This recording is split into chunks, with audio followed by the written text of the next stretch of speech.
Order! I call Secretary of State Matt Hancock to make a statement. Matt Hancock! Mr. Speaker, with permission, I'd like to make a statement on coronavirus. This deadly virus continues to advance across the world. The World Health Organization has confirmed that the number of new cases in Europe is now higher than during the peak in March. Here, the latest ONS figures indicate 6,000 new infections a day, almost double the previous week. As the Chief Medical Officer and the Chief Scientific Advisor said earlier today, we're seeing a rise in cases across all age groups. This pattern is emerging across the entirety of our United Kingdom. And earlier this afternoon, the Prime Minister held discussions with the First Ministers of the devolved administrations and the Deputy First Minister of Northern Ireland to make sure that wherever possible, we are united in our efforts to drive this virus down. We know that the epidemic is currently doubling around every 7 days, and that if we continue on this trajectory, we could see 50,000 cases a day by mid-October. So there can be no doubt that this virus is accelerating, and we must all play our part in stopping the spread. Mr. Speaker, I'd like to update the House on decisions the government has taken so far. The first line of defence is, of course, the social distancing that every single one of us has the responsibility to follow. This includes the basics, hands, face and space, and the rule of 6. And a crucial part of this is people self-isolating if they're at risk of passing on the virus. People who've tested positive and their close contacts must self-isolate. This is the primary way that we together break the chains of transmission. Now, I know that self-isolation can be tough for many people, especially if you're not in a position to work from home. And I don't want anyone having to worry about their finances while they're doing the right thing. So we will introduce a new £500 isolation support payment for people on low incomes who can't work because they've tested positive or are asked to self-isolate by NHS Test and Trace. It will start next Monday, it will apply directly in England, and the UK government will be providing funding through the Barnett formula to the devolved administrations so that similar support can be offered to people in Scotland, Wales and Northern Ireland. Mr. Speaker, just as we're strengthening our support for those who self-isolate, we propose to strengthen the sanctions for those who do not. The vast majority of people who are asked to self-isolate do, but these rules are so important that we must ensure that nobody breaks them. We're therefore proposing a new legal duty to self-isolate, again for people who test positive or who are asked to do so by NHS Test and Trace. This is backed by fines of up to £10,000 for repeat offences and serious breaches. We'll step up enforcement too. NHS Test and Trace will make regular checks on those who are self-isolating, and we'll crack down on employers who try to prevent staff from following the rules. Over the past few months, self-isolation has been instrumental in breaking the chain and blunting the force of this virus. We know that it works, and with winter ahead, we will support everyone to do what is right to help stop the spread of the virus. The next line of defence is testing and contact tracing. We're doing more testing per head than almost any other major nation. Our daily testing capacity is now at a record high, 253,521, and it continues to grow. And on Thursday, we announced that 2 new lighthouse labs will be set up in Newcastle and Bracknell, increasing capacity further. But as the House knows, alongside this record expansion, demand has gone up too. And so we need to prioritise the tests for those who need them most, to save lives, protect the most vulnerable, and make sure our health and care services and our schools can operate safely. Today we've published our list of where tests are being prioritised, setting out how we will make sure tests are allocated where they're needed most.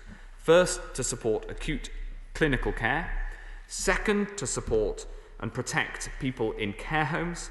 Third, NHS staff, including GPs and pharmacists. Fourth, targeted testing for outbreak management and surveillance studies.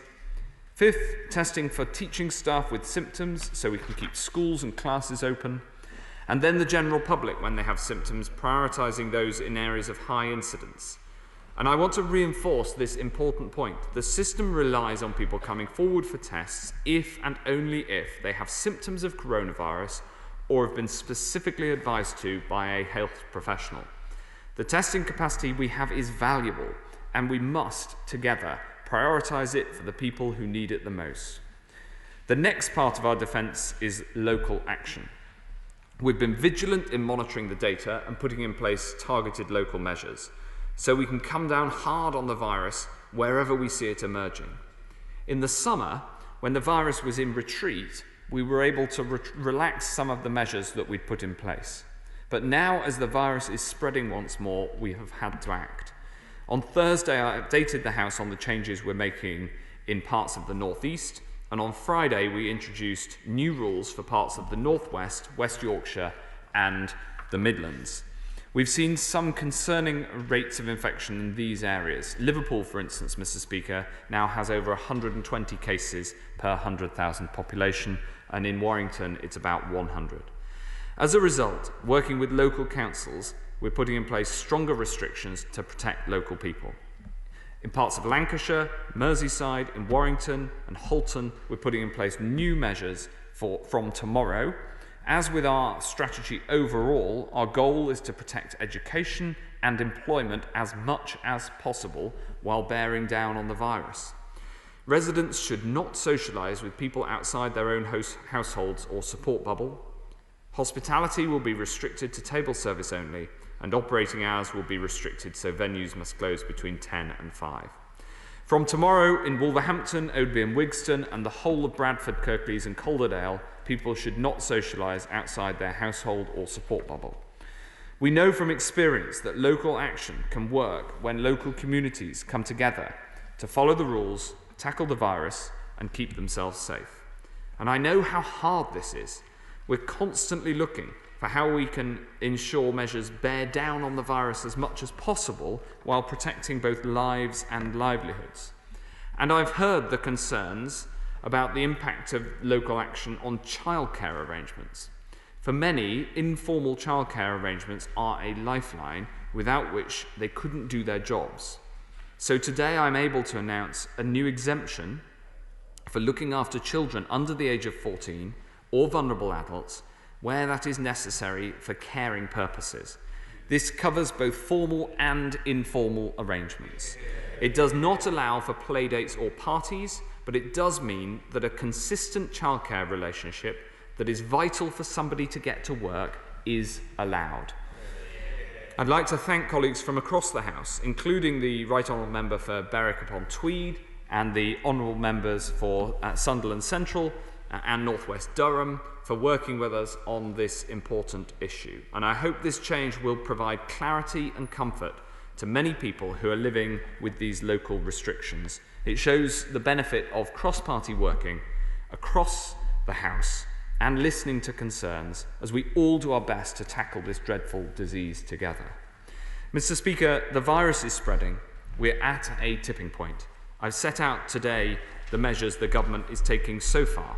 We're working right now on what further measures may be necessary, and the Prime Minister will update the House tomorrow with any more action that we need to take.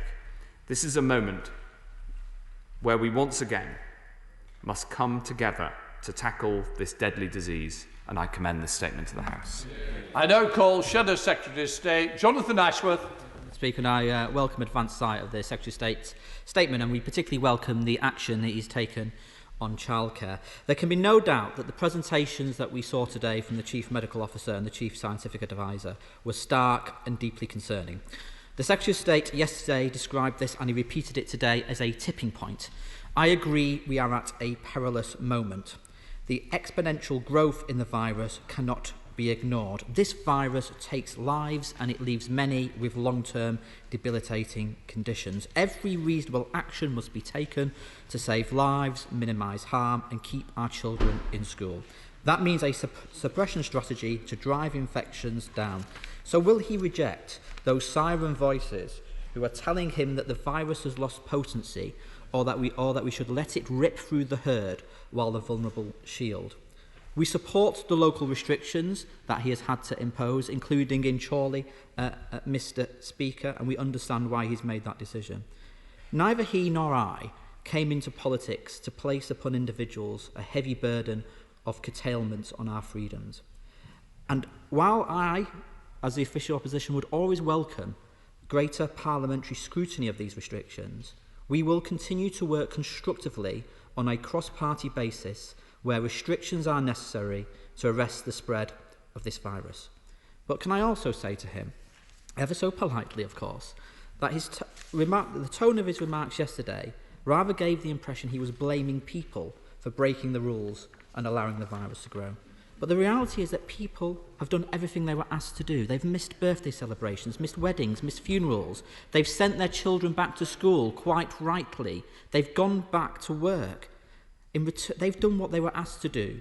In return, ministers were supposed to fix, test, trace and isolate, so we could, in the words of his own government advert, get back to the things we love. Now, before the summer, the government commissioned the Academy of Medical Scientists a scenario plan. They modelled that the R value could rise to 1.7 in September. That's what Imperial will currently estimate it to be. And they recommended significantly expanding the capacity of test, trace and isolate programme to cope with increasing demands over the winter. So ministers were warned.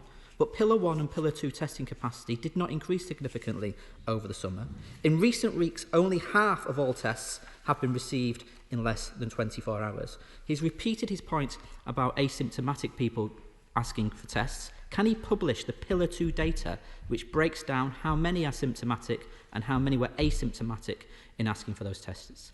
Many parents report going to walk-in centres with their sick children when themselves had no symptoms and being given a test. Was that a national policy, and has that national policy been abandoned? We welcome the recognition that people need financial support to isolate. We've been saying that for months. But as I understand it, it's only available to those low-paid workers who are also on benefits, and not all low-paid workers. So will he consider expanding the eligibility criteria? We've always said that when testing breaks down, tracing breaks down, and the virus gets out of control.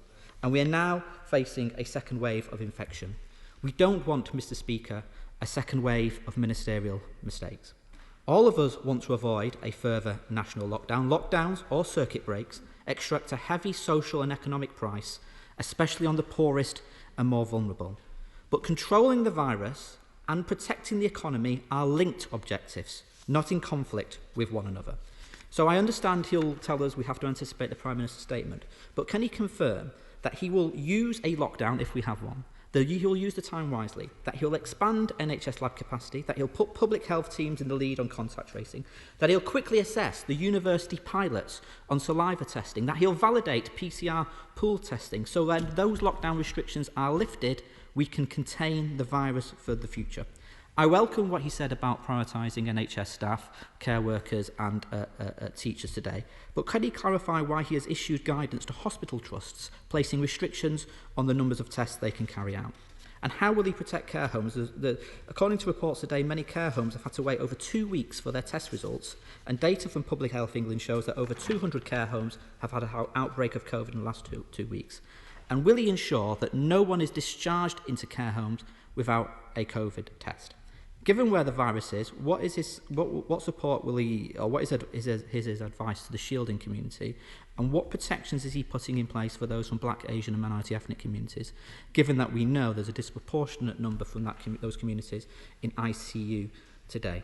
None of us want to see another lockdown or circuit break, but we of course understand if one becomes necessary. But test, trace and isolate should have been fixed. That failure has left us vulnerable and exposed. Now we must act with speed to save lives and minimise harm. Secretary of State.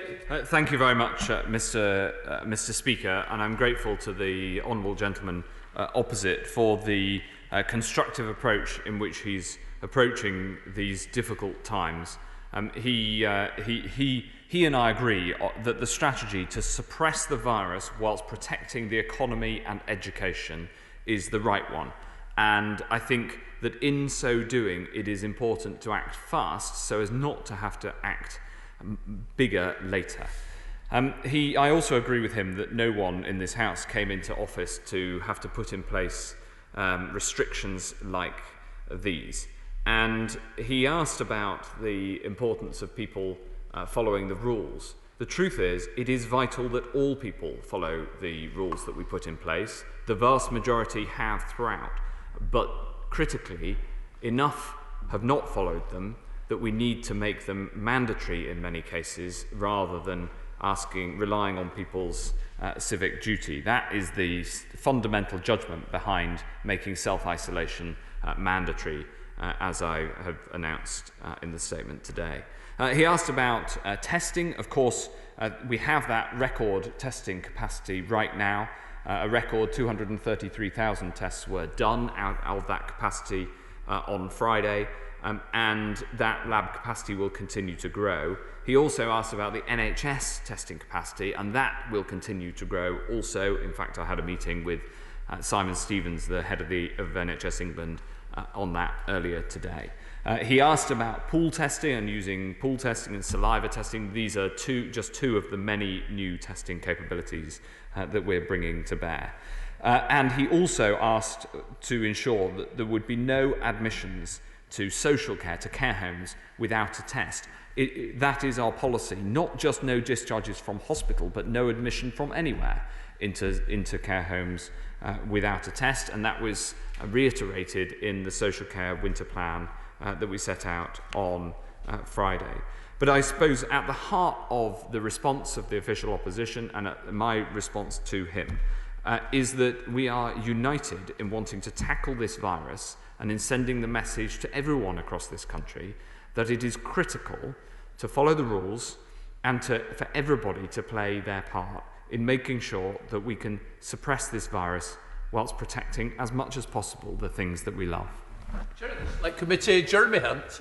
Thank you, Mr. Speaker. I support the measures outlined by the Health Secretary, which are regretfully both necessary and proportionate.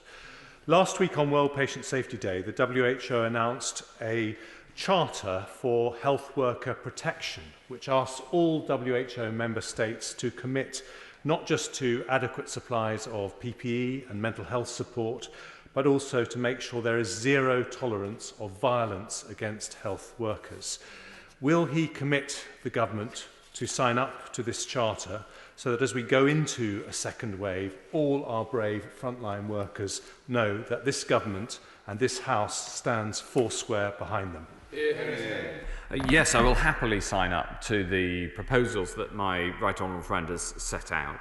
As the House well knows, my Right Honourable friend's long-standing and international work on patient safety is very, very impressive. And we must make sure that in these difficult times we protect our care workers and our frontline staff, including, if I may say so, the staff at the testing centres, and make sure that we reiterate once again our commitment to patient safety. Coming back, SNP spokesperson Dr Philippa Whitford. Thank you very much, Mr Speaker. As the Chief Medical and Chief Scientific Officer said this morning, the UK is in danger of losing control, as we have seen in many countries in Europe. And as the Secretary of State has said, we could be facing 50,000 new cases a day by mid-October, which would lead to about 200 deaths a day by mid-November. And no one should be in any mistake to think that the virus has changed, and it will not kill people if we get back to where we were in April. I agree utterly with the Secretary of State that we need to take action now, and that action is personal. Every single person has responsibility to stick to the rules, to wear a face covering, to wash their hands, and to keep their distance. And I would remind members in this House, because I've been watching it from outside, that that is not always what is on show in this chamber. And we all have a responsibility to set an example. And that responsibility extends to self-isolating. Whether we have symptoms, whether we are proven, whether we are a contact, or whether we have returned from a high-risk country. If we are meant to be isolating, we need to do it. And I really welcome that the government is finally putting in place this financial support for people on low incomes who might be tempted not to isolate because they simply don't have any other opportunities to feed their family. However, it is critical that we have a fast and responsive test and trace system. And therefore, I have a couple of questions for the Secretary of State. In recent weeks, he has talked about aiming to have 500,000 tests a day by the end of October. So with the surge we are facing, does he envisage being able to accelerate that and bring it forward? And secondly, on the 8th and 15th of September, he committed to me that he would be increasing funding to expand NHS testing. But as we heard from the Shadow Secretary, NHS trusts in England have been told that funding is capped and they are not to expand COVID testing. Surely this is resource that we want to use and make available. Hear, hear. Thank you very much, Mr. Speaker. Well, I wholeheartedly agree with the Honourable Lady's comments about the need for action across the UK. And we've seen in Scotland, as in England and Wales and Northern Ireland, that the number of cases sadly has risen sharply. And I welcome her physically back to the Chamber in demonstrating this unity of purpose across the four nations of the UK.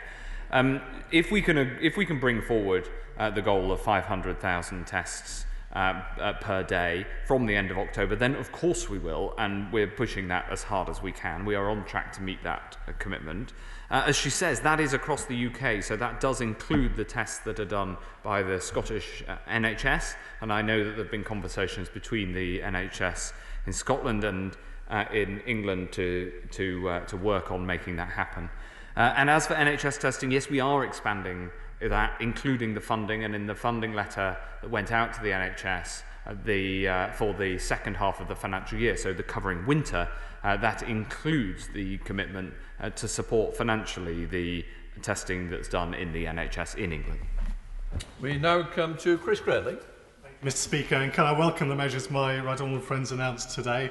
He seems to be getting the balance absolutely right, and I praise him for the job he's doing. But we do have to remember, Mr. Speaker, that there are huge regional variations in the impact of the virus at the moment. Many parts of the country have much lower infection rates. Given the huge consequences of this virus for people in our communities on their mental health, particularly the younger generation who are paying a very heavy price, can I say to him that given those regional variations and in the full knowledge of all the pressures that he is facing, I do not believe the case for further national measures has yet been made. Well, thank you very much, Mr. Speaker. There is an important balance between the measures that we need to take across the country as a whole and then the further and stronger measures in local areas. And my right honourable friend will have seen over the past, especially over the past week, that we have expanded some of those local interventions to cover bigger geographies. But he's absolutely right that there are some parts of the country where the number of cases is still thankfully very low. And so the balance between what we do nationally and what we do locally is as important as the balance in terms of what we do overall. Sarah Wilson.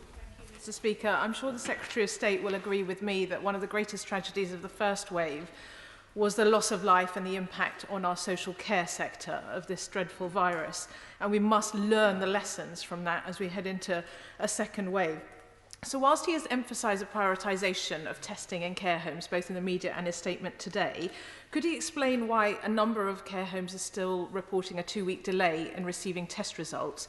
And will he clarify whether his prioritisation also includes staff providing care in people's residential homes?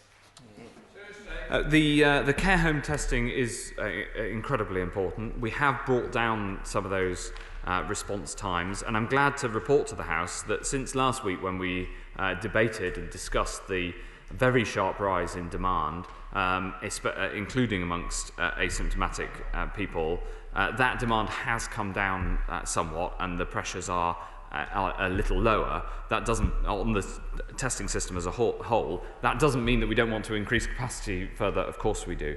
It is very important that we have tests available for all vulnerable people, whether they live at home or in a care home. We now come to Chair of the Select Committee on Science, Greg Clark. Thank you very much indeed, Mr. Speaker. Perhaps I could ask the Secretary of State that the scientific evidence is that COVID is detectable by test within 7 days of someone being infected. So why shouldn't people who've been made to self-isolate be tested 7 days after a possible infection and be released if they test negative? The incubation period before which the virus can present itself is still estimated to require a 14-day self-isolation. If we can bring that figure down, I'd be the first to be pleased to do so. And as we took to 10 days, the period in which somebody who's tested positive must self-isolate, and this is a point that is critical, on which we must rely on the scientific evidence. If he has further scientific evidence, I'd be very happy to look at it. Very Khalifa. Thank you, Mr. Speaker. Can I ask the Secretary of State if he thinks a £10,000 fine will act as a disincentive to poorer people getting a test? Well, we've put in place the extra £500, the £500 in addition to other income that people are getting, for people on low incomes, in order to support them to do that self-isolation.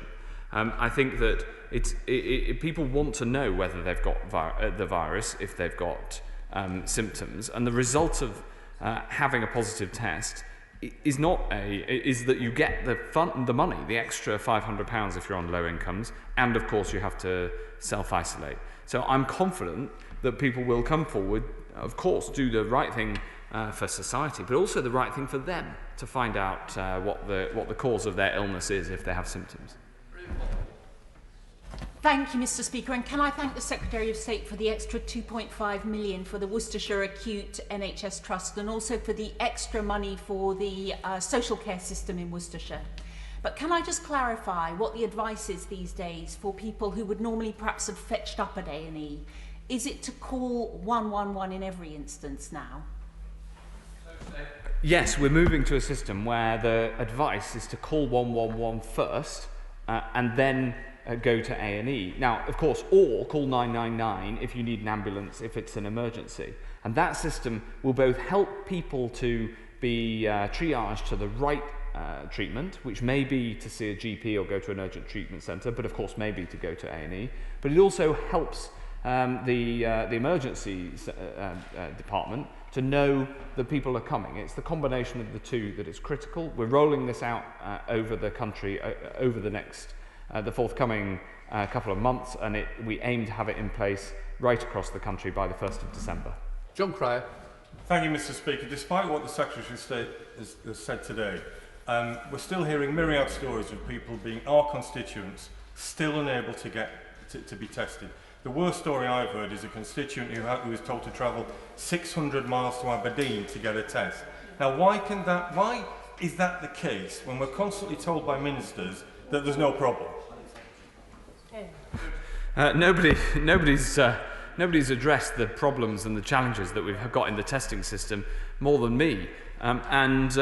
What we need to do is resolve those problems, as we have in the very large part resolved the problem of people being sent long distances. I'd love to know the example that he cites, because I am told that that problem in the system was fixed last week, and if there's a more recent example, then I want to know about it.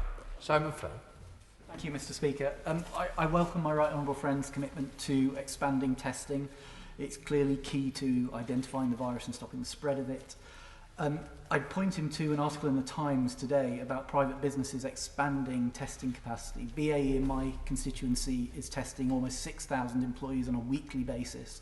They're keen to expand that into the community. I know my right honourable friend has already started engaging on this issue, but I'd urge him to do everything he can to cut through any red tape there, to expand this as quickly as possible and use every tool at our disposal. Of course we support businesses and others who want to get tests outside of the NHS test and trace system. And we published a paper last week on how they can go about doing that, and we encourage businesses to do that for their employees. The critical thing is that if people test positive, that data must flow, and by law, because it's by law, that must flow to Public Health England, so that we can then do the contact tracing that's necessary, and so that we can enforce the isolation that's going to be mandatory from next Monday. But we strongly support this sort of action, whether it's from employers or indeed Cambridge University, who are proposing to do this for their students. Johnson. Thank you, Mr. Speaker. Liverpool incidence rates have increased very quickly and are now on the precipice of a local lockdown. There's been an increase of 247 cases on the previous week, and the latest weekly rate in Liverpool is now 120 per 100,000, as already mentioned by the Secretary of State. What additional resources does the Secretary of State plan to provide to Liverpool and other local authorities to assist them with dealing with further localised outbreaks? The Honourable Lady Russ asks a very important question. We're putting more testing into Liverpool, even notwithstanding the challenges in testing capacity, because it's exactly the sort of place where we need to put that testing. And of course, we're bringing in the support for everybody who's on low incomes, who has to self-isolate, the £500, whether you've tested positive yourself or whether you're a contact of somebody who's tested positive, who's been contacted through NHS Test and Trace. But I support the Honourable Lady in her work to explain to, as the local representative to her constituents in Liverpool Riverside about how important it is to follow these rules. Sam Clark. Thank you, Mr. Speaker. The whole country will recognise the unenviable choices facing the government at this time. Whatever further measures are in contemplation for the days ahead, can I issue a plea for proportionality? And would he agree with me that human beings in a free society must have a right to some social contact as they go about their daily lives, even at this difficult time? Yeah. I agree with that 100%. For those who live alone during lockdown, we put in place the support bubbles for single households precisely for this reason. You know, I remember having a Zoom with a whole load of people, and somebody on it said, I haven't seen anybody for 4 months in person. And I thought, this is, you know, that can't be good, it can't be right. So we have put in place support bubbles for single households for that purpose.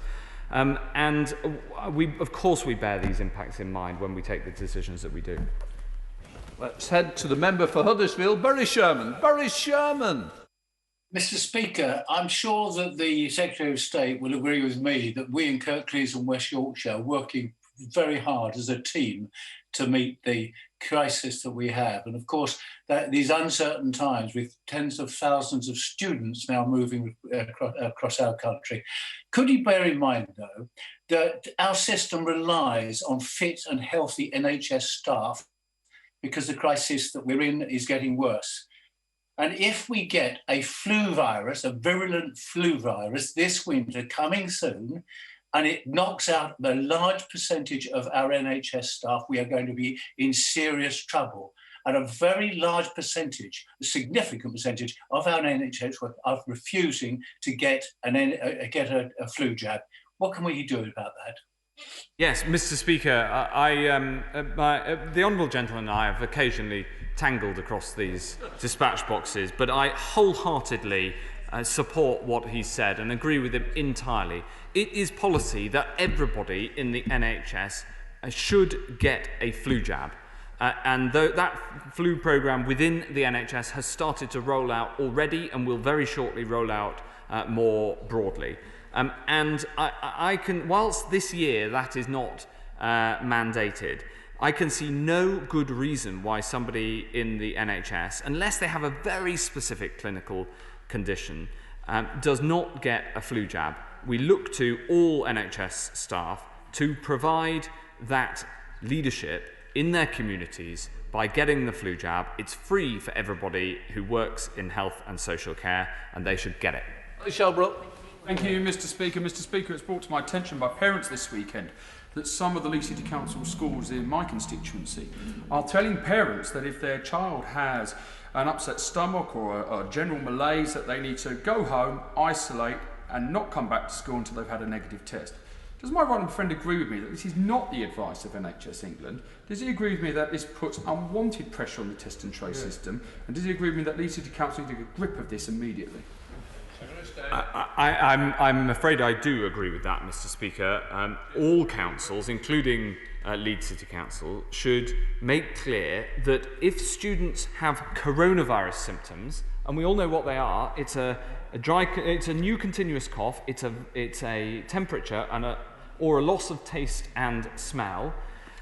If people have coronavirus symptoms, then they should come forward for a test. But if they have symptoms of another illness, then they should, and not of coronavirus symptoms, then they should not come forward for a test. We've set out this very clearly today in the prioritisation document that we've published once again, and I hope that everybody will follow it. To Ealing North with James Murray. James Murray. Mr. Speaker, schools that become aware of a COVID-19 case have been encouraged to take swift action and contact the dedicated advice service introduced by Public Health England. However, several primary school heads in my constituency have reported this service appears overwhelmed, with significant delays in Public Health England getting back to schools with their advice. Can the Secretary of State tell me what the average waiting time is between a school contacting Public Health England and the school receiving the advice they need? I don't have those figures, but I would be very happy to look into the specific cases, because obviously the speed of turnaround in the instance he describes is very important. Thank you, Mr. Speaker. My right honourable friend and his scientific advisers are absolutely right that the virus is not getting any weaker, but doctors, including many in my constituency of South Cambridgeshire, have made great progress in the treatment of coronavirus, and also social distancing means that viral loads are less for many people, making the cases less severe. Can my right honourable friend tell me what estimate is made of the impact of these developments on the fatality rates of those who do get affected? Yes, of course. My honourable friend represents one of the finest hospitals, not just in the country, but in the world.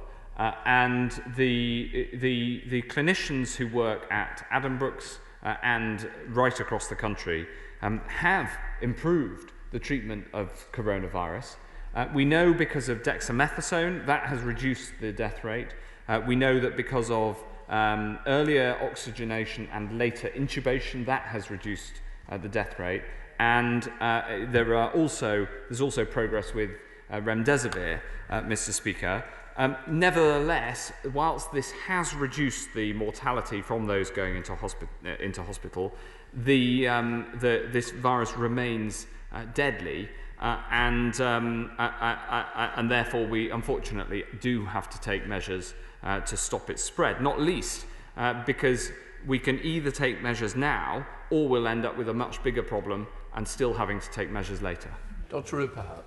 Mr. Speaker, top-rated medical research has continuously linked vitamin D levels with COVID incidents. So in Norway, where they have high amounts of it, cases are very rare, whereas here, most Brits are deficient. It's rarely found in food. And the main source, sunlight, is about to disappear with a possible winter NHS crisis on the way. So could he please follow the science? There's no vaccine in sight.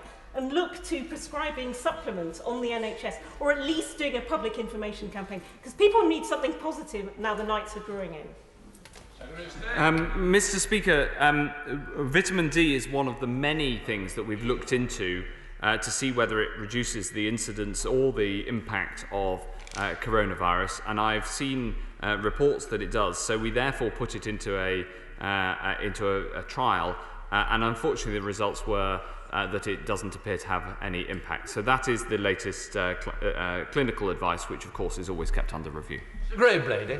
Mr. Speaker, does my right honourable friend agree with me that balancing the measures to tackle COVID with the other health consequences, such as cancer patients going undiagnosed or not treated in time, and the economic and social consequences, is a political judgment? And does he further agree with me that political judgments are improved by debate and scrutiny? Yes, I do. And I do come to this dispatch box as often as possible. I'm very sorry that I wasn't able to come on Friday for Friday's decision, but the House wasn't sitting. I agree with my right honourable friend that essentially the more scrutiny, the better is my attitude. I'm very happy to continue to work with him and you, Mr. Speaker, to ensure that that scrutiny can be done at the speed that sometimes these decisions have to be made. I would finally, on the substantive point that he raises, of course, minimising the impact on the economy and education is critical. There are impacts on the NHS of COVID cases going up, not just, of course, the need to try to minimise the negative impact of on restricting other treatments like cancer that happened in the first peak, but also the problem that high levels of COVID cases means that it's harder for the NHS to operate. So within the NHS, a higher number of cases itself has an impact on the care available for all of the other conditions that we need to treat. But I look forward to working with you to make sure we have continued scrutiny. So do I, if that happens. Can I now go to Stella Creasy in Walthamstow? Stella Creasy. Thank you, Mr. Speaker, and I'm delighted to have just heard the Secretary of State's previous answer, because in a former lifetime, he and I both served on the Public Accounts Committee. So I know he will understand that every taxpayer living in a community facing a lockdown or unable to get a test deserves a straight answer as to whether his department has imposed a financial penalty or withheld payment for the many voided tests undertaken by Randox. Will he give an answer to that question today?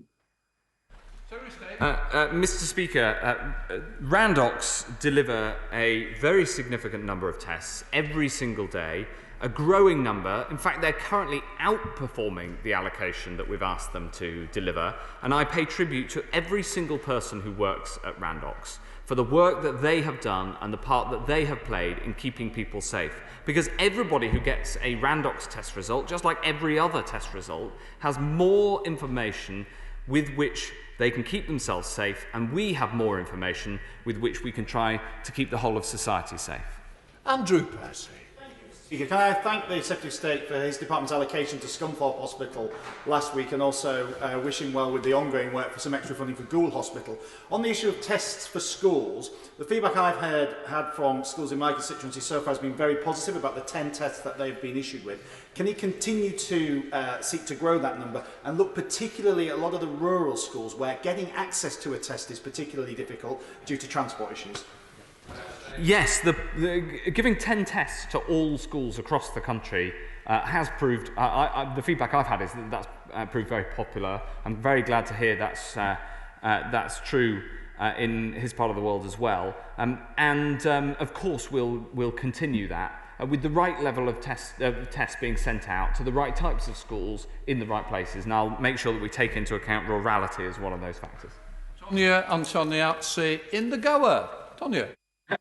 Thank you, Mr. Speaker. On Friday afternoon, the Department for Work and Pensions informed Job Centre staff that from today they have to reintroduce face-to-face 10-minute work search interviews with customers. So, Secretary of State, in light of the rising number of cases and with everyone meant to be playing their part, is this really a sensible approach to be taken?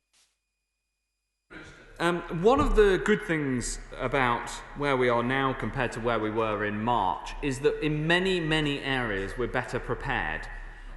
We're better prepared in the NHS, we're better prepared in social care with the winter plan we put out last week, and many employers and services like job centres have been able to develop COVID-secure approaches, which means that they can get on with things that they need to do. So the specifics of the question, of course, are for my right honourable friend, the Work and Pensions Secretary, but the principle of how we've managed as a society to do more things whilst keeping ourselves so COVID secure is one that we've been able, thankfully, to develop over the last 6 months.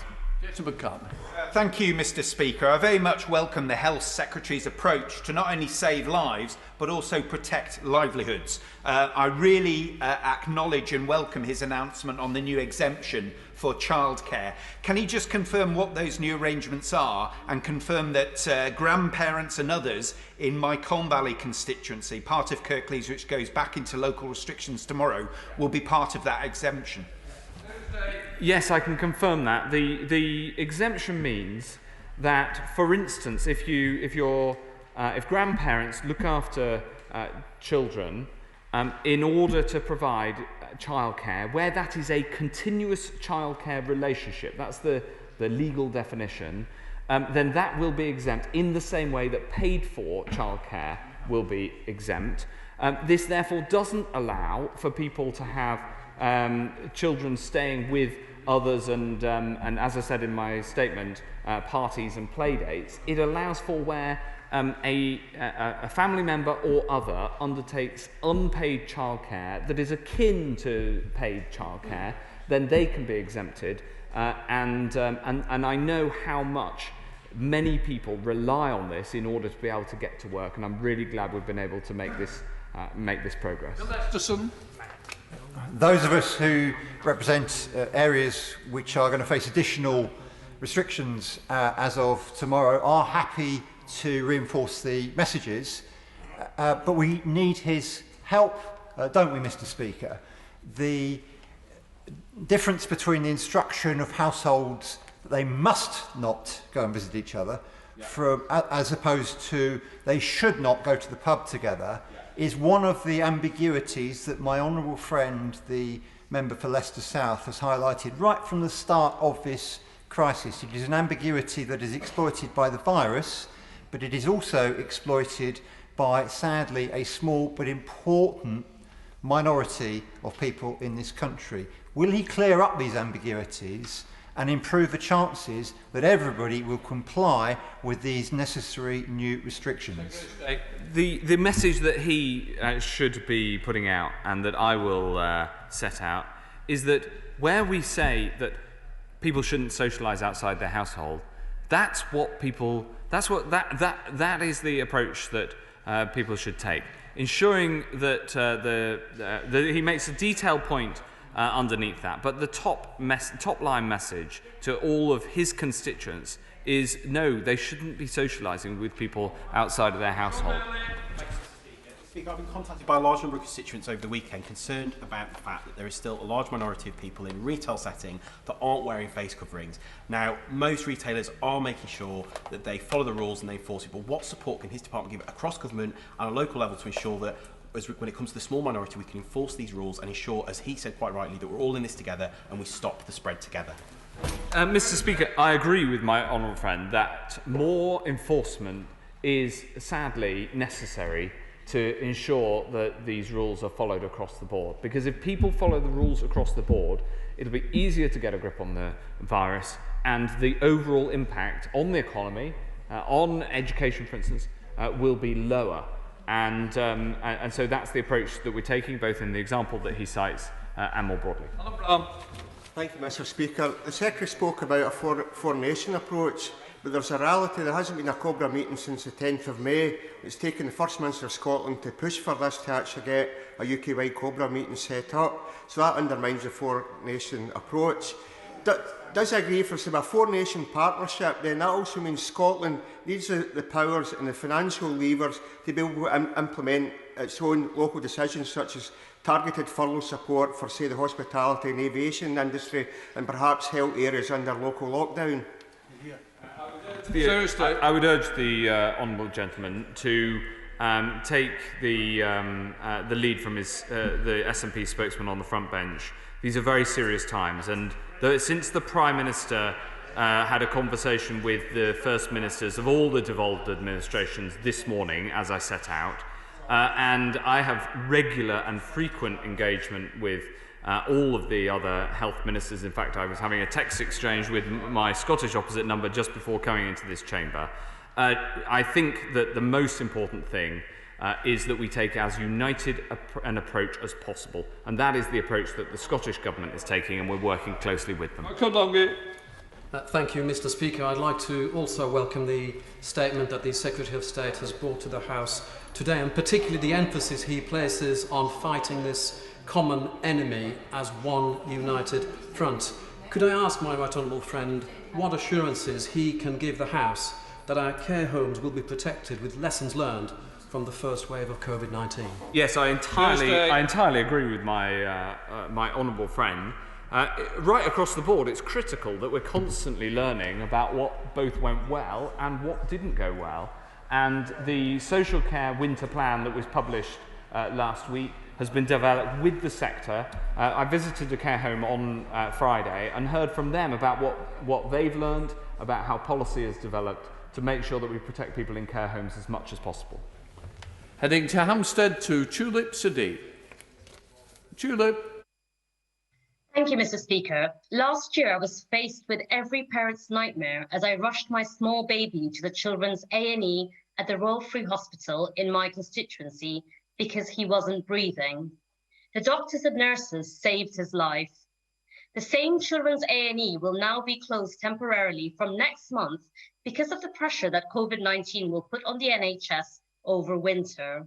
I would like to ask the Secretary of State to give me a cast iron guarantee that our local NHS will be given all the resources it needs so that this closure is strictly temporary and the children's A&E service can be restored as soon as possible. Well, of course, I'd be very happy to work with my honourable friend, with the honourable lady, on this question. We do have to make sure that our hospitals are COVID secure, and I'd be very happy to meet her and discuss the specifics of the Royal Free.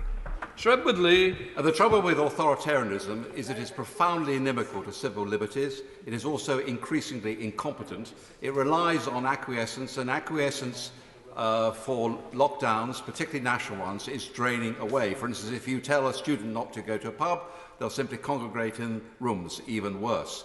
If the Secretary of State doesn't listen to me, will he at least listen to Professor Mark Woodhouse, Professor of Infectious Diseases, writing in the Sunday Telegraph, where he writes, "It is profoundly disappointing that 6 months into this lockdown, having rejected every alternative proposal, we keep coming back to lockdowns." And he suggests, and I'm trying to be constructive, he suggests that we rely on encouraging people to look after themselves, protect the vulnerable, and take responsibility for their own lives. That is the Conservative way. Secretary of State. Mr. Speaker, as a Conservative, I believe in as much freedom as possible, consistent with not harming others. And one of the sad things about this virus is because of asymptomatic transmission, if you get ill and if you put yourself at risk of catching coronavirus, you're not only putting yourself at risk, you're putting others at risk as well. And so that is the Conservative principle behind protecting the health of the nation in the face of this pandemic. Heading up to Rochdale to visit Tony Lloyd. Tony Lloyd. Thank you, Mr. Speaker. The Secretary of State will accept that a near 1 week turnaround for tests for people working in our care homes is not looking after our elderly. But can he be precise? When will we get that 24-hour turnaround that we've got to have if we're to keep the elderly safe in those homes? Mr. Speaker, we have protected the number of tests in care homes. The challenge is that when the system is running hot and the number of tests going through is very close to capacity, that can have an impact on turnaround times, and we saw that in the last couple of weeks. Thankfully, those turnaround times are coming down again, as well as us managing to protect the over 100,000 tests a day that go to social care. Because whilst some may call for other areas to be prioritised, for instance the tests of children, I think the most important thing is that we protect those who are most vulnerable to this virus, and the most vulnerable live in our care homes. Thank you, Mr. Speaker. I know the Secretary of State is very keen to get more tests. Shawsbury in my constituency have developed an antigen test which is ready in 15 minutes. They will be able to ramp up their production to 1 million by November, rising up to 2 million a week. Would my right honourable friend please look at their tests and make use of this expertise? But also, could I remind the Secretary of State, I think he'll be going into a COBRA meeting tomorrow, could he explain to the Prime Minister that we actually live in a democracy, not a dictatorship, and we would like a debate in this House on that? Yes, there absolutely will be a debate in this House on the measures that we have to use. We do have to move very fast, and I'm very happy to talk to my honourable friend about Shaw Street. Wayne David. In South Wales, Caerphilly and Rhondda and Taff are in local lockdown, and people in these boroughs cannot leave the borough to go on holiday. These two areas will be joined by 4 other areas tomorrow evening. The Welsh Government has said that these would-be holiday makers should have a full refund if they're prevented from going on holiday. Will the Secretary of State say emphatically but these people must have a full refund of the cost of their holidays as a policy of central government. I'm very happy to work with the honourable gentleman and others to make sure that people get the fair treatment that they deserve. We now come to Sir Bernard. Thank you, Mr. Speaker. At a time when we know that we haven't yet got the world-beating tracking and trace system and we haven't got enough tests because of logistical problems, why is the government excluding senior military commanders from the key decision-making that would enable them to bring to bear their logistical capabilities? On the contrary, Mr. Speaker, we have military support who've been absolutely brilliant in expanding the testing system, test and trace, and indeed they're engaged in the development of our vaccine rollout plans. And I think that the work that's been done by senior military personnel is absolutely first rate. 33 unobtainable, so we'll go straight to 34 with Duncan Baker. Thank you, Mr. Speaker. My constituency of North Norfolk and widely in Norfolk has seen some of the lowest infection rates in the entire country, and that is thanks to the dedication and sacrifice that many people have made in my area. Can the Secretary of State assure me that any further major national restrictions will absolutely reflect the low levels of infections in constituencies like mine? Well, my honourable friend makes an important point.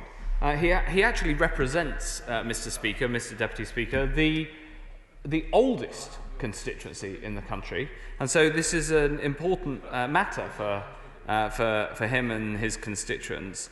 And it comes back to this central point that the balance between the measures that we take nationally and the measures that we take locally, according to local rates of infection, is a critical balance to get right. Liz Twist.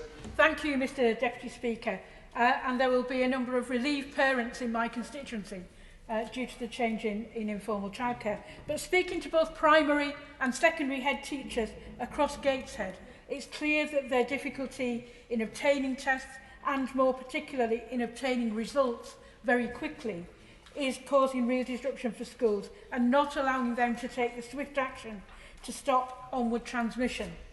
I note that listing for teachers is mentioned in his statement, but can the Secretary of State do more to ensure that tests are available for teaching staff and results are available much more quickly?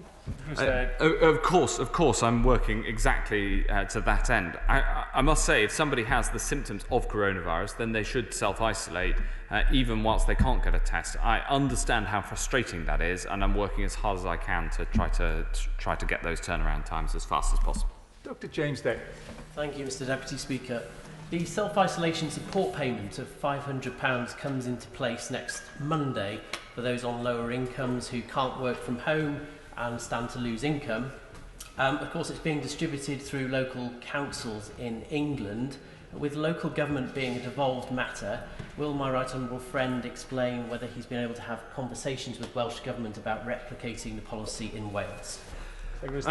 Yes, the UK government will be providing the funding for devolved administrations to be able to put similar support in place. And I know that my right honourable friend, the Chancellor of the Duchy of Lancaster, spoke to the First Minister of Wales over the weekend to make sure that in Wales people can get that level of support that we're also introducing in England. Neil Hanvey. Thank you, Mr. Deputy Speaker. The Secretary of State is quite right. These are serious times and we require serious answers. Can he answer the following? Prioritising VIPs over the public, a failure rate of over 90% on testing targets, the highest voided tests of any lab, including 12,401 in a single day, Conservative MPs on the payroll, and found by the National Police Chiefs Council to have committed the most serious breach of standards by manipulating forensic tests.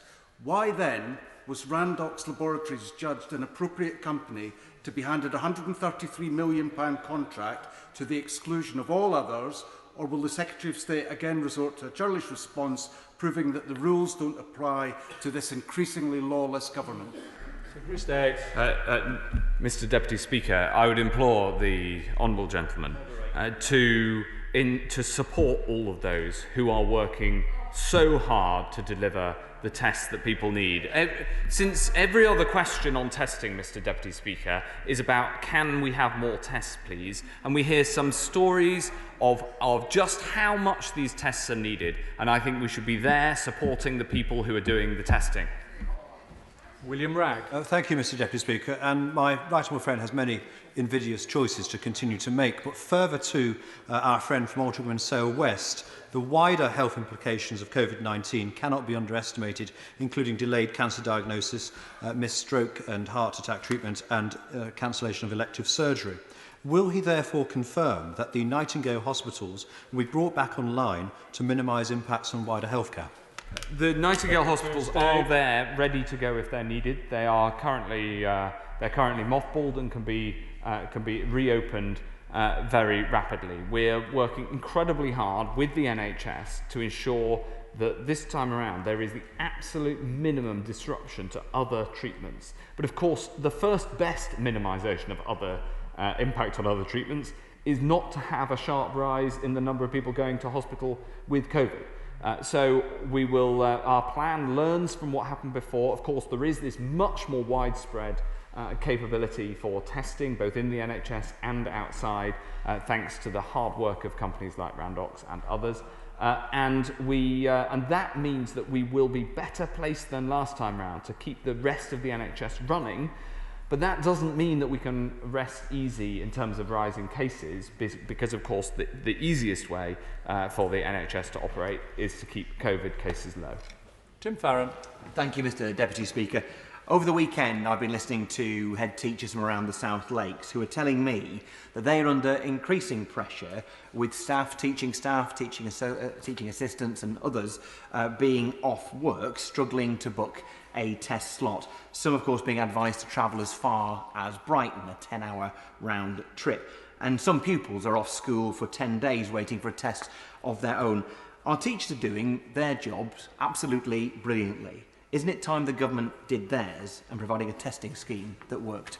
Thank you, Mr. Deputy Speaker. I'd be very interested in the examples, especially of people being sent on long distances, because, as I said earlier, the information I've been given is that problem has been resolved. I'm working incredibly hard to resolve all of the other problems and bring to bear the record size testing capacity that we have. Steve Bryan. I support my right honourable friend again in his statement today, but I would echo calls for what comes next to reflect the reality on the ground in areas like mine where rates are way down on the England average. And so linked to that, as we move into what is very clearly the next phase of this battle, will he look at a much more devolved and decentralised test, track and trace system? I think Keep Winchester Safe will have much more cut through with my constituents, and that is surely better managed in Hampshire. Yes. You need the scale of the national system, and you need the resonance of the local system and the local knowledge. We're increasingly driving things in that direction. I'd love to talk to my honourable friend, who's incredibly knowledgeable in these matters, to see what more we can do. Finally, Anne-Marie Trevelyan. Thank you, Mr. Deputy Speaker. I'd like to thank the Secretary of State for his and his officials' incredible efforts over the last few days to be able to make the statement today that informal childcare will indeed sit alongside formal childcare, and allowing those across the North East and elsewhere where these local restrictions have to be brought in to make sure that those selfless grandparents who, out of the goodness of their heart and the love of their families, ensure that their sons and daughters can go to work, often in low-paid, seasonal and very difficult hours work, and really to thank him for that, but also to say, does he agree with me that it is indeed for all of us to be selfless, not selfish, as we try and get to grips with this second wave? Well, Mr. Deputy Speaker, this is a good point on which to end, because my right honourable friend has worked incredibly hard over the last 4 or 5 days to try to ensure that we can find a way to protect the people who use informal childcare without unnecessarily harming others by widening the exemption beyond what is It is important to both control the virus and keep listening to people as to how best to do that. And my right honourable friend has helped enormously. And her final point is the critical one, which is that we all have a role to play and to take very seriously the rise in cases and the rise in hospitalisations that we've seen, and make sure we're all doing our bit to control coronavirus. I'd like to thank the Secretary of State for Health for his statement today. Point of order, Tamarjeet Singh Dizzy. Thank you very much, Mr Deputy Speaker. In response to the lockdown earlier this year, the government made significant changes to the operations of our railway network, costing not millions but billions of taxpayer money. And after being put in place for almost a quarter of a century, the government has announced in various new media outlets today that rail franchises are to be ended, to be replaced instead by emergency recovery measures agreements. In line with what seems to be common government practice, at no point, despite being requested on numerous occasions, has the Transport Secretary, or any government minister for that matter, come to this House to make a statement on any of these issues, instead preferring to make announcements remotely through media outlets and press releases.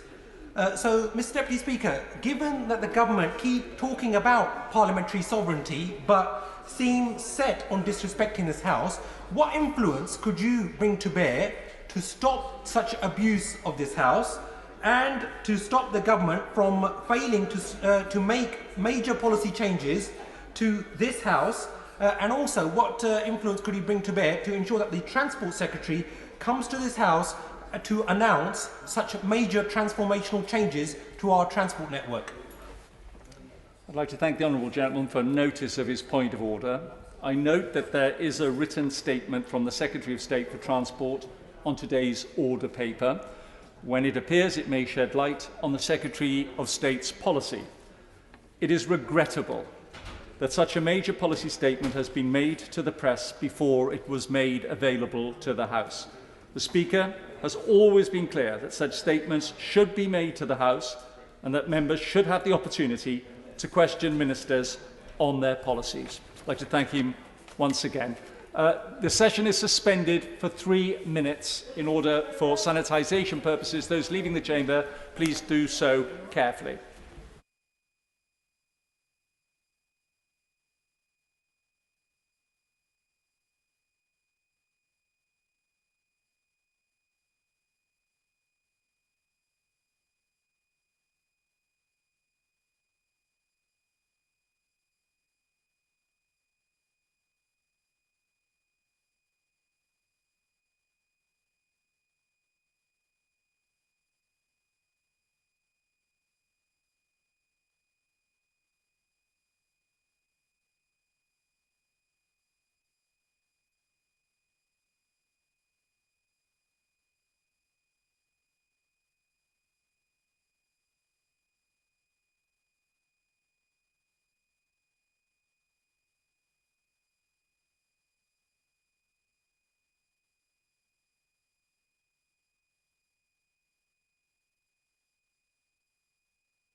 Order. Order. The clerk will now proceed to read the orders of the day. United Kingdom Internal Market Bill, Committee. Now. We now move to Committee of the whole House. Order. United Kingdom Internal Market Bill.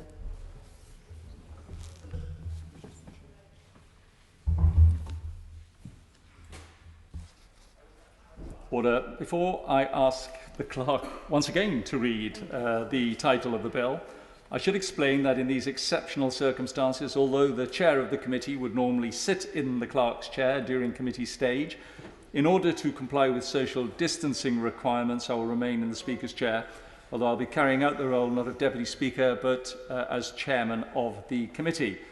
We should be addressed as chairs of the committee rather than as deputy speakers. And if the clerk would like to read it again. United Kingdom Internal Market Bill. Thank you. We begin with Clause 11 stand part, with which it will be convenient to consider the amendments and clauses listed on the selection paper, and that the question is that Clause 11 stand part of the bill. And before I call the Minister, everybody will know with the call list it's very well subscribed. Can I ask at this stage, please, those taking part, please show some self-discipline as to the length of the contributions made, so as many MPs may be able to participate in this part of the committee. Robin Walker. Thank you, Mr. Chairman, and I'm pleased to be opening this detailed consideration of Part 5 of the bill, which deals with matters relating to the Northern Ireland Protocol. I welcome this opportunity to discuss these provisions and the important issues they raise in depth today. Before I turn to the specific clauses and amendments in this group, let me begin by making clear that the Northern Ireland Protocol to the Withdrawal Agreement is designed to recognise and protect the needs and unique circumstances of Northern Ireland. Central to that is ensuring that the Belfast Good Friday Agreement, its successor agreements and the gains of the peace process are protected. And above all, we must ensure that the delicate balance between all communities in Northern Ireland is maintained and that the UK Government pursues policies for sustained growth and stability in Northern Ireland. Those have always been and will remain this Government's priorities. Through this bill, we are acting to uphold those priorities and deliver the commitments we've made in our election manifesto that we would provide unfettered access between Northern Ireland and Great Britain and maintain and strengthen the integrity and smooth operation of our internal market. The protocol also explicitly depends on the consent of the people of Northern Ireland for its continued existence. As we implement the protocol, this must be kept in mind. And those commitments are, of course, entirely in accord with the protocol itself, which makes clear, among other things, that Northern Ireland remains part of the United Kingdom's customs territory, that nothing in the protocol prevents unfettered access from Northern Ireland to the rest of the UK market, and that in its application of the protocol should impact as little as possible on the everyday life of communities in both Ireland and Northern Ireland. Give way to my item. The Minister confirmed that if the EU kept its promise in the political declaration of a free trade agreement, many of the troublesome issues would drop away and all would work smoothly.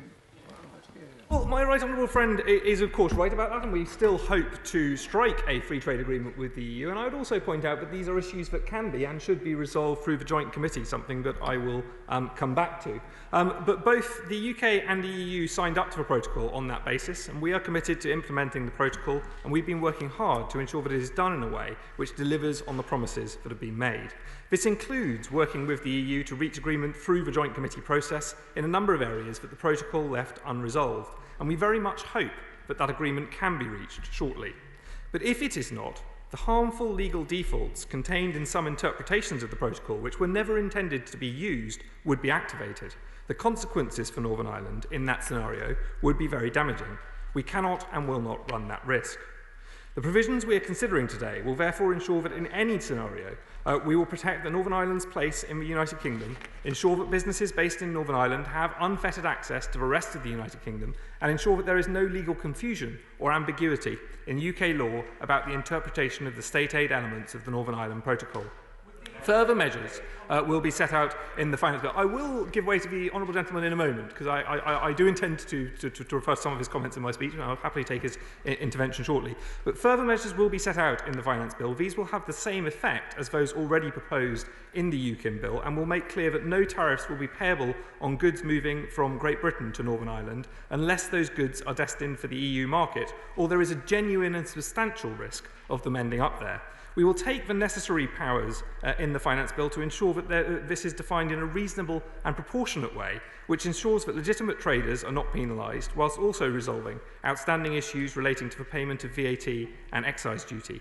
So we are taking limited and reasonable steps through the legislation to create a legal safety net by taking powers in reserve whereby ministers can guarantee the integrity of our United Kingdom and ensure that government is always able to deliver on its commitments to the people of Northern Ireland, in line with the three-stranded approach of the Belfast Good Friday Agreement. Give way to the Right Honourable. I thank the Minister for giving way, and I declare an interest, Mr Deputy Speaker, as a member of the Ulster Farmers Union, who have contacted me, and they say there will be a total amount under the Northern Ireland Protocol that will be a maximum that we can give to agriculture in the form of support, and there will be a certain percentage that we could give as couple support. Quite clearly, they see that the necessary state aid available for Northern Ireland, that we will be treated differently from Scotland, Wales and the rest of England.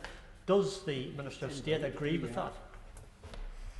Well, I will come in detail to the amendments from the Honourable Gentleman and his party later in my speech, but I do recognise that when it comes to state aid, we have made specific agreements under the protocol on goods traded between Northern Ireland and the EU, and we should stick to those in order to ensure the effective functioning of trade north, south, east and west. But we are taking steps in this bill to clarify the state aid elements, and some of those will be to the benefit of businesses in Northern Ireland. I will come back to that point in more detail.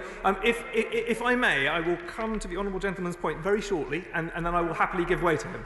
But we would, of course, activate appropriate formal dispute mechanisms.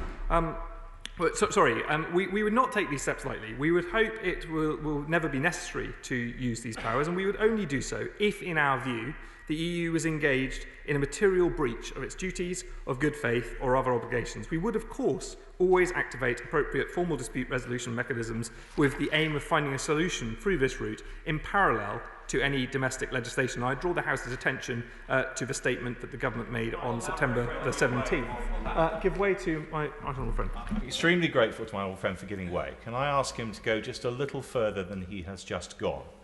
He has explained already that the government may find itself in a position where entirely outrageous behaviour on the part of the EU might lead to a conclusion that no government could possibly accept. Can I ask him then to confirm that what the government would do in those circumstances is explore to the fullest all the options available to it within the withdrawal agreement before resorting to any breach of international law outside the withdrawal agreement, accepting, of course, that there would come a time where if the government didn't act unilaterally, it would then become too late to do so? I absolutely hear what my right honourable and learned friend has said, and I would draw him to his attention to the words of the Prime Minister, who said we would simultaneously pursue every possible redress under international law, including those provided by the protocol. And in those circumstances, in addition to our steps in domestic law, if we had to, we would make clear that we believe the EU was engaged in a material breach of its duties in good faith, as required and provided for under the Withdrawal Agreement and the Vienna Convention on the law of treaties. I give way to the honourable gentleman. Thank you much for giving way, because this is a very important issue. If it is the case that before the government introduced the measures which are contained in this bill, or which he has promised would be contained in the finance bill, that he would first of all pursue through the withdrawal agreement all of the avenues which are open, the Joint Committee, the adjudication, and finally to the European Court of Justice. Does he not recognise that that process itself could be so elongated that the economic damage done by the requirements of the EU could be very severe in Northern Ireland?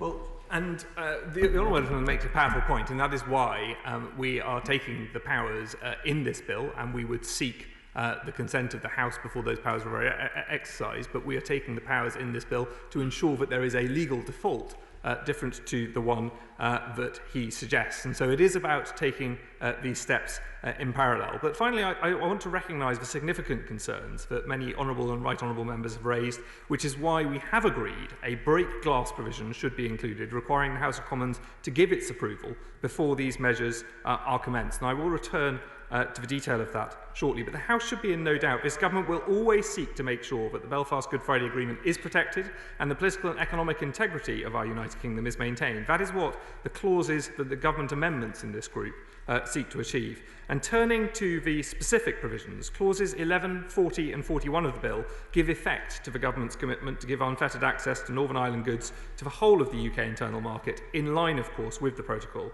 They ensure that we protect the vast majority of the 8.1 billion of goods sales from Northern Ireland to Great Britain and guarantee Northern Ireland's place in the UK's internal market. This will provide vital legal certainty for businesses in Northern Ireland, whose largest market is the rest of the United Kingdom. 56% of Northern Ireland's goods trade is with Great Britain, and deliver on a promise that has been repeatedly made throughout the process of our exit from the European Union. Clause 11 sets out that qualifying Northern Ireland goods will benefit from mutual recognition and are not discriminated against. It ensures that mutual recognition principle will apply to all such goods that will also benefit from unfettered access under Clause 40 of this bill. Clause 40 ensures that in implementing the protocol, authorities must have special regard to the fundamental need to maintain Northern Ireland's integral place in the UK's internal market and customs territory, and to facilitate the free flow of goods between Northern Ireland and Great Britain. And this, of course, applies to trade between Great Britain and Northern Ireland in both directions. Clause 41 ensures that there will be no new checks, controls or administrative processes on goods moving from Northern Ireland to Great Britain. This clause is in keeping with what the government has constantly said, including in our manifesto, and in line with our commitments to businesses in the New Decade, New Approach agreement. Clauses 42, 43 and 45 set out the safety net that I have described. Clause 42 ensures that the full unfettered access is guaranteed in any scenario by providing that a power to disapply or modify the requirement for export declarations or other exit procedures when goods move from Northern Ireland to Great Britain. As the Right Honourable Gentleman for Leeds Central rightly said at second reading, there is no real justification for such declarations being needed to protect the EU single market or customs union, and it is a wholly reasonable suggestion from the UK that this issue can and should be resolved through the Joint Committee. But if it is not, and this is where perhaps I and the Right Honourable Gentleman disagree, there needs to be a safety net in place. Happy to take his intervention. Well, I'm very grateful to the Minister for giving way on that point. I just want to press him on the safeguard measures that are provided in Article 16 and the extent to which they enable the government to take action if they think the EU is being unreasonable. Now, there's a 1 month waiting period. But after that, the government is able to take safeguard measures. It then goes on, Annex 7, Clause 5, to say they shall be the subject of consultation in the Joint Committee every 3 months. Could he just clarify the House, what would cause those safeguard measures to come to an end? Would it be a decision of the arbitration mechanism that the government lost? Could it then go to the Court of Justice? In other words, can he explain to the House why what the government negotiated to protect the country from bad faith action by the EU is insufficient, because we haven't had an answer to that question? I think the answer that I give to the Right Honourable Gentleman is that what we are talking about here is the question of legal defaults. The UK government is responsible for its implementation of the protocol, and what we want to ensure is that we have the necessary powers in UK law to avoid those legal defaults. As I have said, we would initiate all necessary proceedings in international law, including those under the protocol, if necessary. At this stage, this is not a stage that any of us, of course, want to get to, and we still hope to resolve these issues through the Joint Committee.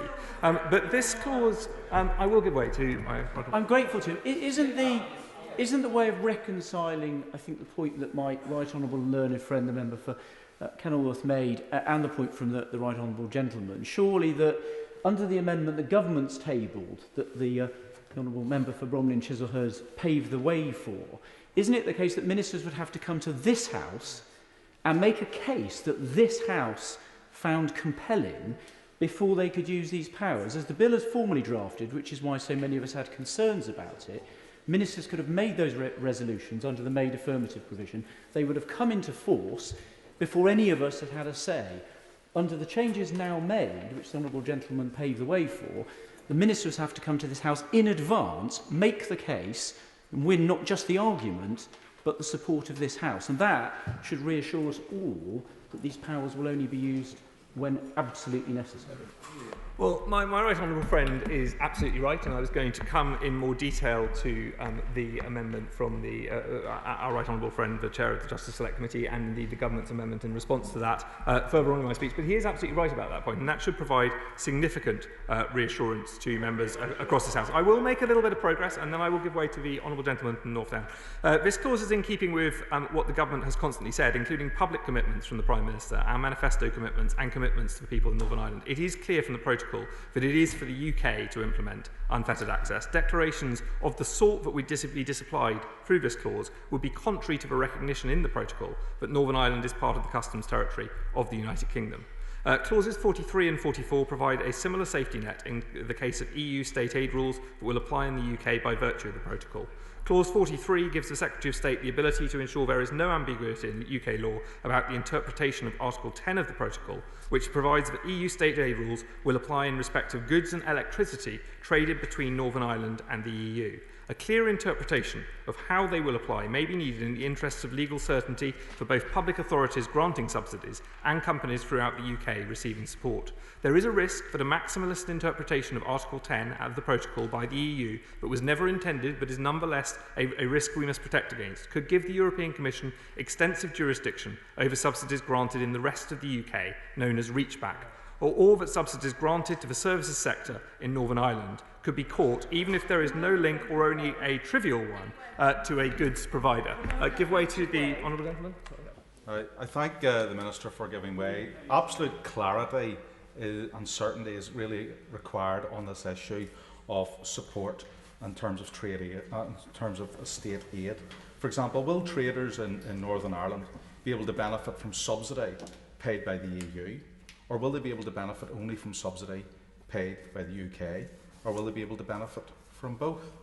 Because if it's the latter, that certainly addresses the issue of the best of both worlds, but I think it's an absolute nonsense, because that will not be allowed to happen. And can you clear up that matter immediately? Will the European Union, or will our predatory neighbour to the south of Ireland be able to stop Northern Ireland from benefiting from free ports that could be given to Northern Ireland? Would they be able to block that? It's clarity in those issues that is absolutely essential. Well, the honourable gentleman raises some important points, and of course these powers in the bill are for the Secretary of State at base to take further steps on in setting out the UK's state aid policy. As you will recognise, we also have a policy as the UK on free ports, which we absolutely want Northern Ireland to be able to be part of. So this is perhaps something for future debates. But let me be clear that the government's position is that EU state aid rules will apply in Northern Ireland as long as the protocol is in place in respect of goods and electricity as agreed. But we do have to give businesses the certainty that they won't face the destabilising prospect of the European Commission applying its state aid rules to companies in Great Britain with no link or only a trivial one to Northern Ireland. This power allows that Secretary of State, I shall do, yes, to make provision for how Article 10 is to be interpreted for domestic purposes.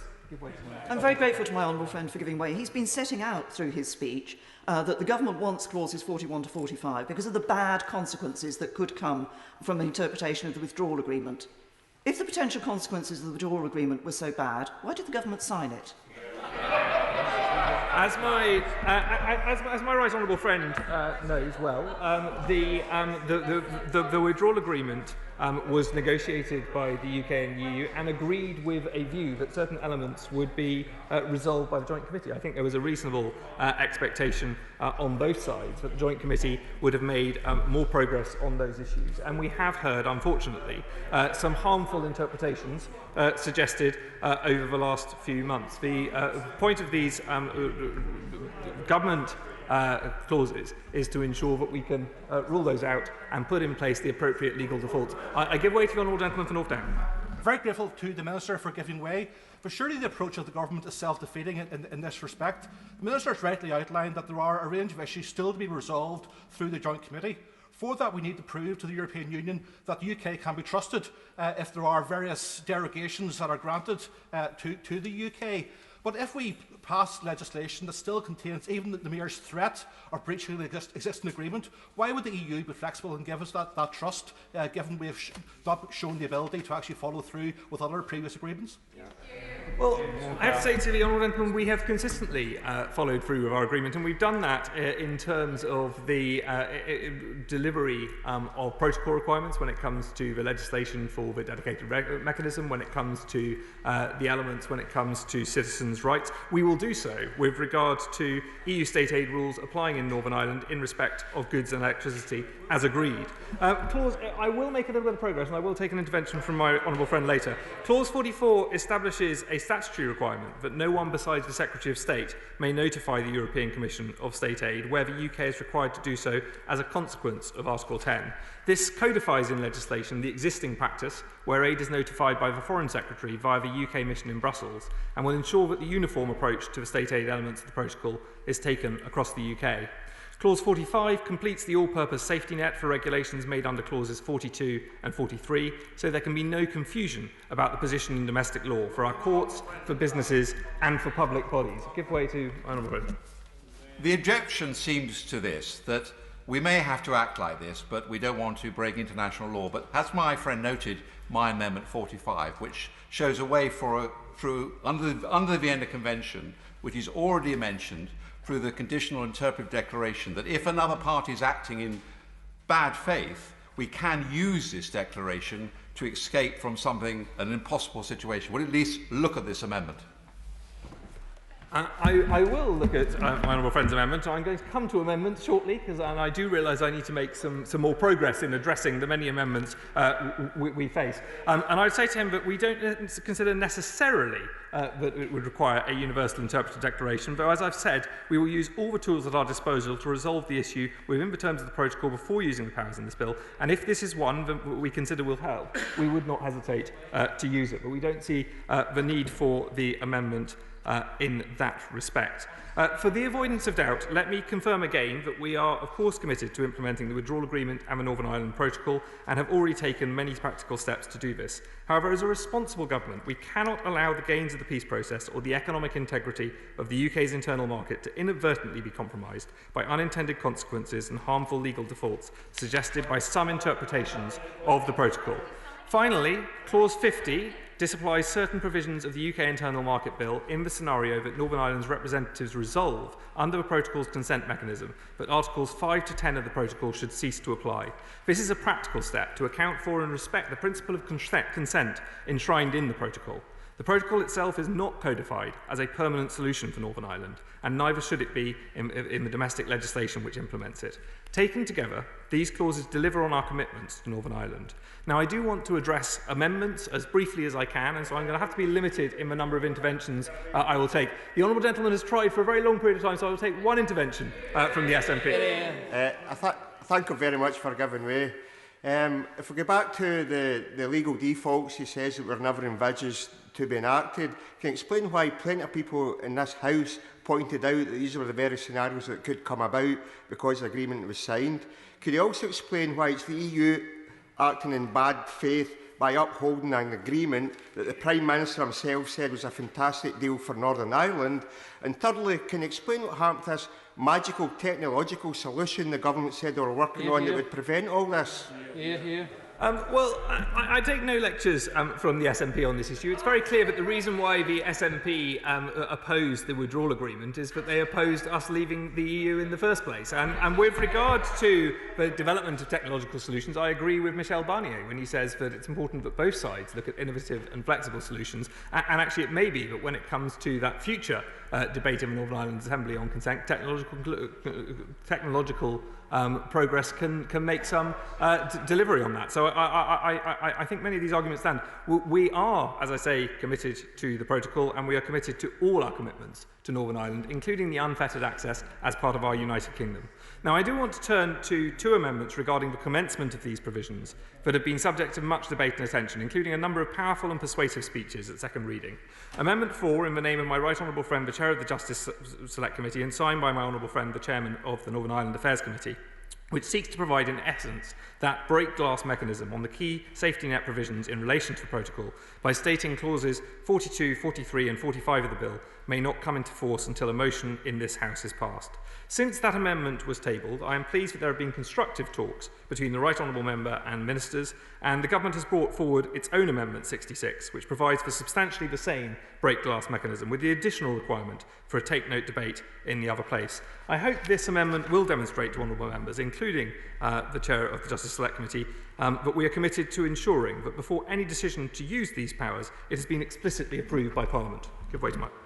Well, I'm grateful to my honourable friend for giving way, and I do want to thank him for the constructive tone which he and members of the government have adopted in these matters. And it does enable some of us who otherwise would not have been able to support these clauses to enable them to proceed on the understanding that there is a specific parliamentary lock, that bad faith on the counterparty's side must be proven to the House before these matters were actually brought into operation, which of course all of us hoped would never be the case. So I do welcome that, and it does enable us to support the government's revised amendment. I'm very grateful to my right honourable friend for that point. A fundamental principle of our Constitution, and one that lies at the very heart of our exit from the EU, is that this Parliament is sovereign. As set out in Clause 38 of the Withdrawal Agreement Act, this means it can choose to legislate to deliver an interpretation of the protocol consistent with our understanding, whilst recognising that to do so is a significant step. The parliamentary procedure set out in Amendment 66 recognises this and provides a clearer, more explicit democratic mandate for the use of these powers. I commend Amendment 66 to the House, therefore, and urge my honourable friend and all members across the House to support this amendment and to withdraw Amendment 4. Amendments 64 and 65, in the name, not right now, I will come back to the honourable gentleman later. In the name of my right honourable friend, the Business Secretary, make clear that any regulations made under clauses 42 or 43 would, of course, be subject to judicial review, contrary to some of the claims that have been made over recent weeks, whilst ensuring that any claims must be brought within a 3-month period. This ensures that any challenge to the regulations will be subject to a timely resolution before the courts, which is essential to ensure that Northern Ireland businesses and investors in Northern Ireland have the certainty that they need, which is at the heart of this bill, and I commend these amendments to the House. As these amendments clarify the position on judicial review, Amendment 44 is not necessary. Amendments 61, 62 and 63, in the name of my right honourable friend the Business Secretary, are targeted technical amendments to ensure that the government is able to maintain the integrity of the UK's VAT and excise systems and can deal with any threats to biosecurity in Great Britain in response to changes required in Northern Ireland under the protocol. In particular, the amendments ensure that the government can act to address cases of double taxation and non-taxation created by the Northern Ireland Protocol, as well as to close down opportunities for tax evasion. These amendments will also ensure that both the UK government and the devolved administrations can continue, as they do now, to respond to specific biosecurity threats arising from the movement of animals and high-risk plants. The principle of facilitating actions to protect biosecurity on an ongoing basis between England, Scotland and Wales is already reflected in Schedule 1 of the bill, and these amendments simply clarify that similar processes can also apply with regard to Northern Ireland, where there is a genuine risk of a biosecurity threat that poses a serious threat to the health of humans, animals or plants. I commend these amendments to the House. I will now turn to deal with some of the amendments, some of the other amendments in this group, which may include some of the honourable gentlemen, so I'm happy to give way to him once. If I can take the Minister back to the undertaking that he gave to his right honourable friend from Bromley. Some of us have some misgivings about that undertaking because this government has shown an exceptional fondness for withdrawing the whip from those on its own party who disagree with it. In the circumstances of this parliamentary lock being necessary, can we get an assurance from the Treasury bench at some point in this debate that any such vote will be a free vote? I think the honourable gentleman should know better with his extensive experience than to ask me to comment on whipping matters. But several of the amendments in this group seek to unpick, either implicitly or explicitly, the safety net measures set out in this bill. Amendment 41 seeks, I will perhaps give way on a point of substance later, but not on that point. Amendment 41 seeks, among other things, to add a further paramount duty to Clause 40, requiring authorities to act without prejudice to international and domestic law. Amendment 53 similarly seeks to prevent authorities exercising functions in a way which is incompatible or inconsistent with relevant domestic or international law. Amendment 52 appears to require the government to follow the process agreed in the Withdrawal Agreement as the only mechanism for dispute resolution. Amendments 54 and 55 seek to prevent regulations made under Clause 42 from having effect, notwithstanding international and domestic law. Amendment 46 would remove the Northern Ireland Protocol from the list of international law that may be set aside, undermining the intent of Clauses 42 and 43. Amendments 57 and 59 would prevent regulations under Clause 43 from interpreting, disapplying or modifying the effect of Article 10 of the Protocol. This is a necessary provision which ensures the Secretary of State's interpretation achieves the correct effect in domestic law. Let me repeat again that the Government is committed to implementing the Withdrawal Agreement and the Northern Ireland Protocol. However, as a responsible government, we cannot accept any amendments which would undermine the provisions in this bill, rendering them no kind of safety net at all, risking the economic integrity of the UK's internal market being compromised by unintended consequences or harmful defaults contained in some interpretations of the Protocol, or creating confusion or uncertainty about the position in domestic law. I therefore urge the Honourable and Right Honourable Members to withdraw these amendments. Turning to Amendments 67 and 68, I recognise the spirit that lies behind these. The Government has been very clear that, as we set out in the command paper, we will ensure that there are no tariffs on any goods remaining within the UK customs territory. Further measures will be set out in the Finance Bill on this, which I hope the Honourable Member will welcome. Nor will there be any new customs infrastructure in Northern Ireland. We have always accepted that there will be some limited, streamlined processes for goods moving from Great Britain to Northern Ireland, building on what already happens at existing points of entry and limited to electronic declarations for businesses in Great Britain to confirm that their products are for the Northern Ireland market. We have outlined our commitment to providing extensive support for businesses. This includes the new Trader Support Service, providing an end-to-end service which will guide traders through all import processes at no additional cost. This is a unique intervention, backed by £200 million in government funding, ensuring the businesses of all sizes can draw on the support that it provides. And with those assurances, I hope the Honourable Member would feel able to withdraw those amendments. In relation to... I will give way. I'm very grateful, Mr Chairman, for the Minister giving way, and he invites us to withdraw those amendments. It's the second occasion in the last week that a Minister has stood at the dispatch box and held open an olive branch of potential amendments or provisions that would be brought forth in the Finance Bill. We have not seen the text of those potential provisions. We do not know the content of those potential provisions. So I would invite the Minister in turn, if he wishes, to perhaps go a little farther and ask it just why it is we should remove this amendment at this time, given the verbal assurances he's offered today. Well, I'd say to the Honourable Gentleman that I absolutely hear his concerns. I have made the point of what we have already said in the command paper and what the Prime Minister has referred to in terms of the Finance Bill. In relation to Amendment 69, regarding ensuring no new costs on a Northern Ireland business in accessing or selling on the market, the UK Government has already committed to delivering unfettered access for Northern Ireland businesses in legislation, including through this bill. This bill will apply the principles of mutual recognition and non-discrimination to qualifying Northern Ireland goods, ensuring that they can continue to be placed on the Great Britain market in the same way as now. The amendment is therefore unnecessary. In relation to Amendment 70, which seeks to ensure that goods moving from Northern Ireland to Great Britain through Ireland benefit from unfettered access, let me reassure the Honourable Member that we recognise the importance of Northern Ireland to Great Britain trade moving via Dublin to Holyhead. We are currently engaging with businesses and the Northern Ireland Executive on the long-term means for delivering qualifying status for unfettered access. It would be wrong to preempt the outcome of that consultation, and the Government cannot therefore accept this amendment. Turning to Amendment 71, the Government has been and will continue to work closely with the Northern Ireland Executive on the implementation of the protocol, including on unfettered access, but we do not agree that a restriction on the Government's powers to effectively make these regulations would be justified. On Amendment 72, we are resisting this amendment on the basis that it is legally unnecessary. The current wording already encompasses distortions of competition between persons supplying goods or services in the course of a business within the UK internal market. This is already sufficient, therefore, to cover the regulation of subsidies which would have the effect of making Northern Ireland businesses less competitive in the Great Britain market. On Amendment 78, while Government agrees with the spirit of this amendment, the whole of Government is acutely aware of the need to maintain Northern Ireland's integral place in the UK internal market, which is already referenced many times elsewhere in this bill, and hence we don't believe that this amendment is necessary. On Amendment 79, I understand the Honourable Member's concerns, and I support the mutual recognition and indeed the non-discrimination principle. But the exception to mutual recognition that we have introduced for chemicals is there to allow the relevant authorities to respond to local factors. authorisations granted by the EU after the end of the transition period will not take into consideration local conditions.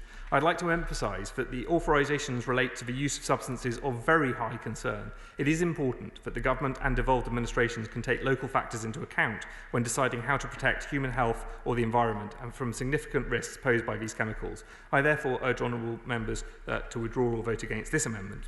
On new Clause 7 and Amendment 45, I want to reassure honourable members that the bill includes provisions that are precisely there to protect the essential basis of the peace process through ensuring, regardless of whether further agreement is reached in negotiations, there will be no hard border between Northern Ireland and Great Britain, and Northern Ireland businesses will continue to benefit from unfettered access to the rest of the UK market when the transition period ends. And I can also reassure honourable members that our commitment to protecting the Belfast Good Friday Agreement of course includes protecting North-South cooperation in areas specified under that agreement, and the protocol is clear on this. This commitment is already enshrined in UK legislation, Section 10 of the EU Withdrawal Act, and also through our continued support for this strand of the Belfast Good Friday Agreement throughout the process of exiting the European Union. Give way to the Honourable Gentleman.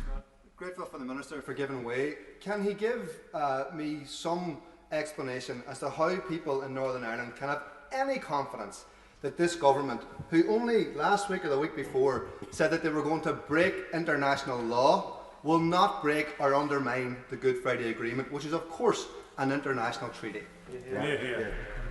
We are, as I've said repeatedly, absolutely committed to the Good Friday Agreement, and I can give him an illustration of that in UK law on the very next clause. I can assure him that Amendment 48 is simply unnecessary. The protocol guarantees that there will be no hard border on the island of Ireland under any circumstances. We are fully committed to delivering on that, and no power in this bill makes any change to that. We have already included in law our commitment not to create or facilitate border arrangements between Northern Ireland and the Republic of Ireland after exit day, which feature physical infrastructure including border posts or checks or controls that did not exist before exit day and are not in accordance with the agreement between the United Kingdom and the EU. This is in Section 10, Clause 2, Part B of the EU Withdrawal Act, which I was pleased to take through this House. For those reasons, these amendments are not necessary, and I'd urge the honourable gentleman to withdraw them. Regarding Amendments 43 and 47, I can offer this reassurance to honourable members that the recognition and protection of rights are fundamental values of the UK. Our human rights framework offers comprehensive, well-established and effective protections within a clear constitutional and legal system. This bill is compatible with the ECHR, and the Minister presenting this bill has given a certificate of compatibility pursuant to Section 19(1)(a) of the Human Rights Act in the usual way. We remain committed to the ECHR. We have made this clear time and time again. Further, on Amendment 47 specifically, the Government doesn't envisage any circumstance where the powers in Clauses 42 and 43 could be used to amend Northern Ireland Acts of 1998 or 2006. This renders these amendments unnecessary. For this reason, the Government is not willing to accept these amendments, but I hope the honourable members will be reassured by our commitments on this very serious matter and will withdraw them. Turning to new Clause 6, which seeks to require the Government to use its best endeavours to seek the disapplication of export declarations and other exit procedures through the Joint Committee, I appreciate the thought and the sentiment behind this amendment, and I'm happy to say there is no need for it because, as I've already set out, the Government is committed to implementing the Withdrawal Agreement and the Northern Ireland Protocol, and we're continuing to work with the EU in the Joint Committee to resolve outstanding issues with the Protocol, including export declarations. While well-intentioned, this amendment is unnecessary, and I urge members to reject it. I will now turn to other amendments on our safety net clauses pertaining to subsidy control. Now that we have left the EU, we have the opportunity to design our own subsidy control regime in a way that works for the UK economy. The Business Secretary set out the Government's plans in this regard in a written statement to the House on the 9th of September. Clauses 43 and 44 seek to mitigate the risks which stem from the European Commission imposing a broad interpretation of Article 10. Ministers will still have respect for the rule of law and human rights when making regulations using these provisions, and that is why Amendment 56 is unnecessary. I will remind the House that the purpose of the provisions at Clause 43 is to strengthen our legal safety net and ensure that it is the Government's interpretation of Article 10 which UK public authorities must follow, which is why we must reject Amendment 58. Amendment 60 amends Clause 44 by limiting the scope of the Secretary of State's interpretation of Article 10 when notifying possible state aid to the European Commission.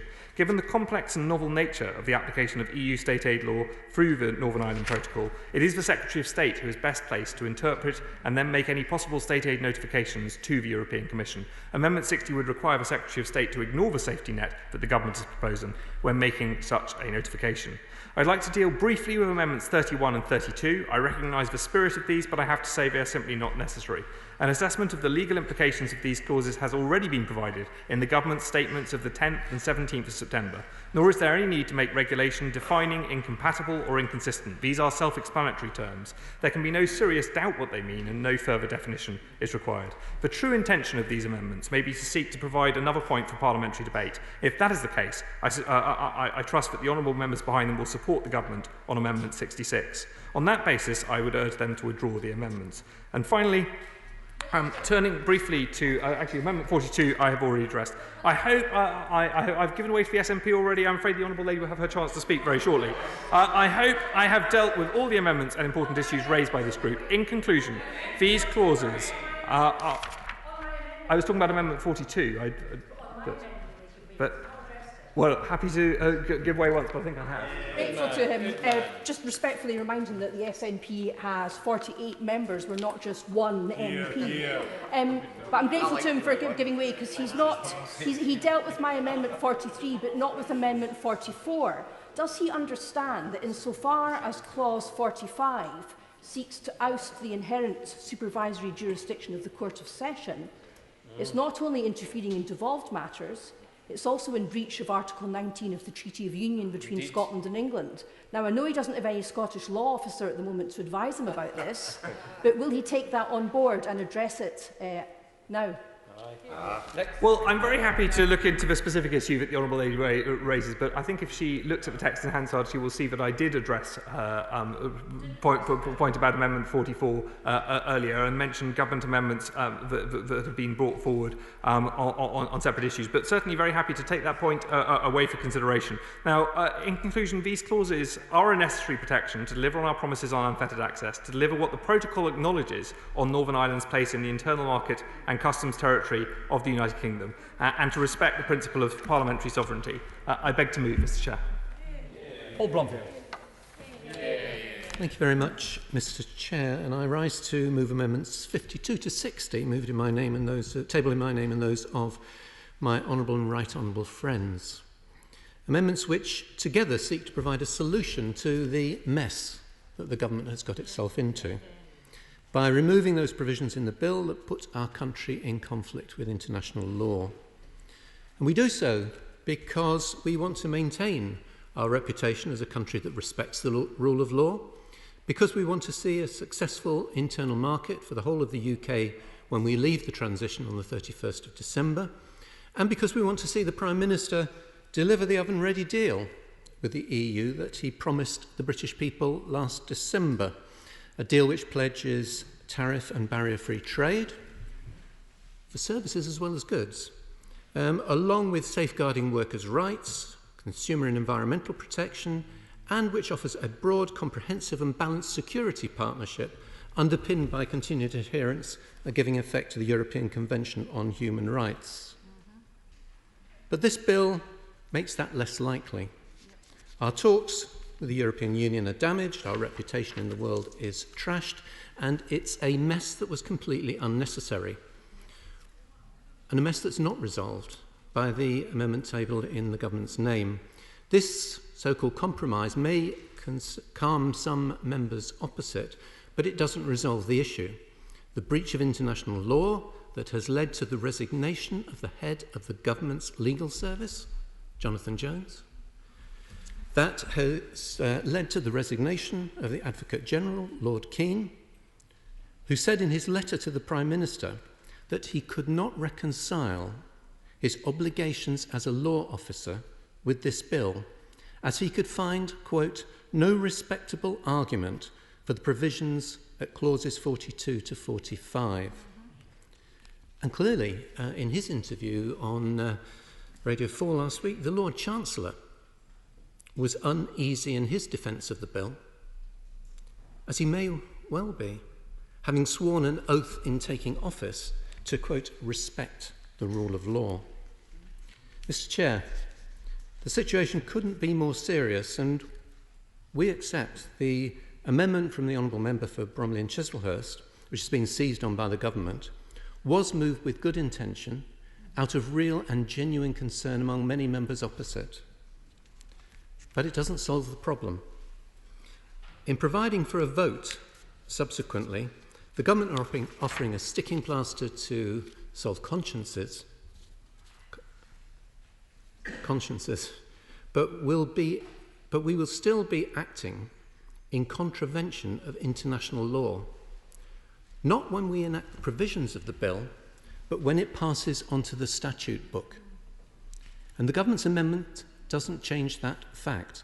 So let's look at the withdrawal agreement, as the Right Honourable Member for Maidenhead did in her intervention earlier. It was negotiated by the Prime Minister. It was signed by the Prime Minister. It was commended to the electorate as the reason to vote for the Conservative Party in December's election. But now, apparently, it's so flawed that we're being asked to break the law. Mr. Chair, I saw the argument advanced by the Attorney General that it's okay to breach international law if it's a decision taken constitutionally. That clearly flies in the face of the Vienna Convention, to which we are a signatory, and which makes it clear in Article 27 that a party may not invoke the provisions of its internal law as justification for a failure to perform a treaty. And I will. I thank my honourable friend for giving way, and he's making some absolutely crucial points, particularly around the Vienna Convention. Does he accept that there is an issue here that goes well beyond the provisions in this bill and the process we're discussing regarding the internal market? This has damaged Britain's reputation on the world stage when we have the Right Honourable Member talking about breaking law, when we have an Attorney General who regularly attacks human rights that the Minister has just told us that the government wants to protect, and when we have a Lord Chancellor who talks about fudging the law. This is fundamentally damaging Britain on the world stage and our ability to influence and work with others.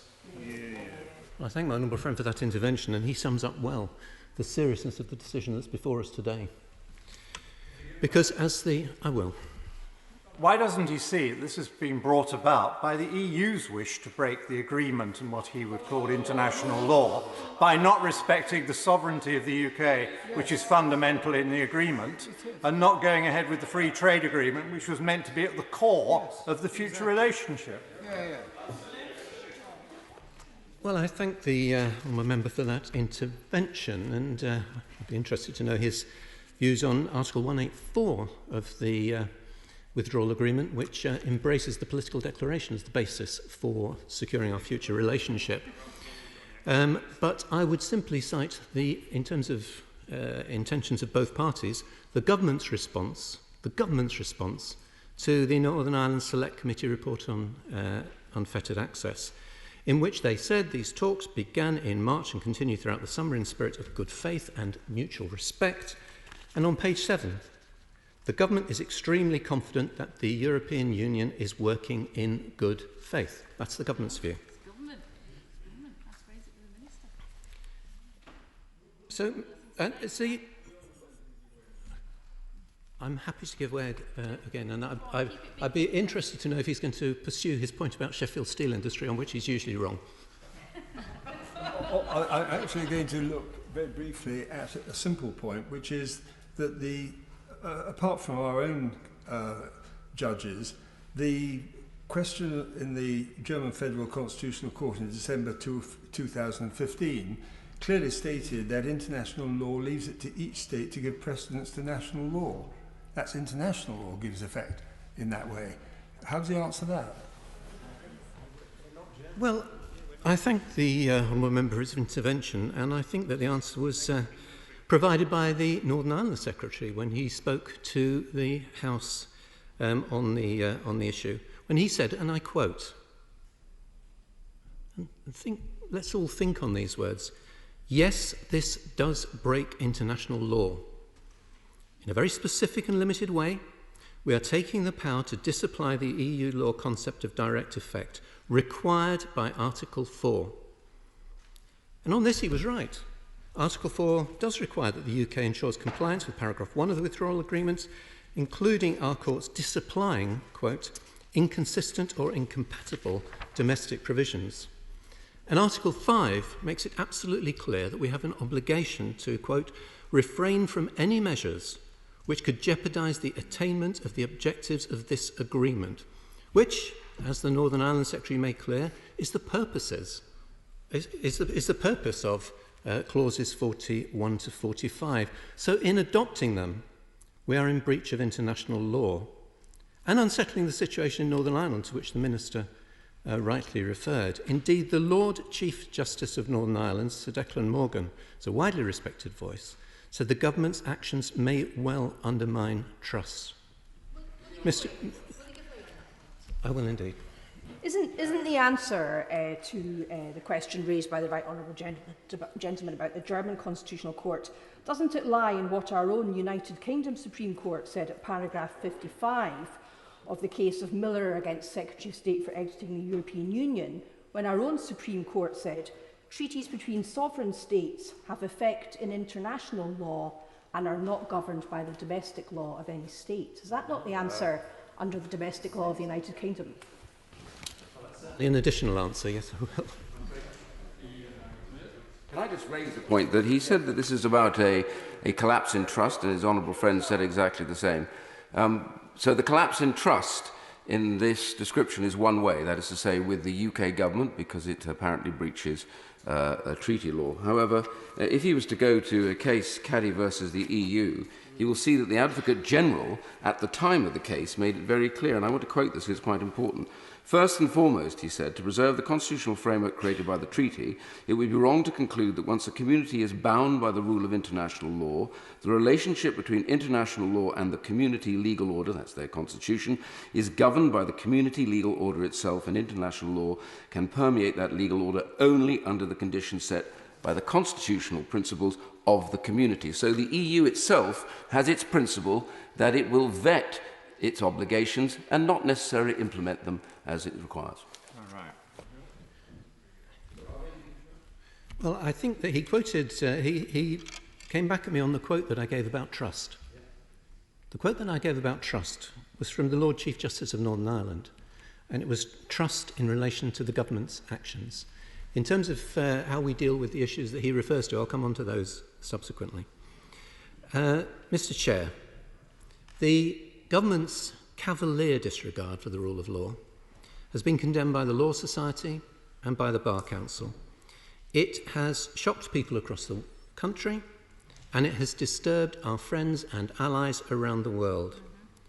Part of the tragedy of this situation, of the government's actions, is that they never needed to do this. Instead of throwing their toys out of the pram, there was a grown-up solution, there in the Northern Ireland Protocol itself. The dispute resolution mechanisms agreed by the Prime Minister, to which the Minister has referred at length, and which have been utilised already on other issues. But in recognising those, the Minister failed to acknowledge or to explain to the House satisfactorily why the government have chosen not to exercise that route and have instead put this legislation before the House. Because Article 16 provides for either the EU or the UK to take unilateral safeguard measures if application of the protocol leads to serious societal, economic or environmental difficulties, and Annex 7, as I think he alluded to, sets out the process to which matters can be resolved through the joint committee set up to oversee the implementation of the Withdrawal Agreement. Don't take my word for it.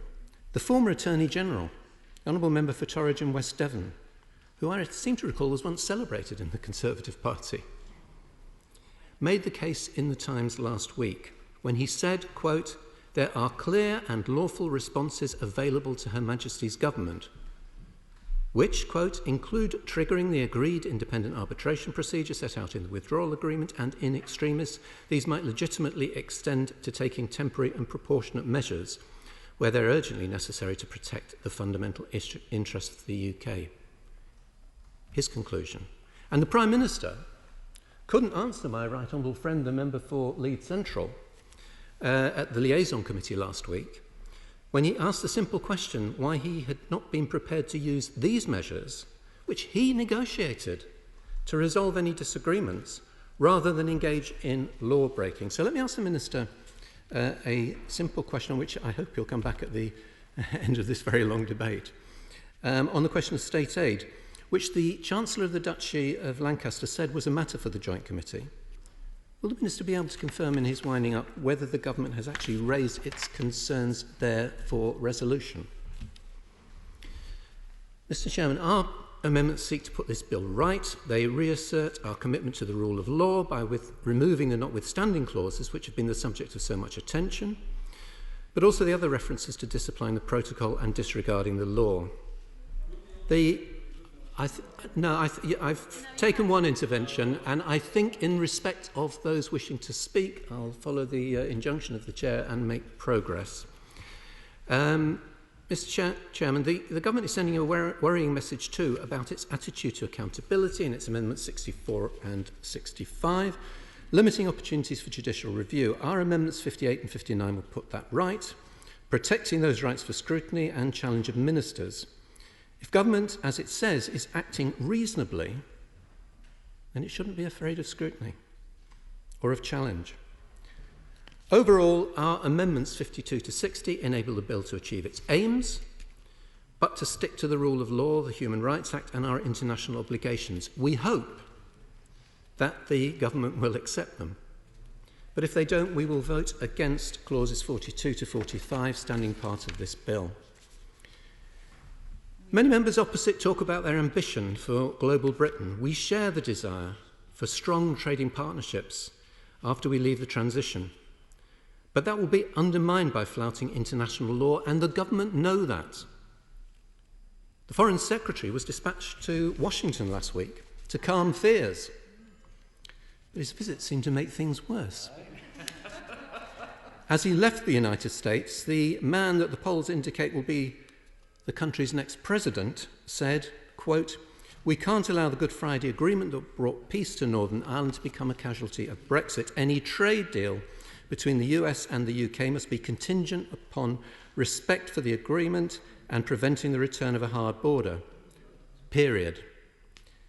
Adding to those views expressed on both sides of the aisle in Congress, who have said there'll be no US trade deal if this bill proceeds unamended. And we should remember that the UK and the US are co-guarantors of the Good Friday Agreement, a responsibility that a future President of the United States seems to be taking more seriously than the government.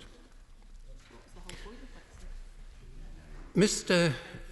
Chair, this debate is about our place in the world. It's about our values. It's about the sort of country that we want to be. If we cannot comply with our treaty obligations, how can we ever demand that others do so? We are giving a green light to oppressive governments from China to Belarus who flout the rule of law. This bill has deeply damaged trust in our country and our place on the global stage. In our votes tonight and tomorrow, we have an opportunity to rebuild our reputation, to make it clear that we are a country that can keep its word, a country that can make agreements and stick to them, a country that believes in the rule of law. Let's not fail in that responsibility.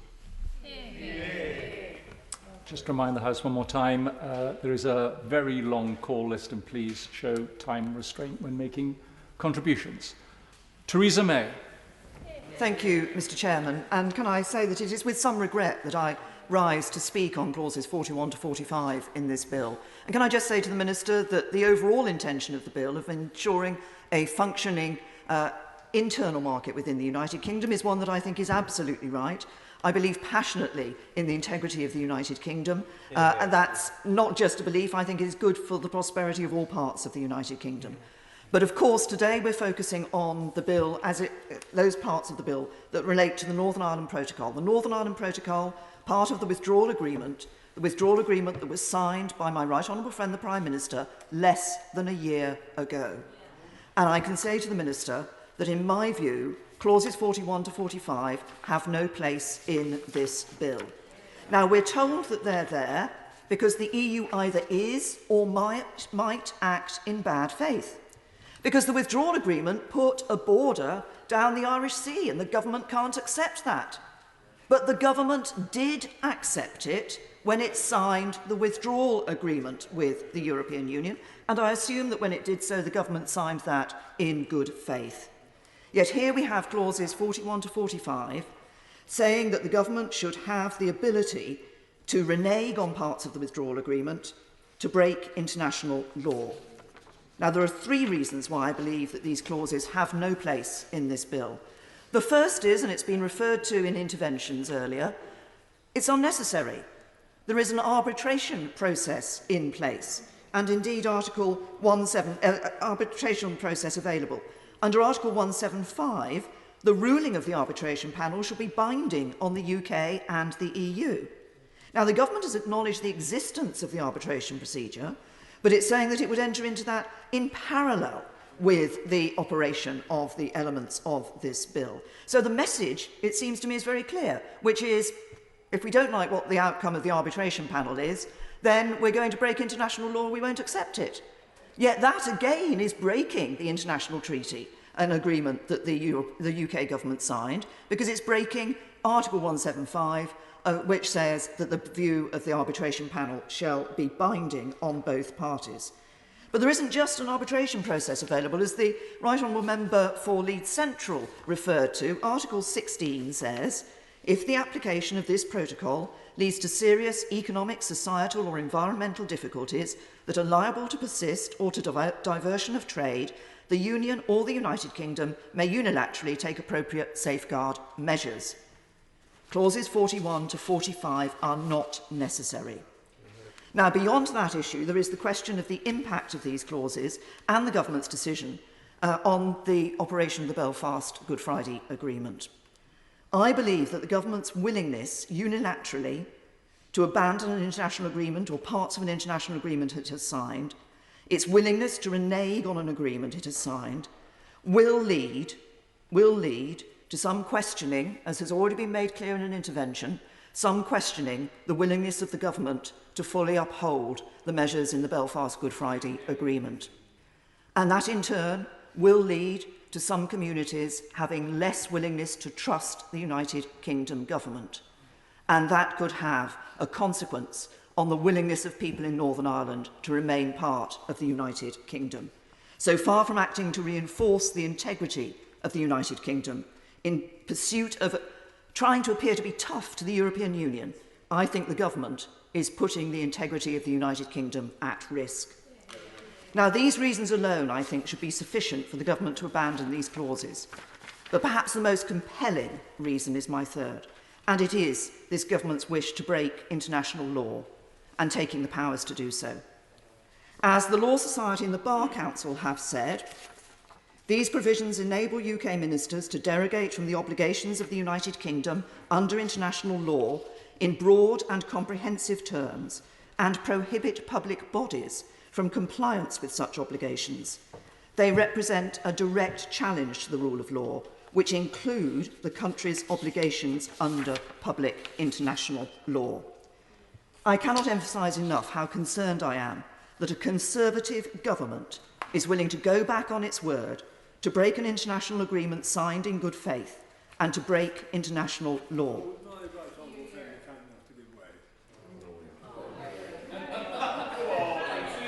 I have to say to my honourable friend, I wish I had £10 for every time I've given way to him in a debate or a statement over the last few years, but I will give way to him on this one occasion. I'm most grateful to my right honourable friend. Is she aware that the EU itself, and indeed many other states throughout the world, including many democratic countries, have persistently broken international law, and that this not only applies to other countries, but also to the United Kingdom? There are many, many overrides of international treaties by the UK itself. Let me get this right. My honourable friend seems to be saying if somebody else does something wrong, it's okay for us to do something wrong. I'm sorry, I do not agree with him on that point. Now, I recognise that my honourable friend, the member for Bromley and Chislehurst, has taken every effort to ameliorate the impact of these clauses, and the government has accepted and put its own amendment down. But frankly, my view is that to the outside world it makes no difference whether a decision to break international law is taken by a minister or by this Parliament. It is still a decision to break international law. This can only weaken the UK in the eyes of the world. One of the great strengths we have as a country is our commitment to the rule of law, and this will have been damaged. Our reputation as a country that stands by its word will have been tarnished, and the willingness of other countries to trust the United Kingdom and its values will have been reduced. So much for global Britain. Now, in 2018, when Russian agents used a chemical weapon on the streets of Salisbury to attempt to murder Sergei and Yulia Skripal, which then led to the nerve agent, which led to the death of Dawn Sturgis and affected her partner, Charlie Rowley. I led the action. I called on our friends and allies to stand alongside the United Kingdom. I led the action that resulted in 29 countries expelling an unprecedented 153 Russian agents from their borders. We were able to do that because those countries had trust in the United Kingdom. Where will that trust be in future if they see a United Kingdom willing to break its word and break international law? If we pass this bill with clauses 41 to 45, and in so doing accede to the government's wish to break international law, I believe it will have a detrimental effect on people's trust in the United Kingdom. And as the United Kingdom negotiates trade deals around the rest of the world, why should anybody we're negotiating with believe that we're actually going to uphold what we sign up to in that agreement? If we've said clearly that, well, if we don't like it, then after we've signed up to it, we'll change it, we'll break it. This is a country that upholds the rule of law. It is one of the things that makes us great. It is one of our characteristics. We propound, we uphold the rule of law around the world. The Conservative Party upholds the rule of law. It's one of our values, one of our characteristics. Yet we're being asked to tear up that principle and throw away that value. And why? I can only see that on the face of it, it's because the government didn't really understand what it was signing up to when it signed the Withdrawal Agreement. My right honourable friend, the member, my right honourable learned friend, the member for Torridge and West Devon, described the government's action as unconscionable. As has already been quoted, the noble and learned Lord Keane resigned because he said he found it increasingly difficult to reconcile his obligations as a law officer with the policy intentions of the government. I have to say to the Minister, frankly, I find it difficult to understand how any minister can go through the lobby to support these particular clauses. I consider that introducing clauses 41 to 45, the government is acting recklessly and irresponsibly with no thought to the long-term impact on the standing of the United Kingdom in the world. This will lead to untold damage to the United Kingdom's reputation. It puts the future of the United Kingdom at risk.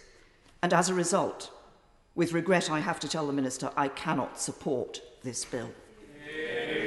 Justin Oswald. Thank you, Mr. Chair.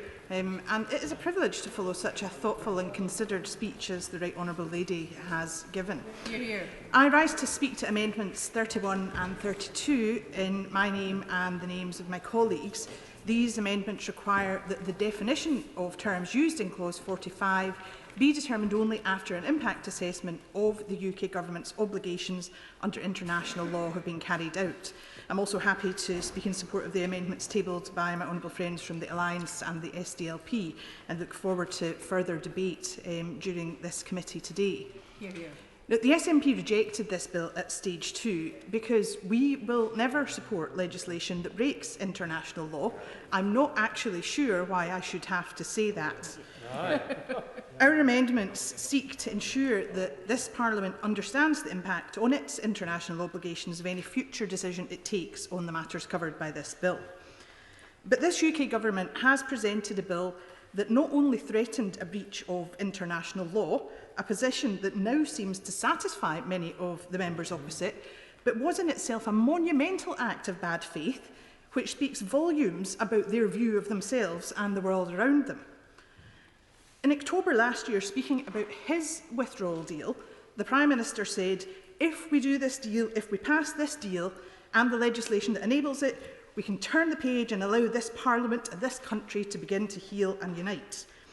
The range of amendments to this section of the bill alone make it clear, not that we needed the clarity perhaps, that healing and unity can hardly be described as the highlights of his leadership. In November 2019, the Prime Minister said, Northern Ireland has got a great deal. You keep free movement, you keep access to the single market. The Minister spoke about the Conservative manifesto, but that manifesto and their campaign boasted of the Prime Minister's oven-ready deal. He was effusive in his support of the deal, calling it very good, excellent, fantastic, wonderful. But here we are, and the Prime Minister has now changed his tune, and far from his deal being oven-ready, it's now only fit for the cow. I will give way. Member for giving way. I just wonder, is the member telling us that she and her party believe the Prime Minister then? I thank the honourable member for that intervention, and the short answer is no. Regrettably, I don't believe the Prime Minister on this or other matters. So the Prime Minister said at that point, and I quote, "We have to protect the UK from that disaster." A disaster, and that's his word, not mine, which was negotiated by him and the same adviser as he has now. And the Prime Minister visited Northern Ireland last month and talked of close cooperation between central and devolved governments. But in the least surprising news of the day, certainly to viewers in Scotland, he didn't engage with anyone outside Westminster in the development of his bill. He excluded all of the devolved administrations from the process of developing a so-called single market for the United Kingdom. Plus ça change, Mr. Chair. And despite the clear relationship between this bill and the peace process, as well as not engaging with the Northern Irish Executive, the Prime Minister also failed to engage with the Irish Government. Despite the clear importance of doing so, he just breached on regardless. And we know why there was no engagement, because this shabby bill, his shabby bill, had to be put together out of sight of the people that the Prime Minister couldn't control, people with respect for the rule of law and for accountability. Hear, hear. So the SNP amendments would ensure that this Parliament would receive an assessment of the impact of any future action on these matters on the UK Government's obligations under international law. A proper assessment, not the usual triumph of blustering bombast over good judgment by the Prime Minister. Because the people of Northern Ireland deserve better from the Conservative Party. Our amendments recognise that. How can businesses and communities plan with any confidence when their future depends on the internal battles of a party that shows such scant regard for the rule of law? I will give way. Thank you. Thank the member very much for giving way. There's been a lot of talk in recent weeks about consent, and the member has rightly said that the devolved administrations were not spoken to at all about this bill. But in all of the talk about consent, it might be useful for the House to know that the Northern Ireland Assembly has just voted in favour of the Withdrawal Agreement, in favour of sticking to the agreement that this British Government have made with the European Union, and that includes the Northern Ireland Protocol. They are the voice of Northern Ireland, and they are saying very clearly that this bill is wrong. Awkward.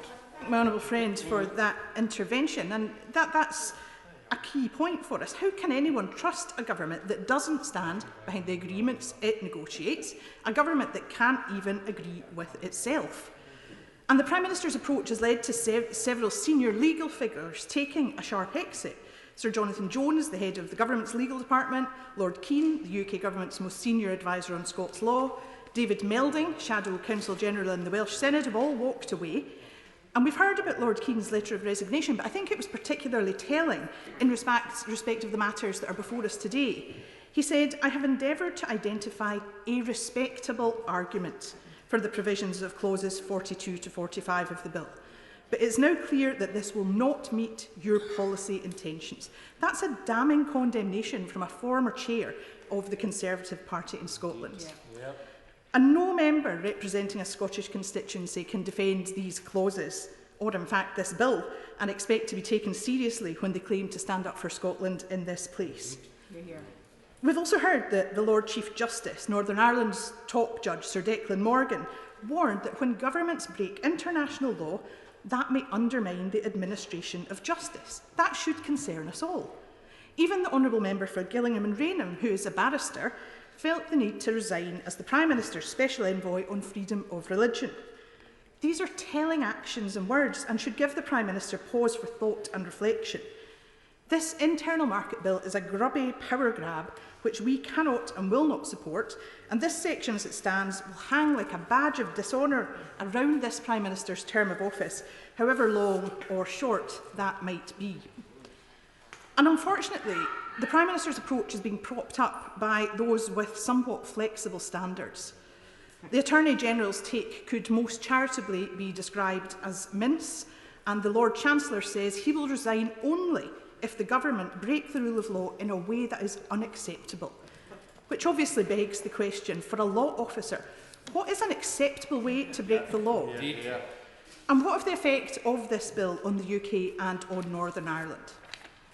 In October last year, when he was still trying to convince us that he'd negotiated a great deal, the Prime Minister said of his withdrawal bill, "For those who share my belief in the transformative power of free trade, a new deal enabled by this bill will allow us to sign free trade agreements around the world.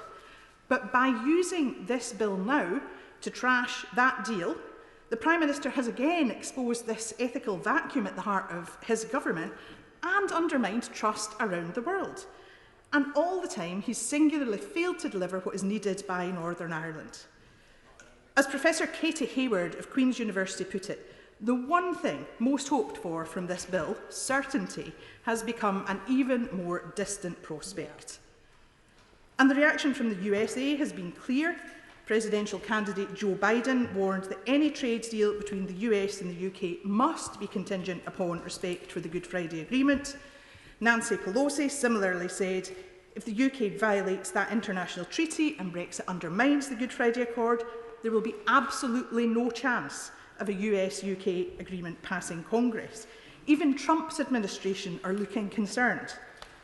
And the architects of the Good Friday Agreement, from both sides of this House, are united in their condemnation of this bill and of this section in particular. They have called out this government's willingness to imperil the peace process and undermine the UK's standing in trade negotiations. All of these issues would have been foreseeable if this bill had been accompanied by an impact assessment, as was asked for by the SNP amendments. But fundamentally, at its heart, this bill is ill-conceived, confused and very damaging, frighteningly like the UK government, and neither of them deserve our support. Sir William Cash. Thank you, Mr. Chairman. There are many essential reasons in our national interest and on constitutional, legal and grounds of practical necessity for these clear, unambiguous, notwithstanding clauses in the bill, which have been discussed in the context of clauses 42 to 45. I mentioned in response to the Right Honourable Member for Maidenhead that it was not just a question of whether or not it was the Europot calling the British kettle black. It was a question of whether or not in the United Kingdom we had ourselves overridden clear treaties, and there are far too numerous to mention in this short debate today. And of course also there are an enormous number of examples of international law breaches by foreign states, not only in Europe by member states, but also by the EU itself egregiously. And furthermore, there are examples of other countries, all of whom, every one of them, being democratically elected. So this question of values and reputation and the issues that have arisen have to be weighed against that context. Of course, there are many international treaties and there are many aspects, for example, just a moment, there are many aspects of international law which are sacrosanct in terms, for example, of torture, genocide and the rest. And it is the fact that international law comes in many shapes and sizes and degrees, as I'm sure we all know. So basically the question is, where sovereignty is involved in the case of a nation, and the Vienna Convention addresses this question, then there are other considerations which come into play where it is at the highest end of where the national interest lies. And it is absolutely clear that in many instances, democratically elected civilizations, countries, have themselves broken these treaties. Now, this bill does not, in my view, breach international law, but our rule of law must be based on our Parliament making our laws for our people, based on our sovereignty and not by judges. Indeed, Parliament itself voted for Section 38 without a single vote or even a voice raised in opposition, as far as I'm aware, in either House on second reading, and that bill passed its second reading by as many as 124 votes. Lord Bingham, the famous Lord Bingham, clearly demonstrated this in chapter 12 of his book, when he said, with respect to the fact that it is our Parliament making laws for our people based on sovereignty and not by judges, he said quite clearly that there were a number of judgments that he'd come across which breached this principle. Wise judges do not want to have to make political decisions. His unimpeachable principles turn on its head the exaggerated claims with respect to the breaking of international law which has not taken place. As I said, the German Federal Constitutional Court in December 2015 states that international law leaves it to each state to give precedence to national law. Laying a bill is not a breach of international law and is privileged. If a treaty is entered into on the reasonable assumption that a state of affairs would exist which does not transpire, the treaty is voidable. This agreement was written on the basis of the EU recognising our sovereignty, which has not happened. International law is broken by democratic countries throughout the world and in the EU in their own interest. The list is long, but I'll give a few examples. Western Sahara, sending migrants back to North Africa and Turkey. When Madame Lagarde in 2010, the EU broke the Lisbon Treaty, she said we violated all the rules over Greek and Irish bailouts. The EU are now unilaterally changing the bilateral Channel Tunnel Treaty without our being able to prevent it. The EU threatened to use WTO's most favoured nation principle against the UK, contrary to state practice, core principles of world trade and requirements to negotiate in good faith. And I have another stack of examples which I mentioned where UK statute has overridden international treaties. There is no argument about it, it's there in black and white in the treaties and in the sections of various enactments which have overtaken and overridden international law.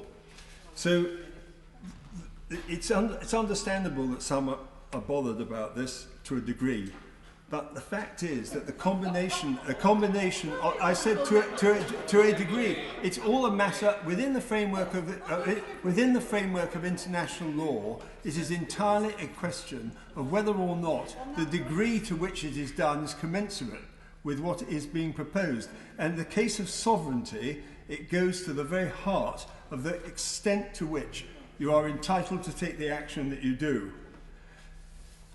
Finally, I would simply say this. This is less about breaking international law than it is about breaking the conditions in respect of state aids and in respect of the whole question of the manner in which the Northern Ireland Protocol would operate in the UK with respect to breaking the issues of contracts and of the manner in which people work in this country.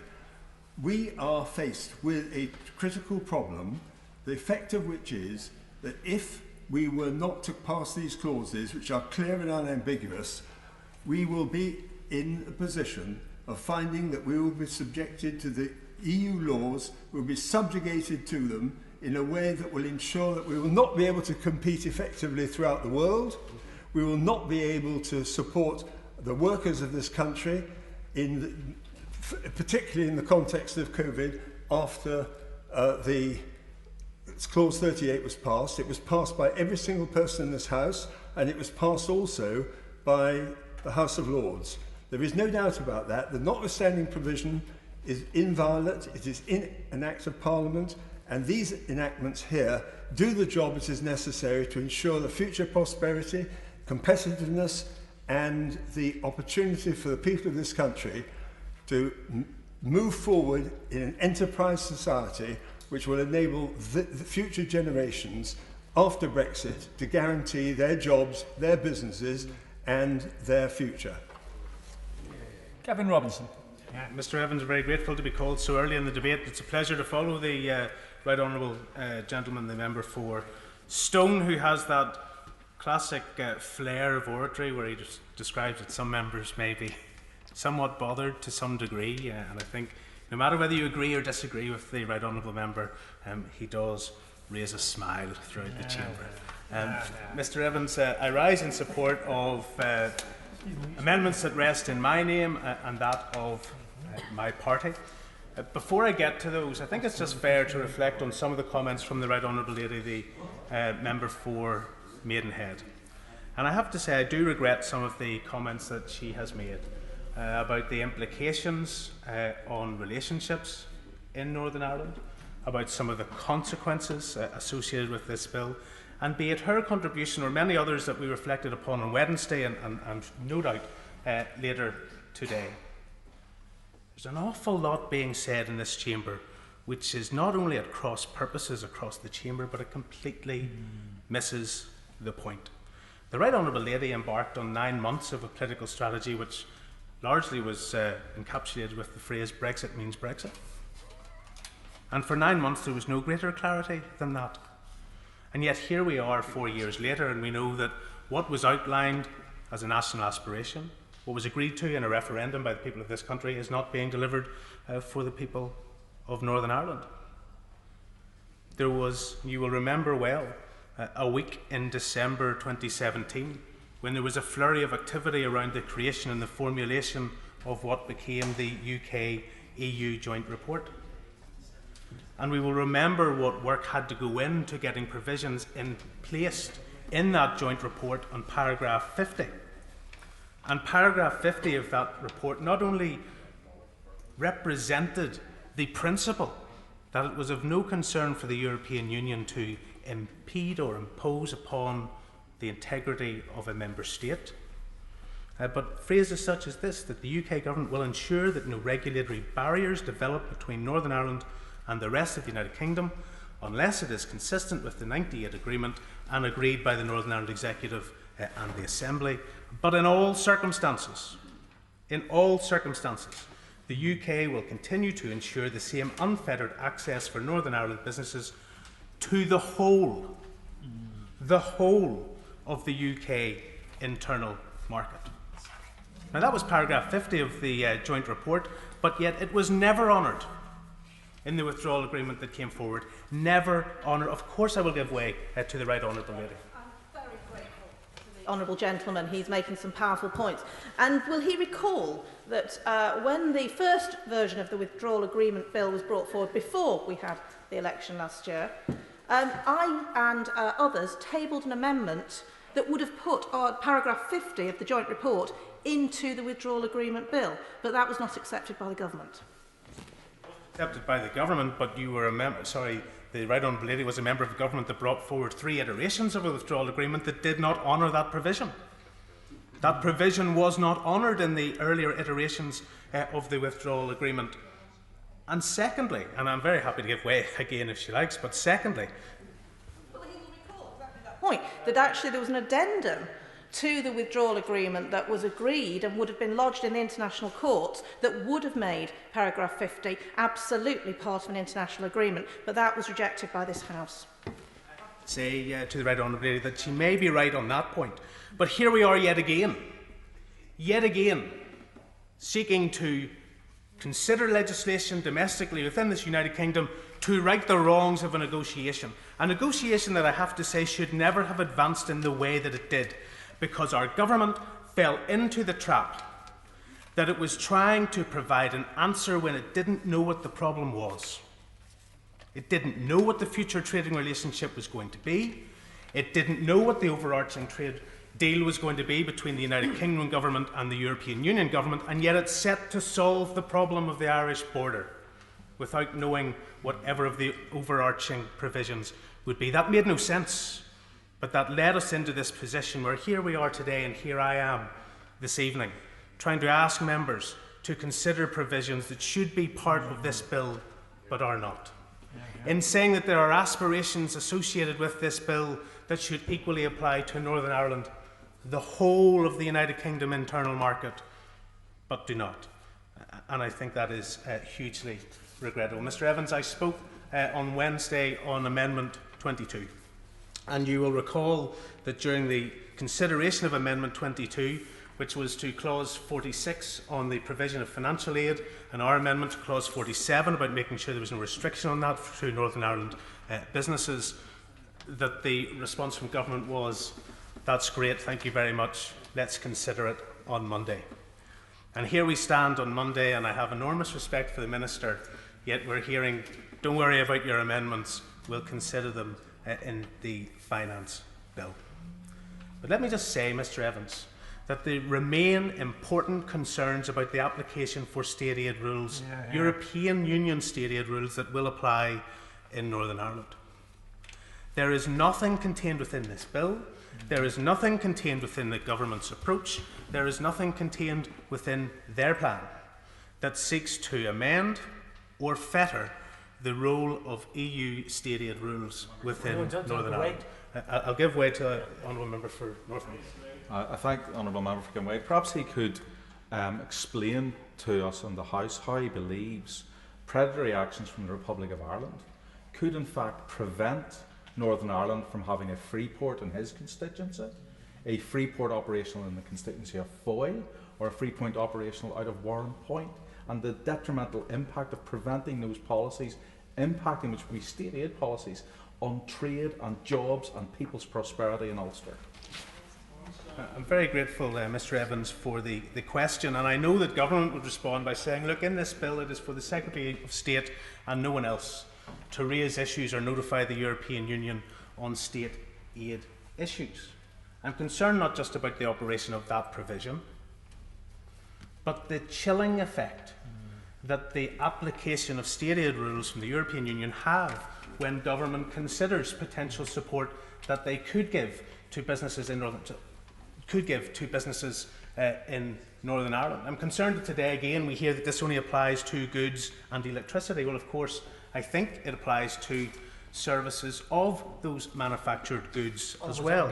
Hang on, I think there is a financial threshold of around £500,000, but I think there is much more clarity required from this government on the application of state aid rules in Northern Ireland, because all I hear actually is trying to make sure the EU doesn't encroach in GB affairs without any consequential understanding, recognition or aspiration to solve the problems that we will face in Northern Ireland. I'll give way to my friend from East Anglia. I'm going to accept that whilst this bill may state that it's up for the Secretary of State to notify the European Commission of any state aid, there is absolutely nothing to stop either the government of the Irish Republic or indeed another manufacturer who feels aggrieved that state aid has been given to firms in Northern Ireland, which then impinge on their ability to compete with those firms. Nothing to stop them taking a case to the Commission and going through the European mechanism at that stage. And once that happens, we have no representatives on the Commission, no representatives in the court, so it's a one-way ticket as far as the complainant is concerned. I think my right honourable friend is absolutely right. And I mentioned the chilling effect. Arguably, if the UK government and officialdom within Whitehall hadn't offered such religious observance to EU regulations over the last 40 years, this country would not have agreed to leave the European Union. Other countries within the European Union that we know, France, they have en français an à la carte approach to which regulations are important and which are not. But that religious observance in this country has given that chill factor for years as to why then people build up the frustrations and the resentment on the application of those regulations. And so too, I think there's a fear that that could happen here. Consider the Addison Lee case, which was on state aid application of rules in this country. Addison Lee wanted to use bus lanes in London. Addison Lee were told they could not use bus lanes in London. Addison Lee took a case on the state aid implications because the state was unfairly giving an advantage to Addison Lee in London. Now, the UK government's position was, catch yourself on, it's a UK-funded public service and a UK private business. There's no application for EU state aid rules. But the EU resolved that, yes, it was engaged because Addison Lee could equally have been owned by representatives from another member state. That's how the question was resolved. That's how Addison Lee can use bus lanes. So the application, far-reaching implications of state aid law, I have no doubt, would open the opportunity for claims from elsewhere. I will give way to my honourable friend for strict. Thank the honourable friend for East Belfast for giving way.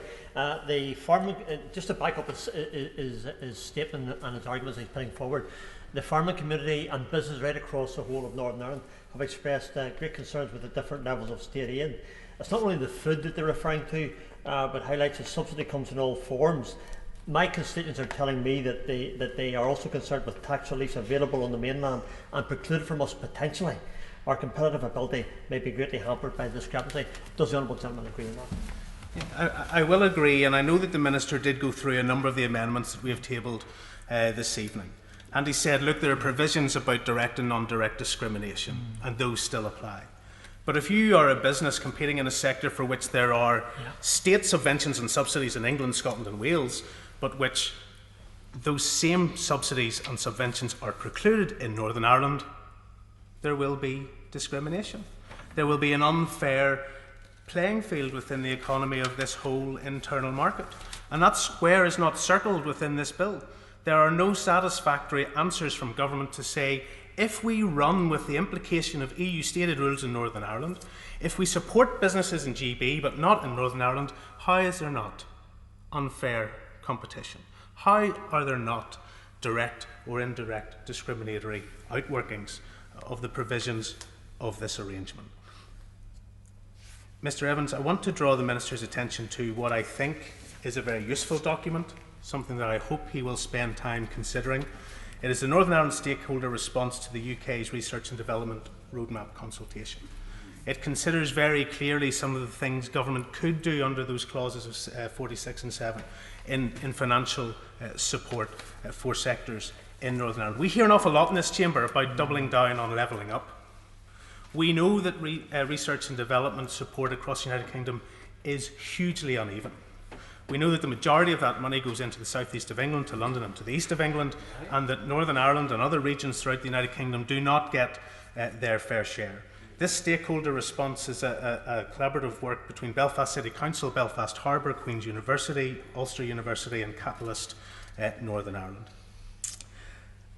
It asks that government ring-fence R&D support, the minimum of £250 million per year for Northern Ireland, that they create bespoke arrangements that allow for flexibility of funds for the Northern Ireland economy, that they appoint regional delivery partnerships, and that the government are considering what is described as an ARPA, or Advanced Research Projects Agency, and I think very clearly for the cybersecurity hub that we have in my constituency in East Belfast, for the FinTech hub that we have, the advanced and high-end engineering and manufacturing in my constituency, and the digital aspirations of a digital Freeport in Belfast, that ARPA opportunity is well worth considering and well worth showing that even though we may have an uneven playing field, that our government is serious about doubling down on levelling up and will extend support to Northern Ireland.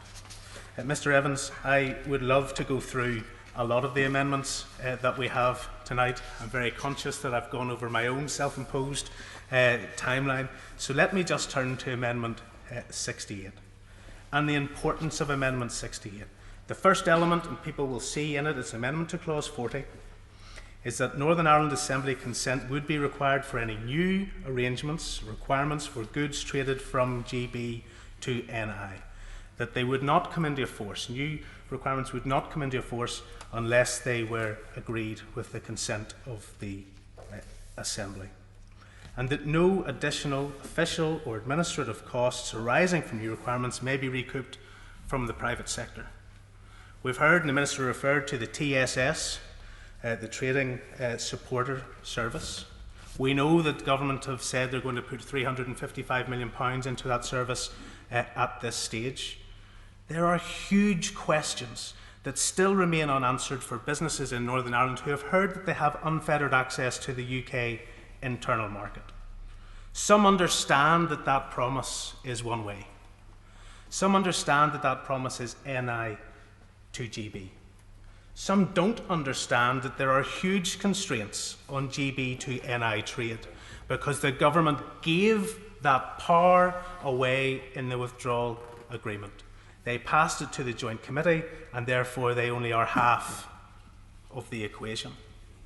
We know that the Joint Committee is considering what goods are at risk, but businesses are trying to access goods in the rest of GB and their suppliers are saying, are we able to send this to you? Will we be able to sell you these goods? Will we be required to file exit declarations? Will there be a cost for us doing business with you in Northern Ireland, a cost which we're not prepared to make or you're not prepared to pay? And if that is the case, it makes a whole nonsense of this internal UK market. Would the member give way? Yes, sure. I'm grateful to the member giving way. Just clarify for the record, if this amendment did proceed and the consent of the Northern Ireland Assembly was required, A, would that constitute a unilateral breach of the protocol? And secondly, how would that consent be given? Would there potentially be a petition of concern that could be lodged against it, thereby giving his party and anyone else, in terms of the TUV, for example, a veto over the way forward? Thank you, Mr. Evans. I think the first aspect of that is this an intended breach. The answer is clearly no, because it talks about any new requirement, and if you read the content of the amendment, you will see that it is any new requirement. And look, the Northern Ireland Assembly has cross-community voting mechanisms, not to provide vetoes, but to encourage consensus. Encourage consensus.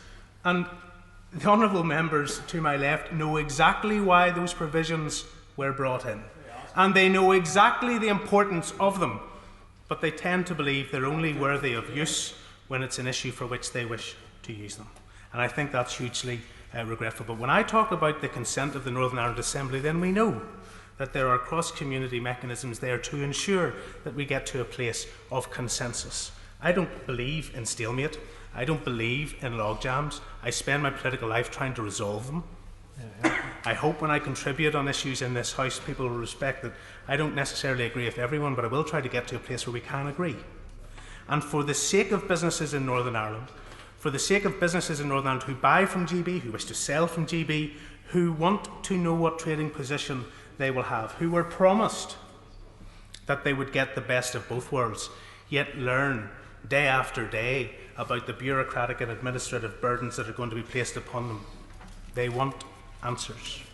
And I know the Minister is going to thoughtfully respond to this debate and will pick up on some of the additional issues that I've raised on Amendment 68. I hope he does. I hope he offers some clarity and comfort for businesses in Northern Ireland.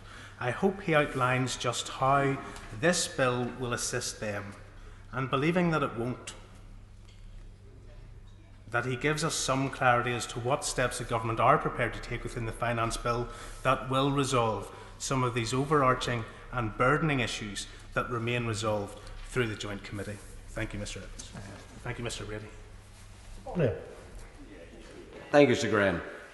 This has not been the most edifying of spectacles for the House of Commons over the last few days, but I hope it's one where we can, at the end of the day, find a constructive way forward. And I say it's not edifying because much of the purpose of the bill is important and valuable, but to act in contemplation of something which most of us would regard as unworthy, namely to breach an international obligation, is not something that one should ever seek to discuss lightly. It is not, equally, something which can ever be an absolute, because there can be certain extreme and pressing circumstances where such a derogation is permissible. But the test has to be a very high one. And that's why the discussions which have taken place between some of us and the government and the Minister's response is important as far as my thinking is concerned. Because on the face of it, without safeguards and without caveats, as my right honourable friend, the member for Maidenhead, observes, clauses 42, 43 and 45, without more ado, would, to my mind, be unconscionable, and one could not support them.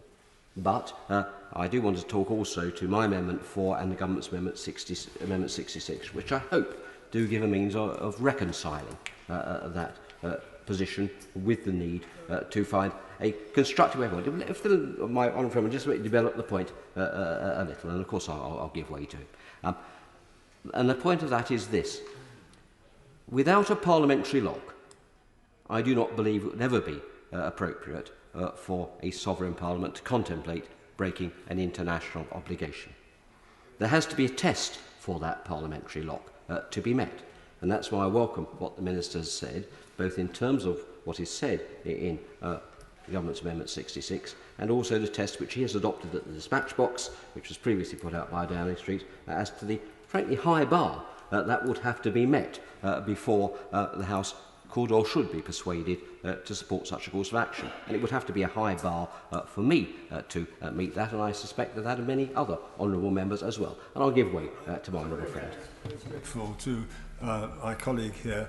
Would my honourable friend agree that that bar really does become very apparent when you're dealing with the essential question of sovereignty and whether or not the EU, in the case of these negotiations, is really recognising the sovereignty in the way in which it was clearly stated in the protocol and in the essential elements of the agreement, that we are sovereign and that our constitution, in fact, is special in that respect as compared to some other countries who have themselves got provisions of written constitutions. Well, let me put it this way, Sir Graham. If my honourable friend is saying that the test is something akin to that in Article 46 of the Vienna Convention on the Law of Treaties, which permits a departure from an international obligation if, and I quote it, the violation that causes it is manifest and concerned a rule of its internal law of fundamental importance, then I'm not a million miles away from him. It's not an exact analogy, of course, I don't think he's trying to make it that. But it would have to be something very fundamental. I simply say, from my point of view, one could conceive, and I use my words carefully, one could conceive that a government might be able to come and persuade the House that there was such a threat to the position of Northern Ireland within the United Kingdom and the welfare of its economy and its people that one might take such a step. And that's why, having thought and hesitated for some time, I'm prepared to allow the government the opportunity to make that a case. But that is a high bar nonetheless. And I do have to say, can I just finish my point with respect? And I do have to say that the fact that other jurisdictions may have derogated from international treaties, be it the EU, be it others, is not, I think, of itself persuasive. I think many of us would need to be persuaded by the evidence that was brought in relation to the specific circumstances that might give rise to the triggering of the bringing into force of these three clauses under the arrangements set out in the Government's Amendment 66. That's the point, I think, will be the only test that will be relevant. I'll give way to the honourable gentleman. I'm grateful to you right on. for giving way, and I have sympathy with the argument that he is making, but I have to say to him that the practicalities of this will take us in a very different direction. Just last week, number 10 Downing Street was briefing out that he and those who agreed with him would have the whip removed if they followed through on it. Now, that is the pressure that members on that side of the House will be put under. And can I suggest to him, it is possible that the government has accepted his proposition because they see it as being something which in practice will not cause them any difficulty. Make 2 points to the right honourable gentleman. Firstly, I think he knows that my record does not indicate that I'm always in terror of voting against the whip. And secondly, if anything was being briefed out about that, I never heard it, and it was never said to me, and I'm be shocked at any government will brief such a thing without saying it to the face of the members concerned. I'll give way to my honourable friend. Grateful to my right honourable friend in giving way. And can I also confirm, when I conveyed to the government my concerns on the Sunday with regards to aspects of this bill, and then on Monday that I would be resigning as the Prime Minister's Special Envoy for Freedom of Religion or Belief, with real concerns as to aspects of this bill, no one ever from number 10 at all ever said that the will will be withdrawn. Instead, they said they understood and accepted my decision. I'm grateful to my honourable friend, and that doesn't surprise me. It's consistent with my own experience. I simply gently say to honourable members opposite that actually the issues at stake here are too serious to be part of what might otherwise be an understandable bit of partisan knockabout. This is not what we're talking about. I'll give way once more and then we're going to make progress. Very grateful for the honourable gentleman giving way because he does mention the seriousness of the issue. It's that serious that the British government's senior Scottish law officer, the Advocate General, has resigned.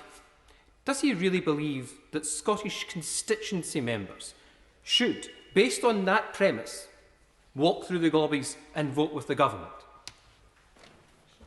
It's presumptuous, it seems to me, for the honourable gentleman to try and suggest how any of my honourable and right honourable friends might choose to vote. Any more, it would be presumptuous for me to take a view as to why any member does or does not remain a member of the government. I have a very high respect for the noble Lord Keane of Ely. I do just observe that his resignation was in fact before the terms of the government's amendment was announced and tabled, and before the declaration which the Minister has read out from the dispatch box was actually in the public domain. And I perhaps regret the timing of that, but I respect Lord Keane's position, and that is unchanged. I don't think relevant to the case that we must make here. And I must, with respect now, press on and not take any further intervention for some time out of respect for others who wish to speak in this debate. So we're at this position now. The government accepts that it must come to the House and make its case. I think the Minister recognises that case would have to be a persuasive one, and the level of breach by the EU, which would have to be a breach of their obligation of good faith, which in turn will be a breach, it seems to me, of the obligations under Article 26 of the Vienna Convention to operate in good faith, would have to be made out before I and many others will be prepared to vote for such a course, because of the consequences for our international reputation and standing that such a course might potentially involve. That's why I am prepared to adopt the formulation of the Lord Chancellor that such a thing might be acceptable in extremis. This is not a carte blanche for the government, and in fairness, I don't think ministers have ever taken it as such. And I think they know that it weighs heavily to do such a thing as well. So that's why, if the government moves Amendment 66 tomorrow, when we get to that stage, Sir Graham, I will be prepared to withdraw my amendment. But it is to give the government the chance to make its case as to why such an exceptional step should be necessary. I don't think in this debate it is wise or in fact constructive to conflate the position of domestic and international law. In fact, they operate in different spheres, and much of what we're looking at here would in fact be in relation to treaty law. And I think, therefore, a test which is not dissimilar, though it can never be exact, with those considered in the Vienna Convention, are not out of the way. And I welcome, too, the fact that the Minister indicated that the measures that would be initiated would include the arbitral provisions under the protocol to the Withdrawal Agreement. I think to try and oust those provisions would itself be a material breach on our part of the agreement and will be unconscionable. It may be, under certain circumstances, the timeframes of that might not be capable of being resolved in such a way that we might not have to take some proportionate and temporary action ourselves to safeguard a vital interest. But I'm sure the Minister and the House will note that I choose my words carefully in all of those regards. This is not a green light to treating our international obligations lightly or cavalierly. It is an opportunity for the government to justify why it might be necessary.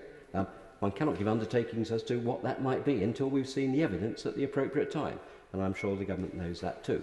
But if in practice it also has the desirable effect of enabling the negotiations to proceed, and at the end of the day, with good faith on both sides, which I hope underneath is still there, we are able to get an agreement with the European Union and leave on the terms of a deal. It may not be as good as I would have liked, but much of what I've been doing ever since the referendum is trying to mitigate a circumstance that I didn't wish for, but which I believe has to be addressed head-on for the sake of the country. If we can achieve an agreement, then I hope these provisions will be OTOs, and we'll see no more of them. The rest of the bill is necessary because we do need a proper and efficient working of our internal market once we leave the European Union. And therefore, my other motive for adopting the course I have is not to obstruct the rest of that bill needlessly. But it's that spirit which has been reflected in my exchanges with the Minister, in fairness, in which I set out the case why the amendment is important to debate and to consider, and why, if the government is able to deliver in the terms that we have discussed, I will give them the chance to make their case, if it ever be necessary, in the profound hope that we never actually get to that. Thank you, sir. Mr. Graham. Claire.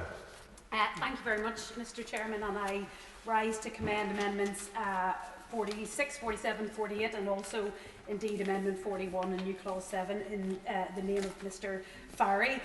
But there's been so much invocation of the Good Friday Agreement in favour and against the measures in this bill that I do think it bears repeating some of what is and isn't contained and implied in that generation defining agreement, because those who have read the Good Friday Agreement will know it doesn't really talk that much about borders or trade or internal markets, because frankly the EU had settled all of those things, and in 1998 the prospect of either government choosing to leave the security and the opportunity and the prosperity of the EU would have been considered insanity. Violence was the reason for continuing fortifications, and the Good Friday Agreement was the document that articulated most clearly the argument that had been made by John Hume and others for so many years, that violence was neither needed or justified.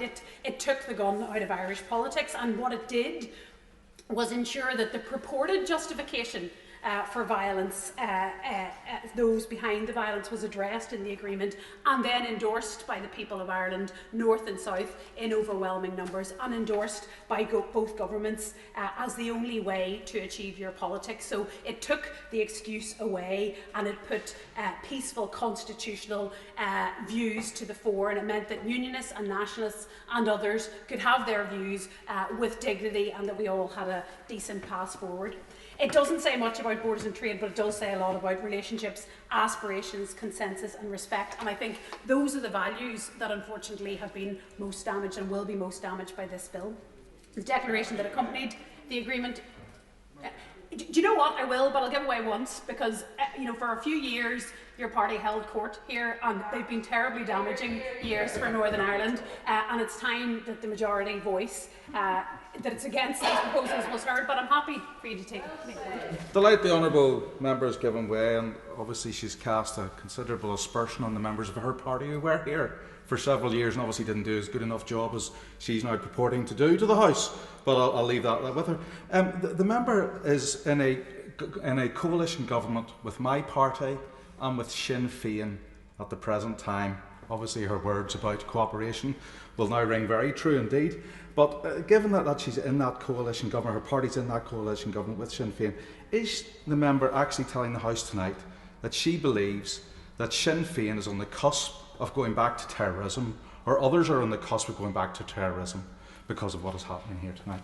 I'm obviously not, and only somebody with absolutely no understanding or who is so just disingenuous would ask that question, that where does the violence come from, as if just a hope that is good enough reason to ride over a solemn peace treaty. Only somebody who either misunderstands or directs people would ask such a disingenuous question, and asks it repeatedly. We know, unfortunately, there have been many, and there are many, from different political hues that have always sought to use violence as an excuse. So that's why my party and others, while your party stood outside and waved placards and did everything they could to thwart the Good Friday Agreement, but that's why we and others did the heavy lifting to ensure peace. So I won't take any lectures, thank you very much, or any disingenuous questions, but the agreement did talk about democratic and agreed arrangements, democratic process and the primacy of the rule of law, and it talked about close cooperation as friendly neighbours and partners in the EU, and each of the strands of the Good Friday Agreement have been damaged by the last few years and further by this bill. Strand 1, dealing with the internal relationships in Northern Ireland, which is damaged by injecting these binary choices in and by trespass into the devolved field. And I won't, for reasons of time, go over the points that I and others made on Wednesday evening about the devolved settlement and what the undermining of it may do. Strand 2, which deals with relationships on the island of Ireland, will be utterly undermined by the creeping borderism that will follow from this bill and the disruption of north-south frameworks. And Strand 3, members, deals with, of course, the east-west relationships, and it's quite clear that those are strained almost to breaking point by the last few years. So it's because of the primacy of relationships that barriers of trade and aspiration offend the Good Friday Agreement. So those who are seeking to say it's not written down anywhere, so there's no problem here, need to understand that. The SDLP profoundly regret the development of any barrier, east-west, the border and the Irish Sea, for reasons of trade and economy, but also because we understand that borders have symbolic meaning to people, and we understand that this is particularly hurtful and egregious to those of a unionist or British identity. We have enjoyed for the last 20 years interdependence and free movement east, west, north and south, and it is Brexit and these decisions that are forcing the choice. And it isn't refighting the last campaign to remind people that the problem isn't the protocol, and it isn't the EU, and it isn't uppity Irish nationalists. It's this government's failure to choose between either a higher degree of alignment with the EU, which offends the ERG,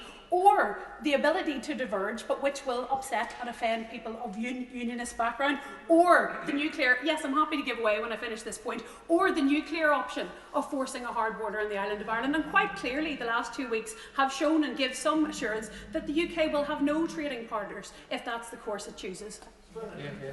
She says it's not the fault of the EU, and I'm grateful for her for giving way. But can we just remind ourselves, it was the United Kingdom government that gave an absolutely cast-iron guarantee that we would put no infrastructure up on the border between North and South in Ireland. It was the EU that kept threatening to do that, even though alternative arrangements could be developed to obviate that need. And I fail to understand why people just don't want to believe that, except they want to blame the United Kingdom government and not the EU. It's funny, we don't hear so much about the alternative arrangements. This from a party that has us all queuing around this estate because it couldn't put any alternative arrangements in for voting. We heard a lot about them for a lot of years, but the magic sovereignty dust that I was supposed to solve all of our problems has not yet been produced. But it's true that the choices, and the very difficult choices, are being forced by that government. We wish that the government had picked the first of those options. We wished it had picked a higher degree of alignment with the EU, but it didn't. And it can't keep reopening the wound every time it tries to deal with the contradictory promises it's made. Whatever bill this government brings, the choice will be the same. You can't opt out of the biggest free trade bloc in the world and then feign shock when the trade isn't completely clear. You can't refuse to do the first of the two things and then pretend the third won't happen. And to suggest that any of this is about protecting the Good Friday Agreement or the people of Northern Ireland is beyond parody. We have worked intensively with businesses and with other parties to try and address some of the barriers that we accept will exist, but we have to remind you and others that it is due to this government's choice and due to the failure for the last 3 years of the DUP to do anything about those choices that has brought us to this point, and people must own those decisions. The Joint Committee is the place to address those difficulties and those operational issues and those dispute mechanisms. We see and we acknowledge very much the anxiety that east-west barriers to trade create, but even with the politics and the identity issues stripped out, it's a regrettable fact that the sea border is more practical and more manageable than an island border across the island of Ireland, given that there are 3 points of entry into Northern Ireland and 108 border crossings between the Republic of Ireland to Northern Ireland. And I don't say that to be hurtful, and I say it's because it's true. And I bit my tongue several times during the speech from my honourable friend from Belfast, Belfast East, whose opinion is always considered by Bidit for a number of reasons, not only because, of course, your party opposed the giving of a consent mechanism to the Northern Ireland Assembly on Article 50, opposed the giving of consent on the sequencing, and also because you speak about the sequencing, and we have seen what has happened in terms of the gamification of the sequencing and the gamification and the using of Northern Ireland as a pawn in order to achieve outcomes and to justify no deal by the UK government. And the last thing I had to bite my tongue about was saying that the petition of concern isn't used as a veto. Members can look it up. Your party used it 86 times. It used it numerous times to veto, for example, equal marriage for absolutely no reasons of offence to the United Kingdom. But we see and we acknowledge those. Yes, I'm happy to give way. Thank you very much, Sir Graham. And look, I think the second last point, penultimate point, was right. I agree with her. But on petition of concern and cross-community voting mechanisms, she knows the reason they are there. She doesn't like it when people use them for reasons that she doesn't agree, but she knows the reasons they are there. We were not the only ones to use it. We don't have the power to use it by ourselves, but the aspiration for us all must be building consensus. It certainly should, and I'm not going to rehearse the figures, but I believe your party used it approximately 2/3 of the time, and you don't have the power to use it now because the electorate took that power off you because it was wielded inappropriately so many times. So whatever about, and I am acknowledging very, very clearly the barriers and the impediments that this will create, and the intentions of many to try and address those. But whatever the value of trade east-west, and I completely I see that value, I acknowledge it, but it's often cited by people who seem to know the price of everything and the value of nothing. But the reality is there are more people and more units that move up and down the island, and there are more that move between the two islands. And in fact, after the 1st of January next year, there will be more external crossings outside the EU into the EU on the island of Ireland than there will be in the rest of the continent's borders. So I just would like to make the point that those who support this bill and who support the last few years of poor decision making have to acknowledge the intellectual and the moral failure in a position that says a border down the Irish Sea is absolutely impossible technically and impossible to bear politically, but that somehow forcing one on the island of Ireland is dead on. We can deal with that with a bit of administration, and that people are being overly sensitive. So imperfect though I acknowledge it is, the protocol is the baseline protection against the border. So repudiation of the protocol therefore makes a border a lot more likely and inevitable. Our amendments, and I must say I agree with the member for Maidenhead that the clauses that we're dealing with today, we believe they're irredeemable, and I appreciate her interventions very, very much, and it's clear that over the few years when she served as Prime Minister, while I didn't agree frequently with what she said, I could always acknowledge that she was trying to respect the sensitivities, and I respect those who are trying to manoeuvre their party to the right place. And I know that that's a very difficult thing to do, particularly when 21 decent MPs were sacked for refusing to vote for this bill, and now they'll be sacked if they do vote for the withdrawal agreement. Sorry, I think it's the sequencing of things. But the amendments that we've laid down seek to protect the protocol and put the commitment to the Good Friday Agreement onto the bill and into legislation. And while I appreciate the words of the Minister, my honourable friend from Foyle has made very clear that the words don't mean anything if you refuse the opportunity to give it legislative effect. So our Amendment 47 tries to put in place an understanding and assurance that all of the bill's operation will be compatible with all of the legislation that underpins the Good Friday Agreement. And while it's clear that the UK's intention, and I accept what they're trying to do, but I think they're doing it inappropriately, and I don't think it will work. But it's about rejecting EU jurisdiction. But the fact is, because of the international treaty that is the Good Friday Agreement, international law does have jurisdiction in Northern Ireland, and that is welcome. And the rights and safeguards and equality of opportunity section of the Good Friday Agreement confirmed incorporation of the Convention on Human Rights into Northern Ireland law, with direct access to the courts and remedies for breach of the Convention, including power for the courts to overrule Assembly legislation on grounds of of consistency. And that point is echoed again in strand 1 of the agreement. And it must be very clear that certainly my party couldn't and wouldn't have signed up to the Good Friday Agreement without those commitments. But this bill casts them into the wind. So it's clear we're not talking about narrow and specific breaches here. These are going to be open-ended and unchecked powers, and there's not going to be any qualifications or consultations to test the basis. I sought assurances on Wednesday night from the Minister that there would be limits to these powers, and I did not receive that assurance. Members may think this is all a big game of chicken or a negotiating strategy or whatever the EU, and I urge them to remember the words of John Hume, late John Hume, a former member of this House, who said very clearly, victories aren't solutions. You know, the agreement he designed talked about the obligations of the British and Irish governments to promote the harmonious and mutually beneficial relationships between the peoples of these islands. And I dearly hope that that can somehow still be our future. We're all in the business of trying to deliver solutions for our constituents. I appreciate that some of you are trying to deliver Brexit in your Brexit deal, however ill-advised I think that is. I'm trying to deliver stability and reconciliation in Northern Ireland, but I believe your bill prevents both of us from proceeding. I didn't interrupt the Honourable Lady, but I would just like to remind members, especially new ones, that if you say your, as in your party, it's a reference to my party, and it wasn't my party. Also, just remind people to use temperate language when they can. And there are just one or two instances where the Honourable Lady was drifting, sailing a little close to the wind. Also, just say to all members present that there are still a lot of people on the call list. The closer to 5 minutes the speeches are, the more of our colleagues will be able to contribute to the debate. Teresa Villiers.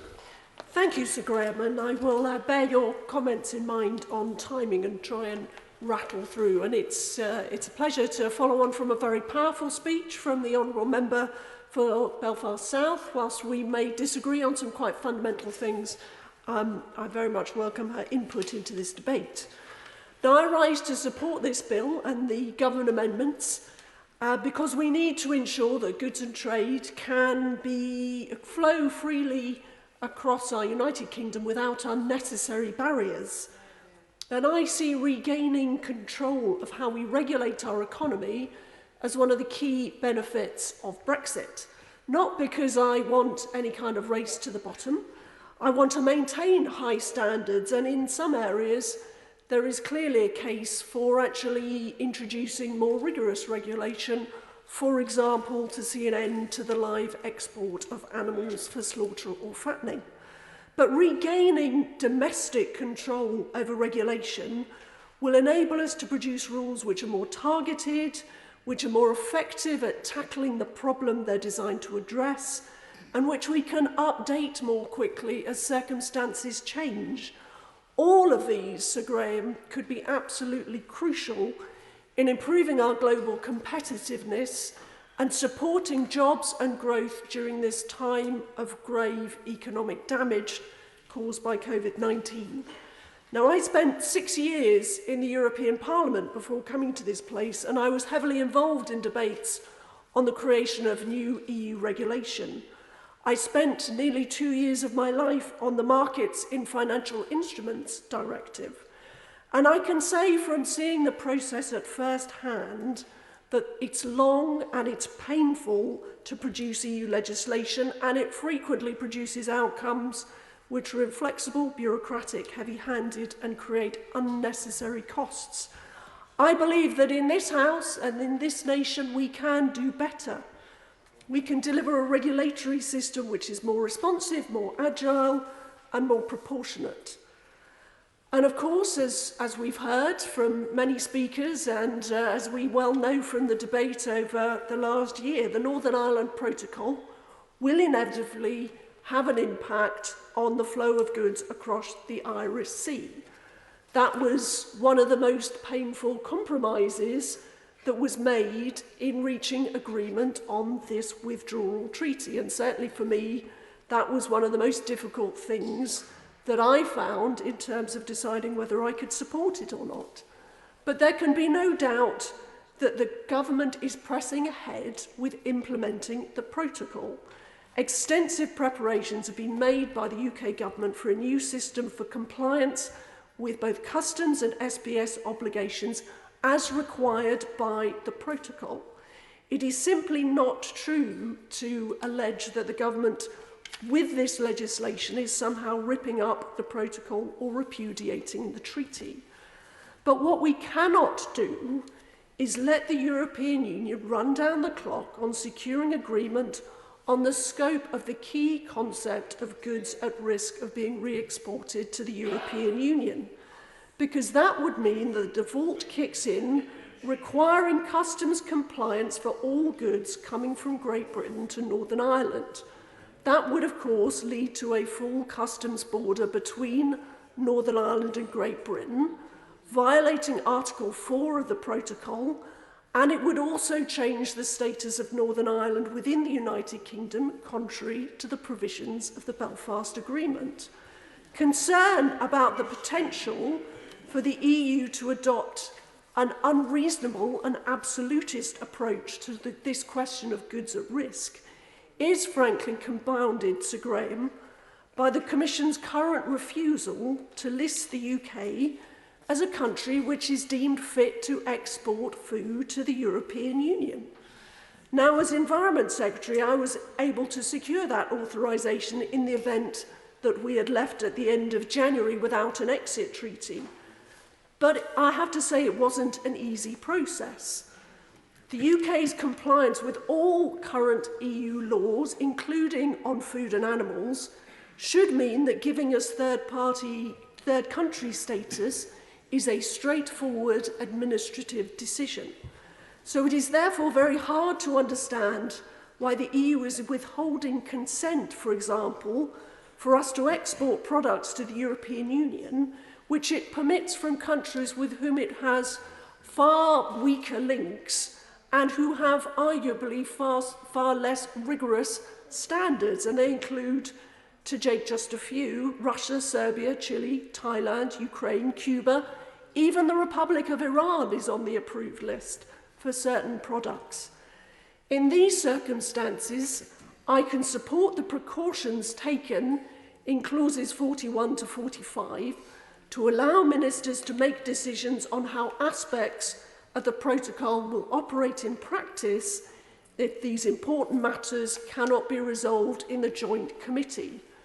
I honestly think these clauses are unlikely ever to be used, but what they can do is prevent the EU from being able to use Article 5 provisions to exert leverage over the United Kingdom to try to lock us into their regulatory orbit, bound by their laws and their court. Sir Graham, leaving the European Union does not mean becoming a client state of the European Union. That's why I voted 3 times against the first version of the Withdrawal Treaty, and that's why I'm backing this bill in the lobby this evening. Thank you. Thank you very much, Sir Graham, and it is a pleasure to follow the Right Honourable Member for Chipping Barnett. And while I fundamentally disagree with her on Brexit, I certainly would recognise her work in Northern Ireland whenever she was Secretary of State. In particular, her work on the Stormont House Agreement, though I think it is worth noting that that's another agreement that the government are in the process of breaching as well. I primarily want to speak to the amendments which I am the lead sponsor, Amendments 41 and New Clause 6, but also to make wider reference to Part 5 of the bill. But at the outset, in brief, Amendment 41 seeks to ensure that everything in Part 5 is consistent with international law obligations and also with the Good Friday Agreement in all of its parts. Though it would be preferable if clauses 42 to 45 were stricken from the bill in their entirety, but at this stage Amendment 41 is a catch-all to try to ensure that it is compliant insofar as that is indeed possible.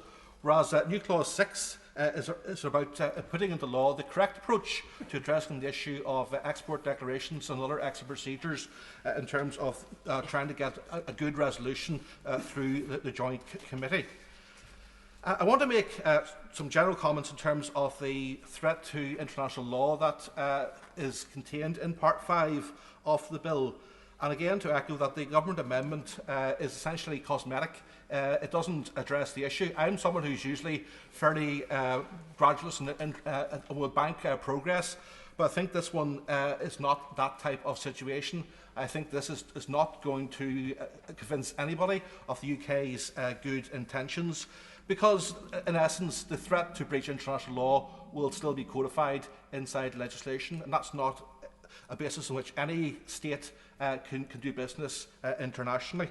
It will undermine the ability of the UK to manage its existing agreements and also to conclude future agreements. The reputation of the UK internationally will fall with very serious consequences, and our ability to hold other regimes to account for breaches of democracy, human rights and the rule of law will be compromised. And the UK does have a strong record in that regard, or at least it had up until this particular point in time. More specifically, it will undermine the ability of the UK to conclude a future relationship arrangement with the European Union. That will have severe consequences for the UK economy. And to me, this seems to be a dead-end approach that is being adopted by those who claim to want such a deal. And I'm not quite sure how that's going to be a sustainable position. And even beyond that, the prospects of a US-UK trade deal are very much called into question. And I really struggle as to, particularly for those who have had this fantasy of this Atlanticist approach to replace the relationship with our nearest neighbour, how they believe that the approach that they're taking will actually allow that dream to be realised. Of course, we should all want a deal with the United States, albeit one where we can negotiate from a position of strength, because there are some genuine concerns that people have. But I'm not quite sure people fully appreciate how difficult this is going to be, particularly in terms of Congress, in terms of what Speaker Pelosi has said so far, and indeed some members of the Republican Party as well. So this is an ultimate dead end, and I think members who still believe this is doable need to reflect very seriously on what has been said to them. I also wanted to comment on what I think is a major misunderstanding or a lack of understanding in some parts of the House with respect to the Good Friday Agreement. And indeed, at times you get the sense that the government is almost twisting the understanding of the Good Friday Agreement to fit its particular political objectives. I think it's important that members understand that there is a fault line that runs right through Northern Ireland, and anyone from the oral history will well appreciate why I am saying that. Northern Ireland is both a divided society and also a contested space, particularly with regard to the latter, in that there are different constitutional aspirations with regard to the future of that part of the world. We have been on a journey through the Good Friday Agreement, but the work in terms of building integration, promoting reconciliation is still very much something that is in progress. More needs to be done.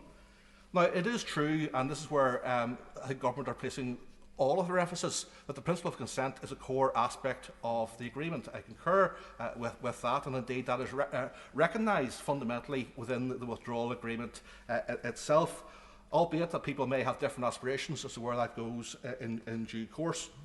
But the agreement is also about the interlocking relationships, the internal dynamics inside Northern Ireland, the North-South relationship and the East-West relationship, and also the wider context of the improvement in terms of Anglo-Irish relations, which give rise to the agreement in the first place, and up until now have been working to try to ensure that the agreement stays on course. Would the member give way? Yeah.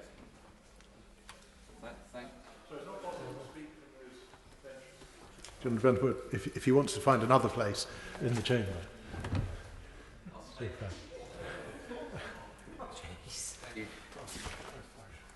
Thank you for that, and thank the member for giving way. He does make mention about the protectionism that was given in the Belfast Agreement, and that's the name it is, the Belfast Agreement. Unfortunately, from a unionist perspective, those protections that we were told and sold as ensuring, enshrining our right to be part of the United Kingdom until such times as the people of Northern Ireland decided otherwise, are being eroded from below our feet by this withdrawal agreement in the way that the clause has been put in associated with Northern Ireland, and I think that has to be recognised. Do you recognise that as a unionist this does not give you much comfort? Yeah. I'm grateful to the member for his intervention, and just for the sake of you, Sir Graham, I think it was aimed at me rather than yourself. The first thing I want to say is that just to give members some encouragement, that the members from Northern Ireland can sort out some choreography at times in terms of speaking, so all is not lost entirely. But I think it's important that the member appreciates a number of points. First of all, as I said, the principle of consent is hardwired into the withdrawal agreement. At the same time, however, I think it is naive not to accept that what had been a relatively stable situation in Northern Ireland around the constitutional question has become much more fluid in recent years, to a large extent because of the fallout from Brexit. And whatever way things emerge over the coming months, there is going to be some degree of political instability in that respect. And it is incumbent upon us all to try to come to terms with that and to manage that and to keep people on board, making Northern Ireland work over the months and years to come. But what I would stress to him as well is that another way of looking at the agreement is that it was, in essence, a grand bargain. We're approaching the centenary of Northern Ireland next year. For most of its history, that was a contested state. Some people did not accept the legitimacy of Northern Ireland. We had a situation, for example, where the Irish constitution had a claim on the territory of Northern Ireland through Articles 2 and 3. With the Good Friday Agreement, arguably for the first time, we had a sense that the vast majority of people on the island of Ireland were accepting the legitimacy of Northern Ireland as an entity, albeit with the ability to change recognised as part of that agreement. So that was a major win, particularly for unionism. At the same time, there was a recognition of those interlocking relationships, in particular the north-south aspect on the island of Ireland. The problem is that Brexit has come in and destabilised that. And in particular, I have to say to my unionist colleagues, they're charged headlong into Brexit. Bearing that grand bargain in mind was most irresponsible and short-sighted. So it was not possible for the Good Friday Agreement to be concluded if we had not had a situation where both the UK and Ireland were simultaneously part of the European Union, in particular the customs union and the single market. Now, the protocol itself is a product of the UK's decision, choices and red lines on Brexit. So if there are concerns, grumbles, complaints about the protocol, this is a product of decisions taken primarily by people in this chamber over the past number of years. And in essence, there is a trilemma at heart, in that the UK has set out almost 3 mutually incompatible objectives, only 2 of which can never be realised at any one time. The first one was that there would be an open border on the island of Ireland. The second one was that the whole of the UK would leave the customs union and single market. And the third was to rule out special measures for Northern Ireland. The first one has been a given for the best part of 4 years and was rightly recognised at the start of the Brexit negotiations. The second was the determination of this House with the ruling out of a softer version of Brexit around the entire UK staying part of the customs union and single market, which would have been an outcome still consistent with the referendum result. And the third is something that the UK has essentially had to concede through the protocol. Whatever way you look at this, whenever a decision was taken to leave the customs union and single market, some sort of interface was going to have to be managed with the European Union's single market and customs union. The backstop was the first attempt in that regard. I believe it was much aligned and a missed opportunity. But the protocol was then the next alternative that the Prime Minister bought into last October. It is an attempt to square an impossible circle, but we have to do our best in that regard.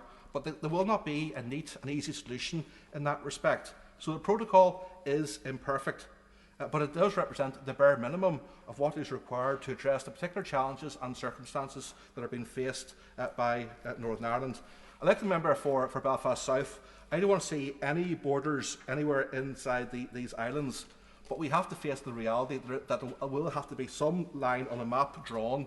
However that line is drawn, there will be some degree of political, emotional and psychological implications that arise from that. It is easier to manage that down the Irish Sea than it is on a land border. from a matter of pure pragmatic analysis of the situation, and has been previously alluded, the number of crossings down the Irish Sea is 7 versus potentially over 200 on the land border. People talk about the value of east-west trade, and I certainly recognise that. But I think the counterpoint to that is to recognise the sheer number of movements on the island of Ireland. And the opportunity to shall we say, have some degree of regulation is more readily applied on the Irish Sea interface, because there is more dead time in terms of air and sea travel than there is on the land border with land-based transport and much more just-in-time delivery. Those are the sad choices that we're being asked to face up to in Northern Ireland. So we need to make the protocol as light a touch as we can to move from what is essentially a solid line on a map to a dotted line on a map. We need to work through the Joint Committee to address the outstanding issues, and also to agree that future relationship, which will make the application of the protocol that much easier. But to make progress in both respects, the UK has to build up trust and the confidence of the European Union, because essentially the UK is asking the EU to take on trust that certain procedures that would otherwise be rigorously required under the terms of the protocol can be disapplied, with flexibilities and modifications shown. And a situation where the UK is threatening to breach the very withdrawal agreement that gives rise to the protocol is not going to give that confidence to the European Union that the UK will honour any flexibilities that it chooses to grant through that protocol. And New Clause 6 I think sets out perhaps one example of that type of situation that I am referring to. In essence, the protocol reflects that Northern Ireland remains part of the UK's customs territory, but essentially the EU customs code is applied down the Irish Sea. That was the compromise, and I stress it was the compromise that was worked out last year by the Prime Minister, amongst others. And the EU is entitled to police the integrity of a single market and customs union, and to determine how that takes place. However, I firmly believe that the foregoing of export declarations and other export procedures is something that we can obtain through discussions in the Joint Committee if there is that degree of confidence. It should be possible to agree a situation where either is applied entirely, or there is some alternative statistical method used to work out what is actually moving into Great Britain, or indeed a method of differentiating between Northern Ireland origin goods and those from elsewhere on the island of Ireland or further afield. So all of that is eminently doable. In the same way, and this is the issue that members have alluded to that will come in the finance bill, the issue in terms of goods at risk moving from Great Britain into Northern Ireland, again, that can be addressed through the Joint Committee. The default, and I stress the default, is that all goods at this stage will be treated at risk. Obviously, we have to reduce that as far as possible, ideally to zero, and put in place different measures. But once again, that has to be built through goodwill being built up. So my plea to members is don't go down the line of breaching international law. It is entirely self-defeating, counterproductive, and will not only undermine our position in terms of Northern Ireland, but will also do huge damage to the UK's economy and standing in the world. Thank you very much, Sir Graham. Sir Ian Duncan-Smith. Sir Graham, I'm conscious that everyone needs to get in, so I'm going to try and be as brief as possible. Most of these things have obviously probably already been said, and certainly will be said in the course of the debate, so I make no claim on uniqueness on this. I rise to support the government's bill, Internal Markets Bill, particularly today with reference to clauses 40 to 45. After all, the goods and trades of free flow in the UK is critical.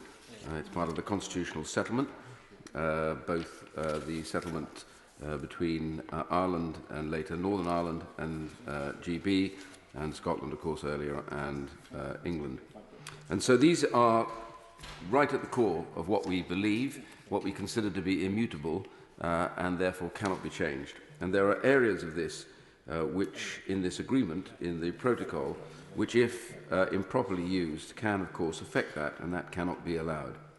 So I remind colleagues, too, in the House that in the bill, nobody seems to have referenced it, it was very clear what our potential intentions were in Clause 38, which was, in fact, part of the bill when it was passed. And as I recall, the opposition didn't vote against that. And if that was the case, then that sent a very strong signal to the EU that there was every likelihood that we considered that constitutional settlement in the UK was above the implementation of this should it end up damaging it. And that was quite clear. In fact, it was so clear that when we'd had passed both houses, what was interesting was the EU still went ahead and ratified their end of it through the European Parliament, knowing full well that was in the bill. So if they disagreed with that or disagreed with the principle, they should not, of course, ratify the treaty at their end, but they made no bones about it, they did.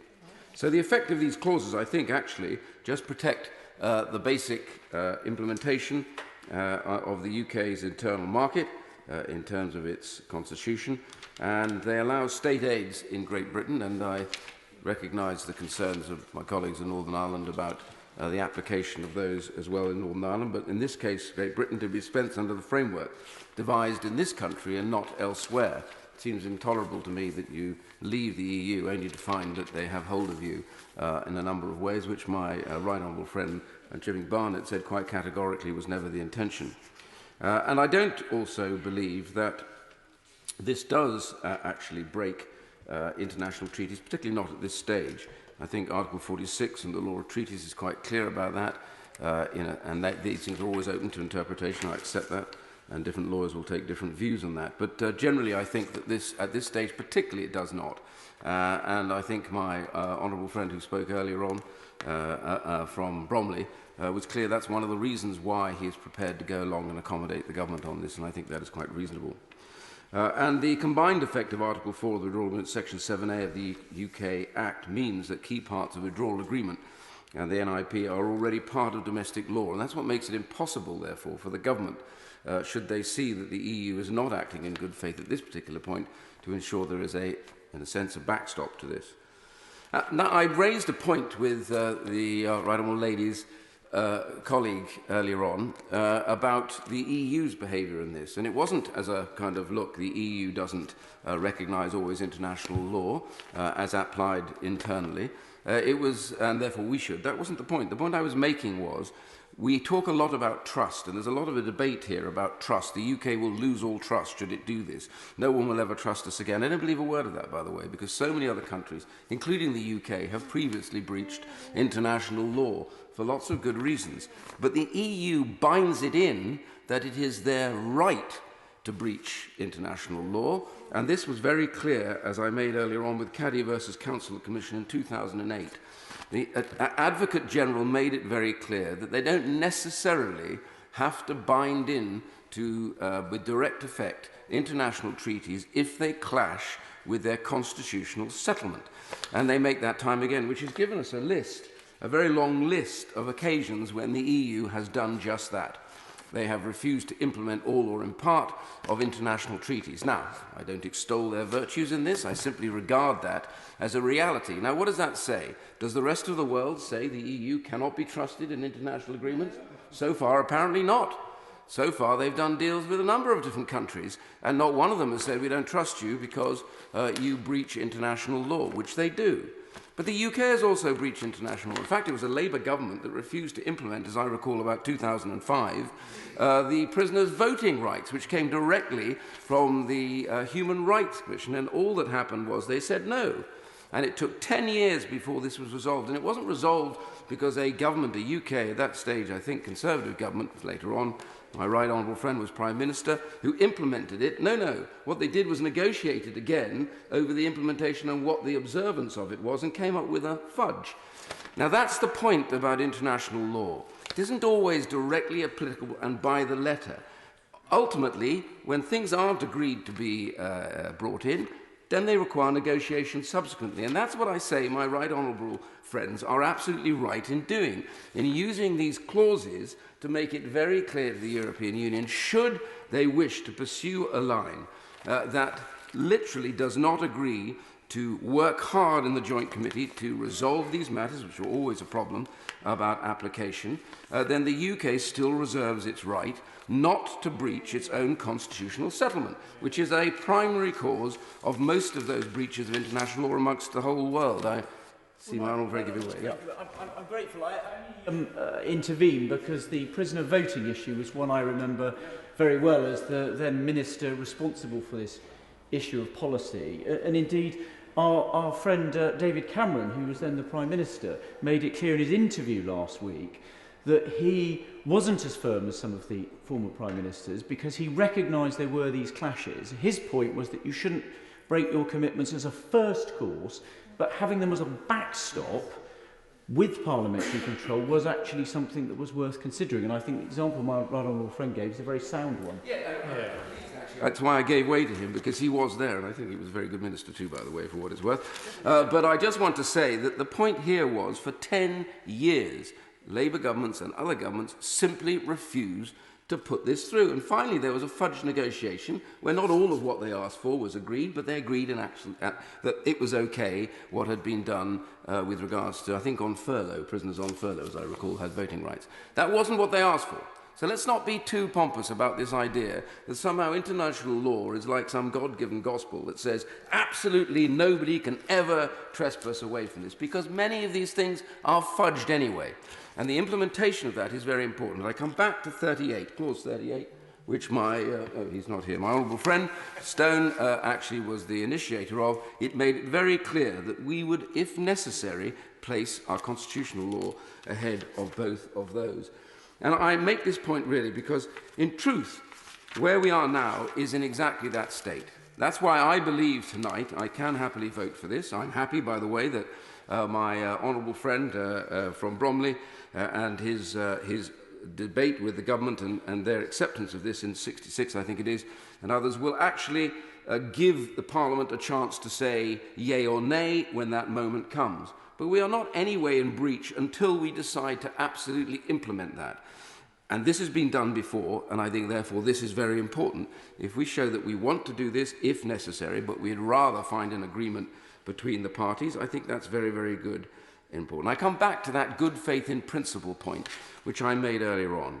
You know, it's quite interesting. I see that Monsieur Barnier has threatened our negotiators that if they don't agree with him, and he hasn't, by the way, wanted to move anywhere near the joint committee to discuss these matters, that they would, if necessary, not have us with the status of a third country. Now, it seems to me a bizarre kind of threat to make, and the list of these countries, which my right honourable friend also mentioned, is long and peculiar. Belarus, for example, which we all watch almost nightly on the television, well, that would have third country status. We wouldn't have it, apparently. Central African Republic, China, Iran, Islamic Republic of Iran. I mean, the list goes on and on. I think there are now 137 countries who would have third country status, but apparently, Mr. Barnier, it would be quite acceptable for a country that has been very close to the EU for years, would not have third country status. I think it's a hollow threat, by the way, but it is a peculiar threat to make, and gives you an indication, and this is the point I want to make, of bad faith. Now, bad faith in this is part of what the EU is meant to avoid, and so are we. And so the whole idea of this is to say, stop, let's consider this again. We do not want, and you should not want, to end up having us just running around on your laws. This is not part of what the agreement was meant to be, and therefore we are not prepared to see our constitutional settlement trashed in the pursuit of your own vainglorious idea that somehow you're going to keep hold of us and run us afterwards. As my honourable friend said, we didn't vote to be a subsidiary state. We voted for independence. And that is the key point, and I make. And when I close by simply saying to the House that I am going to vote for this tonight. I vote for it with a clean heart. I vote for it because so much of what we do, from state aids through to transfer of goods and agri-products, will be affected, labelling, all these areas unnecessarily. If the EU seriously wants to help and to get this done, then they need to return to the table, do the joint committee as they said, and accept what we're saying. We will not allow our constitution to become the prisoner of an EU that wants to have all power over the UK. Yeah. Sir Graham, I rise to speak in favour of the amendments 43 and 44 tabled in my name, and also to give my support to the amendments tabled in the name of the Scottish National Party and our friends from the SDLP and our friend from the Alliance Party. Sir Graham, I'm going to focus my comments mainly on my amendments, which are laid to try and work out just how far this government are prepared to go in ousting the jurisdiction of the domestic courts in relation to judicial review and review under the Human Rights Act in clause 45 as it appears on the face of the bill.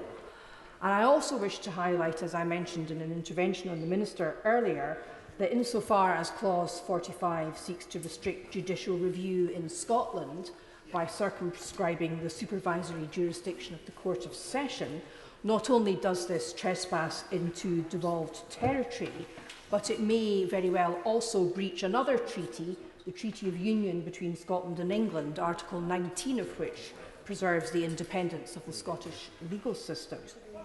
But, Sir Graham, for the avoidance of doubt, before I address my amendments in detail, my primary position is, and I find myself curiously here on the same ground as the Right Honourable Member for Maidenhead, my primary position is that clauses 41 to 45 should not stand part of this bill. And for everything we heard from the previous speaker, I think was designed to hide from us the fact that what we are talking about here is a bilateral treaty that was entered into by the Prime Minister and by the United Kingdom less than a year ago to deal with a specific situation that arose between the United Kingdom and the European Union, and the part which was the most controversial was the part dealing with Northern Ireland, the north of Ireland. And this is the part which this government are seeking to drive a coach and horses through. That's what we're talking about, and that is what is so wrong. And, well, I'm going to make some progress. Such excuses as those of the government's law officers who remain in post have sought to make for this do not stand up. And I have to say that I'm very proud as a member of the Scottish Bar that Lord Keane of Ely resigned last week, and I'm proud of the reasons he gave for his resignation. The only thing I would say to him is, what took you so long, Richard? But apart from that, I'm very proud, and I think it will be very difficult for the British government to find anybody of suitable seniority from the Scottish Bar to step into his shoes. But I'm waiting with some amusement to see who they might find. Anyway, talking of rather less senior lawyers than Lord Keane of Ely, the English Attorney General has said that the English doctrine of parliamentary sovereignty means that it's lawful for the United Kingdom to override these obligations signed up to in the Withdrawal Agreement. I think that's what the previous speaker, the Right Honourable Gentleman, was saying when he referred to Section 28 of the EU Withdrawal Act. This idea that the English doctrine of parliamentary sovereignty somehow trumps international law. It's legally illiterate. Indeed. It's what we would call at the Scottish Bar. No, I'm going to make some progress. It's what we would call at the Scottish Bar a load of old mints. And that's not just the view, that's not just my view, it's not my view. It's, as I said earlier in an intervention, the view of the United Kingdom Supreme Court, who said in the first Miller case, at paragraph 55, treaties between sovereign states have effect in international law and are not governed by the domestic law of any state. So I'm terribly sorry to disappoint the members opposite. No matter how much you love your doctrine of parliamentary sovereignty, no matter how much it means to you, it cannot trump the obligations, no, I'm not going to give way, the obligations freely entered into by your government under international law. It just simply doesn't work that way. Britannia doesn't rule the waves any longer and hasn't done so for some time. Now, I regret to say that whilst I have, and I really mean this, the greatest respect for the honourable and learned member for Bromley in Chislehurst, and the highest regard for him, the government amendment which his efforts have secured is wholly inadequate to meet both domestic and international concerns about this bill. And I cannot really do much better than quote what the Irish Foreign Minister has said this afternoon. He said a government with an 80-seat majority having a parliamentary lock is not much of a reassurance to any of us. And I really don't think I need to say it any more than that. It's once more, it's a ruse to solve the problems of the party opposite, rather than a ruse to address our international legal obligations. But turning to my amendments 43 and 44, as I said, they seek to deal with clause 45. And I'd like to quote what the Bar Council, the English Bar Council and the Law Society of England and Wales have said about clause 45. They've said, as it appears on the face of the bill, it would exclude judicial review of any regulations made under clause 42 or 43 on the grounds of incompatibility with domestic law as well as international law. And that exclusion of judicial review would mean also excluding any human rights review under the Human Rights Act or indeed the Equality Act. And as my honourable friend, the member for Belfast South, said in her very eloquent speech earlier, human rights are of course integral to the Good Friday Agreement. And it's a travesty that regulations made under 42 and 43 should not be subject to judicial review or to human rights review across Great Britain, but a particular travesty in Northern Ireland. It undermines not just the principle of the rule of law, but the principle of access to justice. And it also contravenes Article 4 of the Withdrawal Agreement, which the British government freely signed up to, in which the British government undertook to ensure a right for individuals to directly rely upon withdrawal agreement provisions. Now, it is difficult to be certain, Sir Graham, how the courts would attempt what is on the face of the bill in clause 45, how the courts would interpret an ouster clause like this, but precedent suggests it would be quite hard for the courts to hold it up unless it's expressed in unequivocal terms. But my amendments seek to clear this up by stating in 43 that the Human Rights Act and the European Convention on Human Rights are excluded from the definition of domestic and international law, and by saying in Amendment 44 that nothing in clause 45 ousts the jurisdiction of the domestic courts in respect of judicial review of regulations made under clauses 42 and 43. Now, subsequent to my tabling those amendments, the government tabled their amendments 64 and 65, and these appear to me to be an acknowledgement that judicial review claims could still be brought in certain limited circumstances. Now, I'd be interested to hear from the Minister what those circumstances would be. Do they include just the normal judicial review grounds of illegality, irrationality or procedural impropriety? Or will he also include review on the grounds of human rights? So I'll look forward to hearing from on that. But my final point is this, Sir Graham, and it's, from a Scottish point of view, it's the most important point. Insofar as clause 45 seeks to interfere with judicial review in Scotland, it is interfering with rather a different beast from judicial review in England. It's interfering with the inherent supervisory jurisdiction of the Court of Session in Edinburgh. And in doing that, it's straying into devolved territory and therefore would require a legislative consent motion, which I very much doubt would be forthcoming. Put quite simply, Sir Graham, the Scottish Parliament is not in the business of ousting the court's jurisdiction on judicial review or human rights grounds, nor should it be, and nor should this Parliament. But perhaps most importantly from a Scottish point of view, Sir Graham, the supervisory jurisdiction of the Court of Session is an inherent jurisdiction. It's not something that's conferred on it by legislation. It has been there since the inception of the court in 1532. Therefore, it predates the Treaty of Union between Scotland and England in 1707, and legislation seeking to narrow the scope of that inherent jurisdiction risks falling foul of Article 19 of the Treaty of Union, which preserves the independence of Scotland's legal system. Now, in Scotland, we learned rather to our surprise from the UK Supreme Court that putting the Sewell Convention on a legal footing had no impact in protecting us from the government driving a coach and horses through it. So this government, it seems, can, as the legal position stands in the United Kingdom at the moment, get away with passing primary legislation which interferes in devolved matters without a legislative consent motion. But breach of Article 19 of the Treaty of Union might be a different matter, because the question of whether certain parts of the Treaty of Union are so fundamental that they can't be overridden by an act of this Parliament has been considered by the courts north and south of the border, but it's never been entirely resolved. And I would simply remind members of this House that the doctrine of supremacy of Parliament is an English doctrine. Indeed.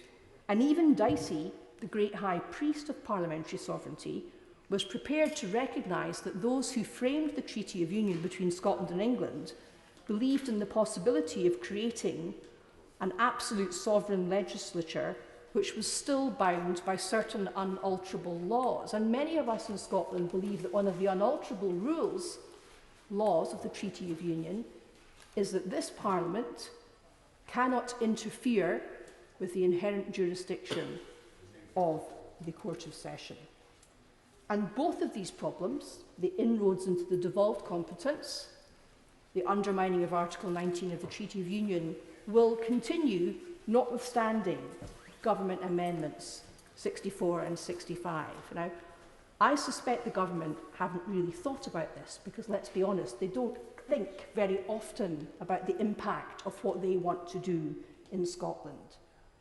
But many people in Scotland, including members of my profession, the legal profession in Scotland, will see this as just another example of this government's total disregard for devolution and total disregard for Scotland's separate and distinct institutions.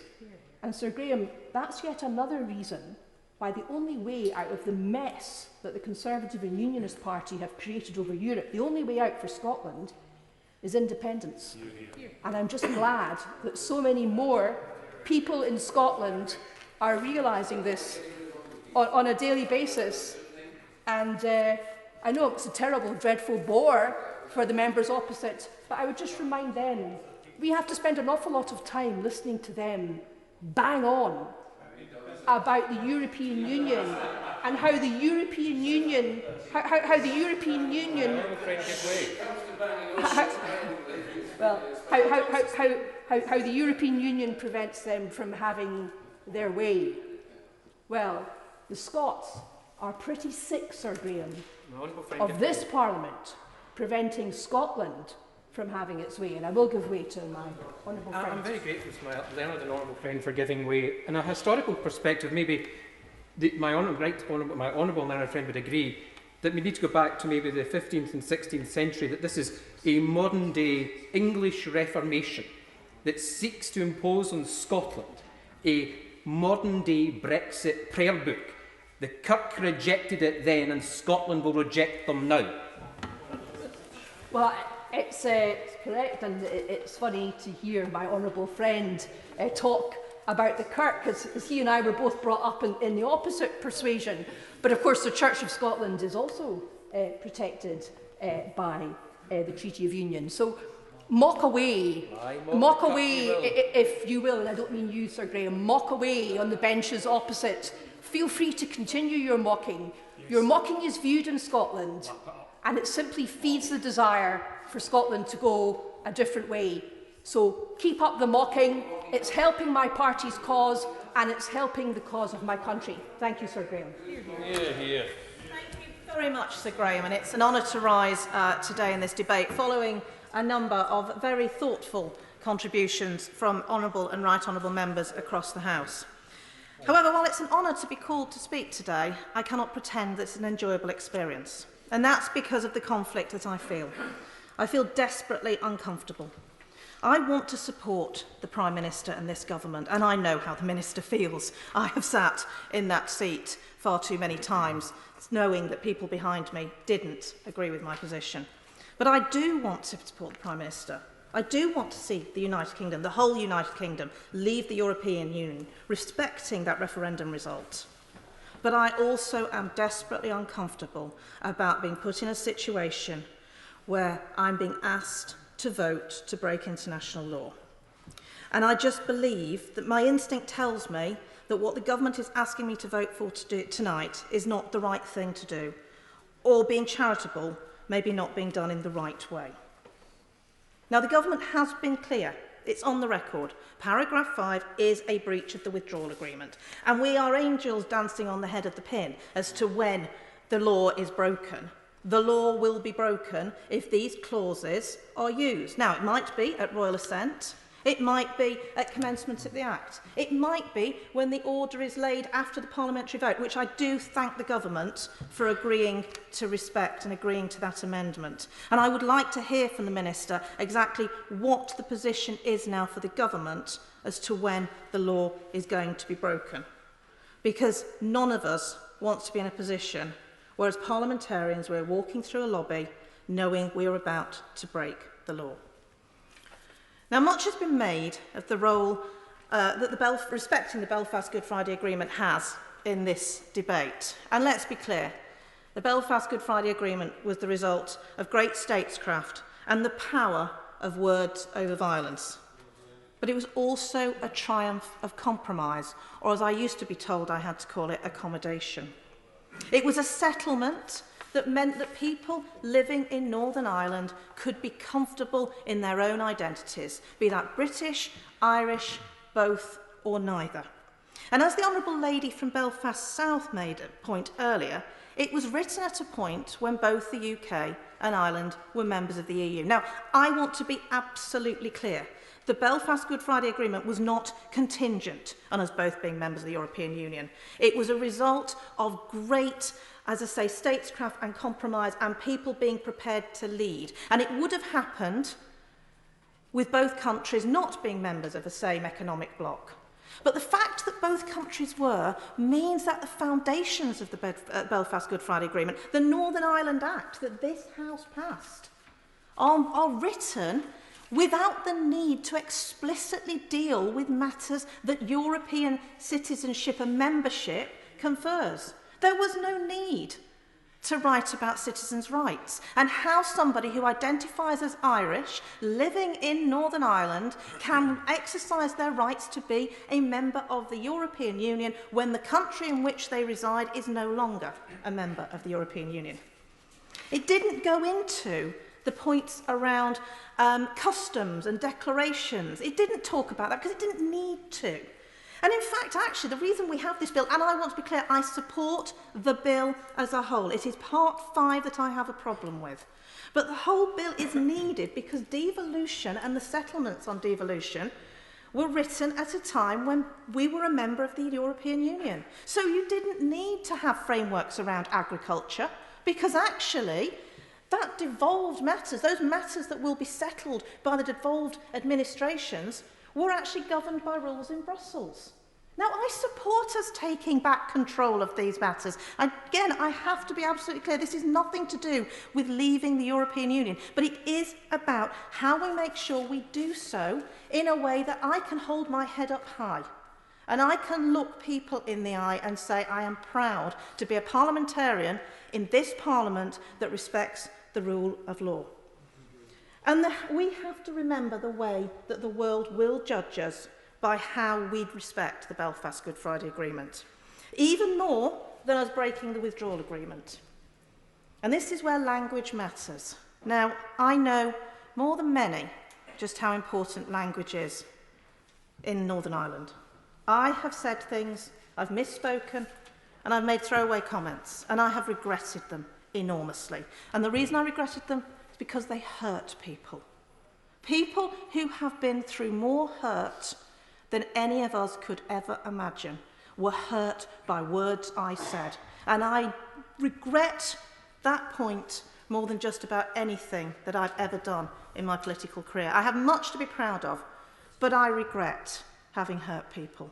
And that language is so important. So can I urge everybody in this chamber, from the front bench, the opposition front bench, and all round, to remember the language we use.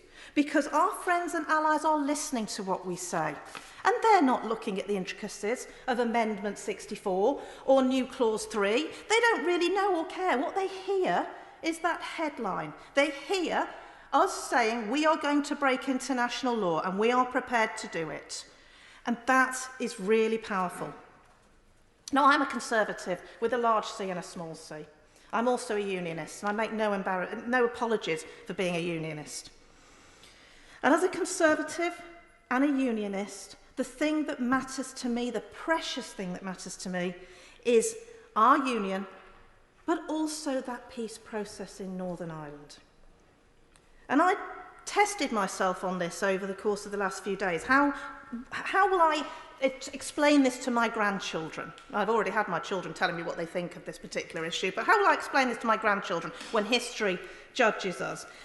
And I try and put myself in the shoes of other people. And I tried to think about how it feels today to someone who identifies as Irish, who lives in Northern Ireland, and how I want them to want to stay part of the United Kingdom. But they identify as Irish. They're perfectly allowed to. The agreement says they can. But I want them to be part of the union. And if we as unionists want people to remain in the union, we need to talk about the power and the benefits of the union. We need to talk about those shared institutions like the NHS and, dare I even say, the BBC, which actually are respected and make people proud. And we have to talk about our international reputation. We have a permanent seat on the Security Council. We are full members of so many international bodies. We punch above our weight.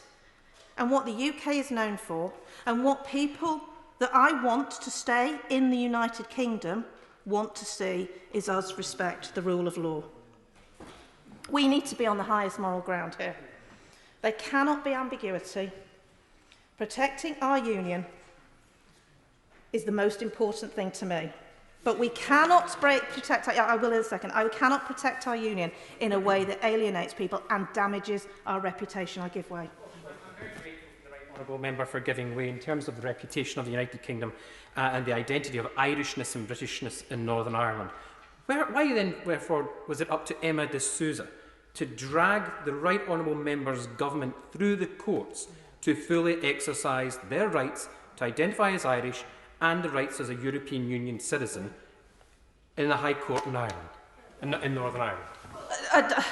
The reasons why the case was taken, the Honourable Member would have to take up with the lady in question. But the de Souza case is a clear example of how the Northern Ireland Act in 1998 did not address these matters. And I have been clear in many interventions since I left my post last summer, and also when I was in post, that respecting the rights of everybody who lives in Northern Ireland to identify in the way that they are comfortable with is something that is incredibly important and we must respect.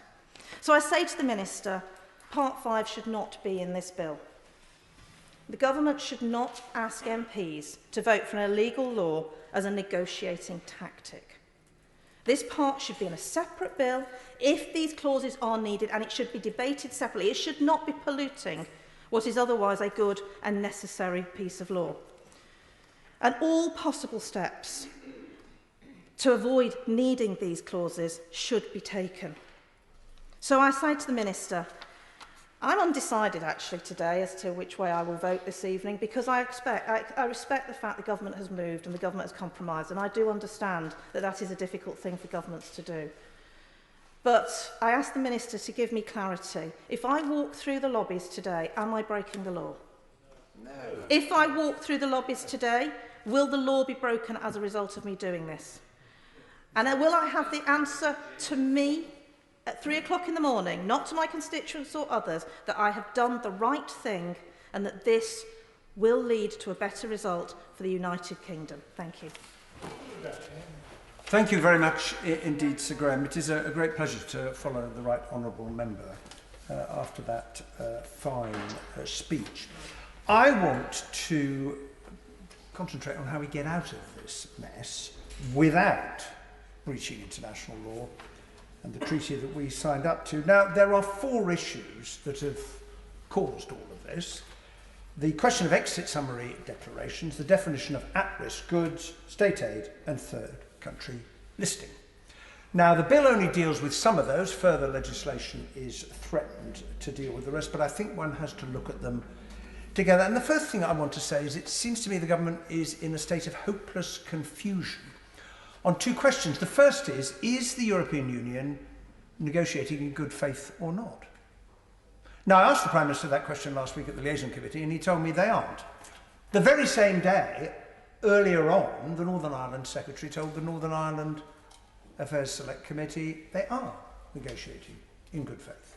Indeed, the government's response to the Northern Ireland Affairs Select Committee report confirmed that. Now, I don't know whether that makes the Minister, for whom I have a great regard, the adjudicator in this matter. Perhaps when he comes to the wind-up, he might offer his opinion, because the government doesn't appear to be of one mind. And secondly, he did say earlier on in his speech, I think I tried to write down the phrase as I recall it, he referred, I think, to harmful legal defaults that were never intended to be used, or words to that effect.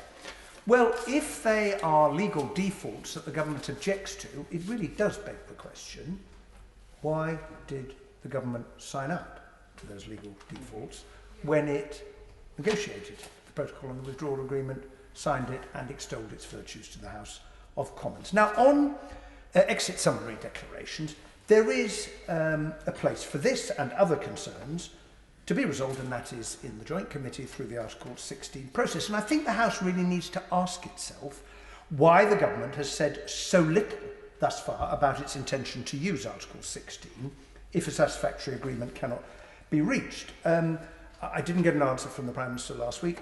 With respect, I didn't get an answer from the Minister today, but it does seem the government has so little faith in the mechanism it negotiated that it has decided it needs to take powers to breach the terms of the treaty, even though, and I just remind the Minister, that Article 168 of the withdrawal agreement says, for any dispute between the Union and the UK arising under this agreement, the Union and the UK shall only have recourse to the procedures provided for in this agreement. Well, this bill drives a coach and horses through that sentence, which the government agreed. Now, in the statement that was put out last week by ministers, the government said that it would use the provisions of Article 16 in parallel with the powers it wishes to take in this bill. In parallel, I really don't understand that as an argument, because surely it should be the case you use the mechanism that you've negotiated first, and then if you're absolutely determined to break international law, then you can get to that subsequently. I come back to the point about the Joint Committee. Why has the government not shared with the House the proposals it has made to the EU side about how goods at risk can be identified? It is simply not good enough. Part of the reason the government's got into such a mess is it hasn't shared with us how the negotiations are going, and then it suddenly produced a remedy which is contrary to international law to solve a problem, the contents of which we're not aware of because the government hasn't shared with members how those questions are going. And this is not an academic issue.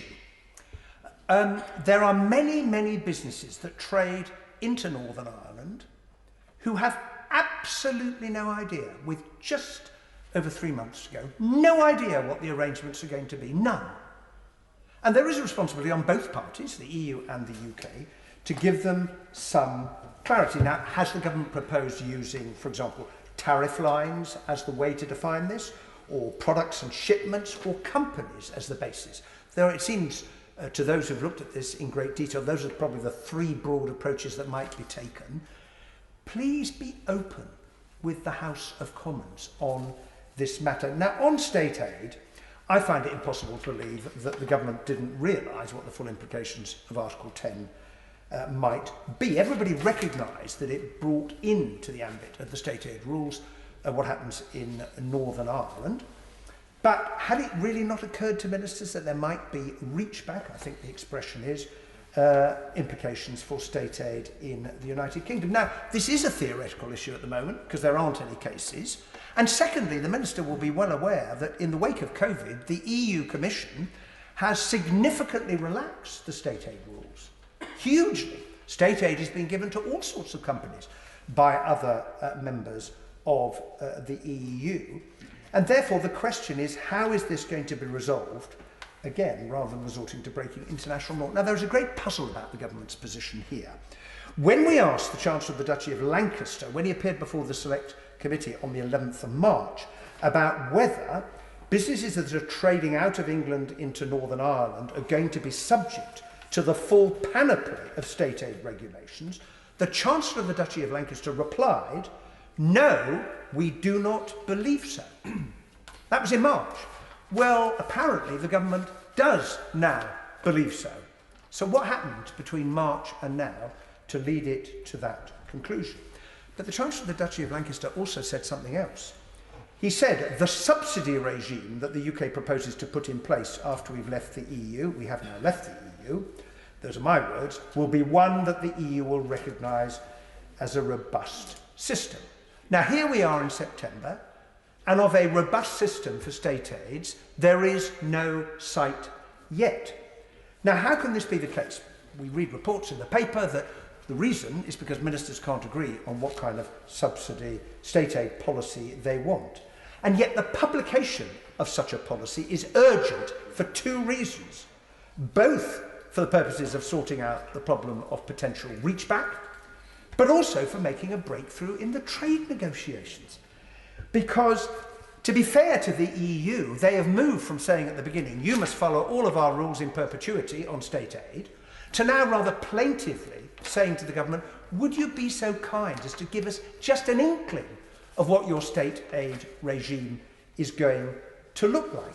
And to announce that we were going to follow the WTO rules is hardly a revelation, because as an independent member of the WTO, we're obliged to follow the WTO rules. But as we know, it lacks important details, it doesn't cover services.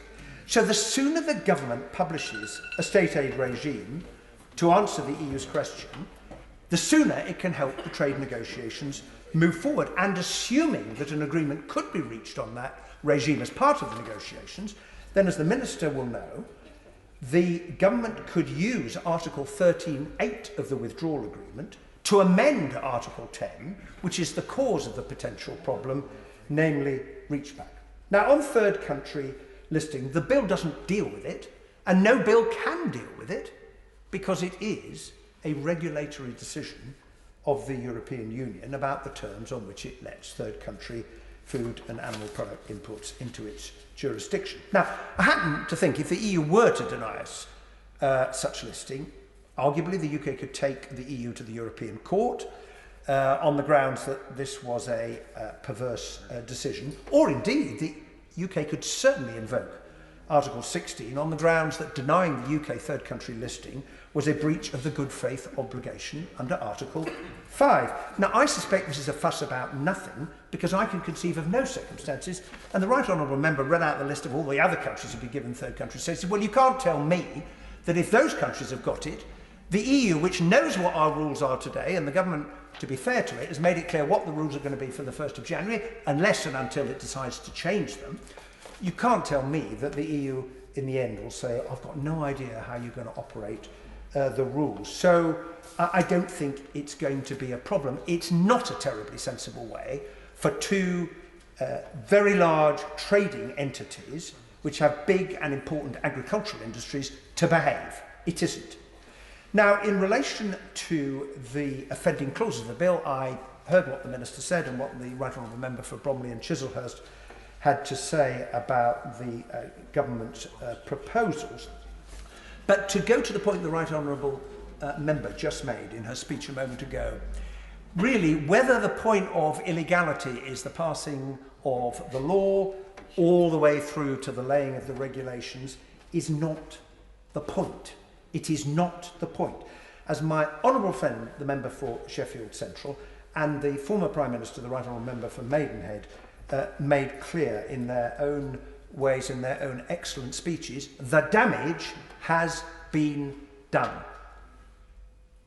It's been done the moment the Northern Ireland Secretary got up in the House of Commons and admitted it was contrary to international law. Normally, in a legal argument, the lawyers, and I have great respect for the lawyers in the House, they'd be saying, it breaches the law. No, it doesn't. Yes, it does. No, it doesn't.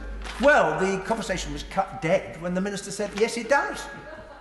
So that is really irrelevant, it seems to me. I think it's counterproductive. I would urge the government, as other members have done, to withdraw the clauses and to get back to negotiating the great deal. I sometimes feel nostalgic for the words that echo through the mist of time, one of the easiest trade deals in history, a deal with the exact same benefits.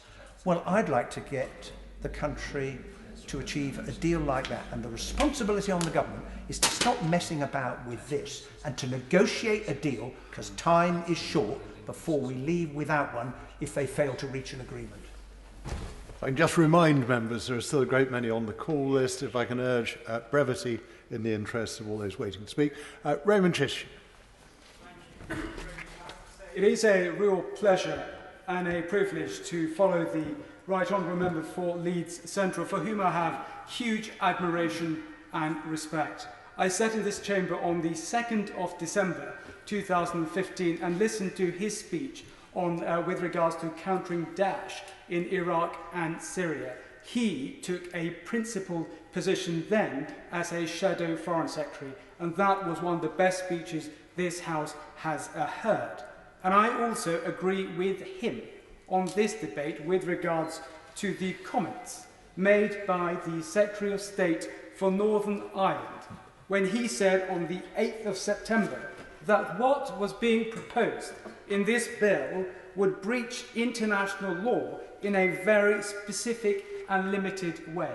Mr. Brady, that is completely and utterly unacceptable. I am also a lawyer, and I will refer to that comment a bit further in my speech. And I accept that the majority of this bill is necessary for an effective United Kingdom single market when we are no longer subject to EU rules. With regards to Brexit, Mr. Brady, I campaigned for Brexit. My constituency voted 65% to deliver Brexit. And my voting record is the same as that of the Prime Minister and many of those who sit in the Cabinet with regards to delivering on Brexit. Brexit meant many things to many people, but for me it was about sovereignty. The British public electing their members of Parliament who have the final say on the laws that govern our country and our citizens. But Brexit must be delivered in the right way, respecting the United Kingdom's commitment to the rule of law and a country which stands by the word it gives. That, Mr. Brady, cannot be compromised on. I had real concerns. I have real concerns with regards to paragraph 42, 43 and 45 in this bill. Brexit was about sovereignty, taking back control of our laws, borders and money.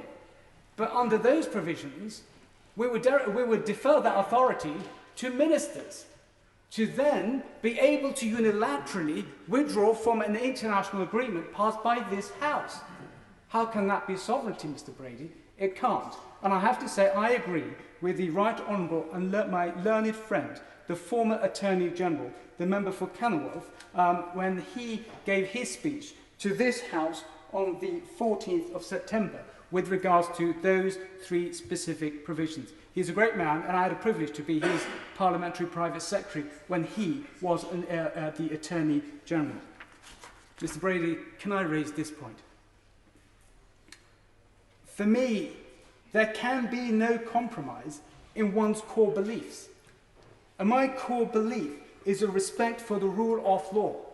If you give your word, you have to honour it. And what the Secretary of State for Northern Ireland said, when he said on the 8th of September, and you sit in your parliamentary offices and you listen to it, this would break international law in a very specific and limited way. So what are we saying to our citizens? That you can break other laws in a specific and limited way? Our country is going through difficult, challenging times when we are asking people to adhere to guidance, but yet we have a Minister of the Crown say that from the dispatch box. There is something called honour, Mr. Brady, and for me, I could not serve as the Prime Minister's Special Envoy for freedom of religion or belief.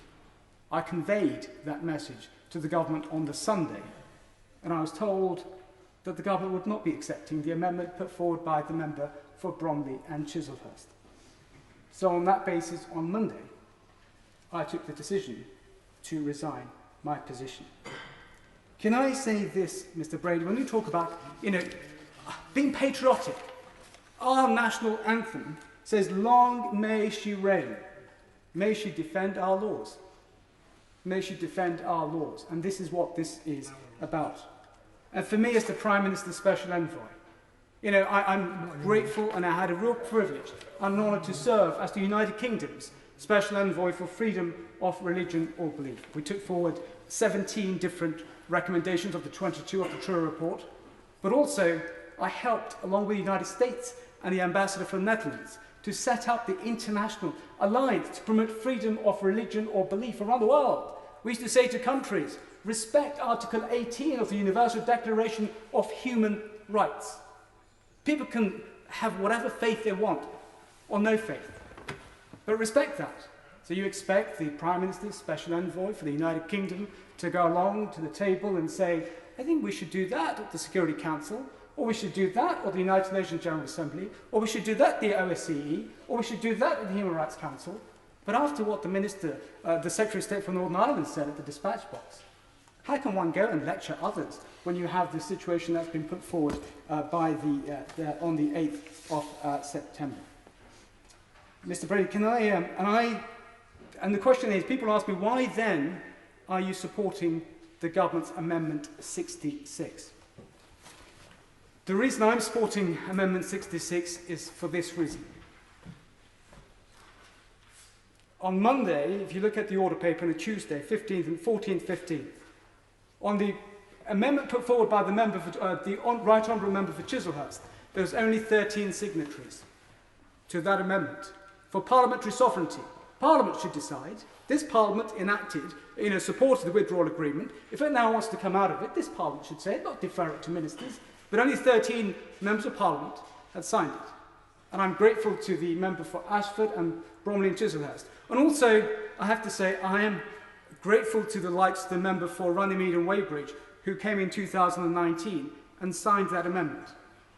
So when you look at the amendment which asks for parliamentary sovereignty, and on Monday the vote is passed by 77 votes in this House, how do I know you can get 40 votes to overturn the clauses 42, 43 and 45, which I could never accept? No honourable member would accept 42, 43 or 45. So when you're in that position, either you accept 66, the amendment put forward by the member for Chislehurst, being pragmatic, being reasonable. And I say this as somebody for 3 years, from 2004 to 2007, worked with the former Prime Minister of Pakistan, who lost her life fighting for democracy, going to discussions in the Foreign Office with the Foreign Secretaries, Jack Straw and David Miliband, looking at transition to democracy. There always has to be give and take, being pragmatic and being realistic.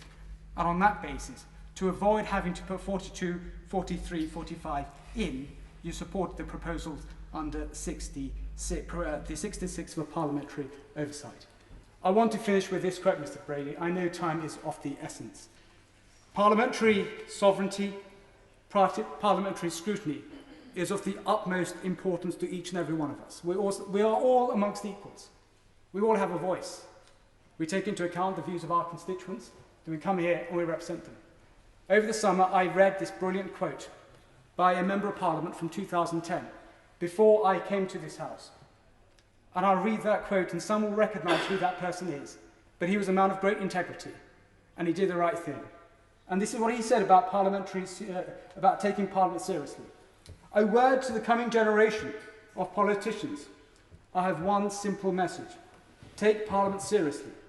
If we, the elected, do not, then why should anyone else? By all means, support the programme on which your party was elected. But we are not automatons. We are not sent here merely to be cheerleaders or get stiff necks looking at the fount of power. We are sent here to exercise our judgment, to hold ministers to account for the power they hold.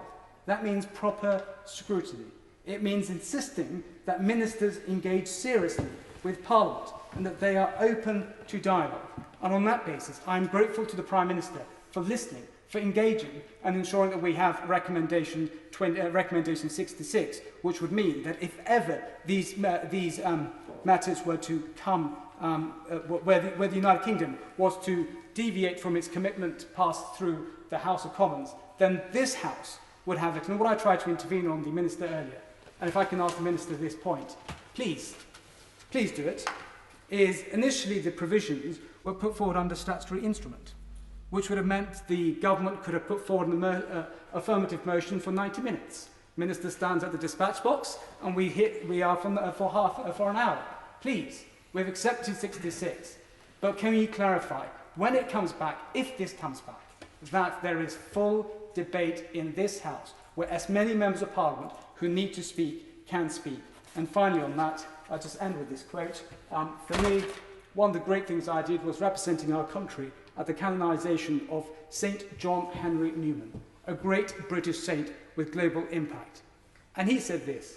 He said, in Lead Kindly Light, I cannot see the distant sea, but a step at a time is enough for me. And I say this to the government.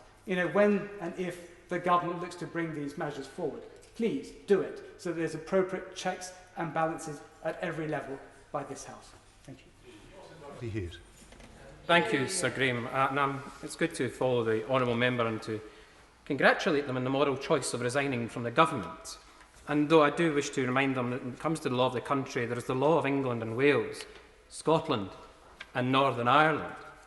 As a Scottish nationalist, Sir Graham, I've often tried to stick to our maxim of leaving Ireland to the Irish. But in these constitutionally fraught times, I feel it's necessary to remind the British Conservative and Unionist Party of the histories and stories that across these islands that give us an understanding of where we find ourselves today. Because while we can be in no doubt that this government is going to seek to portray this perfidious power grab as actually strengthening the devolution settlement, which so many of us have fought so hard to secure, we know very well from the history of Northern Ireland that rewriting devolution by decree is simply unsustainable. So let's move beyond the bluff and bluster of this government's front bench and the obsequious chatter of the plaint backbenchers and remind ourselves very clearly that a union requires unionists at both ends. And as I would hope to look, but I don't see any tonight, to my Scottish Conservative Unionist opposites, I would usually see fellow Scots equally passionate in their convictions for our nation, Scotland, as any on these benches. Unionists who are looking desperately to the south to see their convictions mirrored by English colleagues. And I'm afraid tonight, the only colleague they found was the Right Honourable Member for Maidenhead. Because as we debate the Northern Ireland Protocol here, Sir Graham, we see a foreshadow of what's about to happen to my fellow Scots who have placed their faith in this union. Because while Northern Ireland collectively voted to remain within the European Union, not only have they seen that express wish disregarded, they have seen the very fabric of their daily lives become part of the negotiations over the last 3 years. And now they see the future of that quotidian offered up as a gambling chip by this government. And while one party, the Democratic Unionist Party, sought to follow their convictions as unionists by backing this government, they have instead seen themselves cajoled, seduced, rebuffed and tossed aside before being asked again to come back into the warm embrace of the Conservative Party. Sir Graham, let's look into the forgotten past today and to 1972, to the Northern Ireland Temporary Powers Act, when this House decided unilaterally to pluck the powers of the people of Northern Ireland invested in their Parliament in Stormont and bring them here, where they could be better administered, quite against the wishes of the unionist leadership of the day. Now, I'm surprised not to have heard more about the Temporary Powers Act, given that it would almost entirely analogous to the situation in which we find ourselves today, were it not for the fact that direct rule was again discontinued only last year, thanks in part to the efforts of the Right Honourable Member for Skipton and Ripon. Of course, like anyone with any talent in the Conservative Party or of opinions of their own, the government decided to sack him.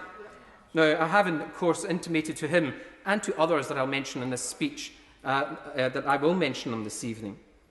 Now, in face of the deteriorating security situation and to avoid the possibility of an unwelcome result in a Stormont election, Westminster unilaterally disbanded the Parliament that had sat since 1920, deciding instead to govern Northern Ireland through orders in Council laid before this House of Commons. Not only was it done against the express wishes of its supposed unionist allies, members opposite should maybe put their phones down and learn a little bit of history tonight. The supposed temporary nature of the arrangements lasted for over 30 years, until the Belfast Agreement, power previously held by the peoples in these islands taken back by a Conservative government. So how have they managed to do it all over again, Sir Graham? At the start of this speech, I brought forward the idea that a union must have unionists at both ends. Yet it has seemed throughout the whole Brexit process that this government has not stopped to think once about its own actions and how it affects this union, least it be for the purposes of a cheap soundbite. So as governments in Belfast, Cardiff and Edinburgh of all shades beseech the one across from us today at least to listen to their concerns, far less treat them as equals in a family of nations, we owe it to ourselves to ask whether they understand what union means at all. Now, for us, in Scotland at least, we remember it's not an act of union, and as my learned and honourable friend reminded us earlier, but a treaty of union. And while that framing may not be possible in other nations, Sir Graham, it certainly has spoken to myself and to many of those who do not share my opinions on the Constitution, as it demonstrating that this is at least something of a partnership of equals. So, as we see in these benches, our colleagues from the Scottish Conservative and Unionist benches trooping through the lobbies to support this bill because they believe it strengthens the union, if they were here, I would simply ask them, do you believe the government when they say the union is their first priority? And as we debate the Northern Ireland Protocol today and think of the last 3 years through the eyes of unionists there, the fine words of flattery followed by flummery and forgetting, the lack of understanding and the taking for granted, and my unionist pals, I say to them today, can you trust these people? Because as I just mentioned the Temporary Powers Act of 1972 today, I could just as easily have gone back to the Government of Ireland Act of 1920 to demonstrate how, when the Unionists on these islands set aside their own convictions and interests in pursuit of a mythical greater good, well, Sir Graham, it rarely works out for them. So as my pals seek to vote through this power grab to allow a government far away from the people they represent to rewrite their unwritten constitution and to award this government its self-sweeping powers over the people of Scotland, please don't kid yourself. This government has been willing to pick up and put down unionist leaders for as long as the union has existed. They did it to Edward Carson. They did it to Brian Faulkner. They've just done it to Arlene Foster. And let's be absolutely clear, they're about to do it to Douglas Ross. Gutted, washed out and tossed aside like a haddie on the pier at Buckie. Dr. Andrew Morrison. Oh, Sir Graham, difficult to follow that. I remember your enjoinder, sir, that we should stick to 5 minutes. So far, nobody has met that challenge. I thought the honourable gentleman for West Dunbartonshire was going to, several minutes ago, meet your challenge, but he didn't.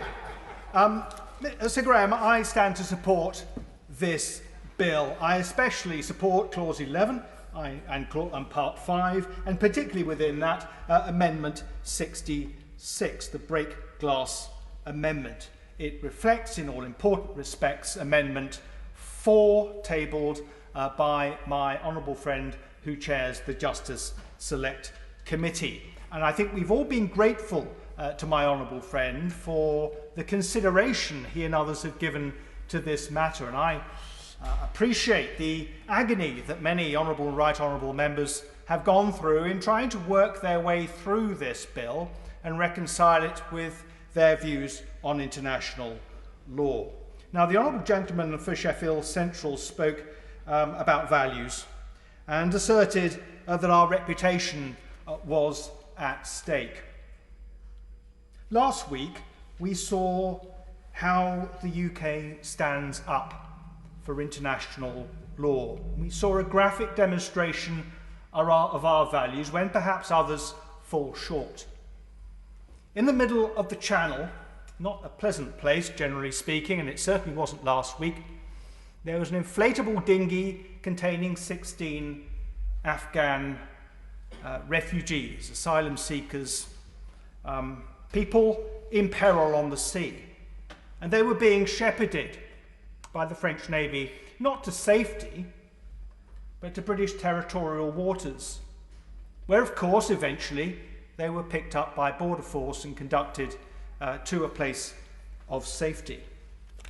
Now, I'm proud of that, not only because it demonstrates our British values, something that many may be uncomfortable with, but nevertheless, but because in that we were complying with one of the most fundamental of international treaties, the UN Convention on the Law of the Sea, 1982.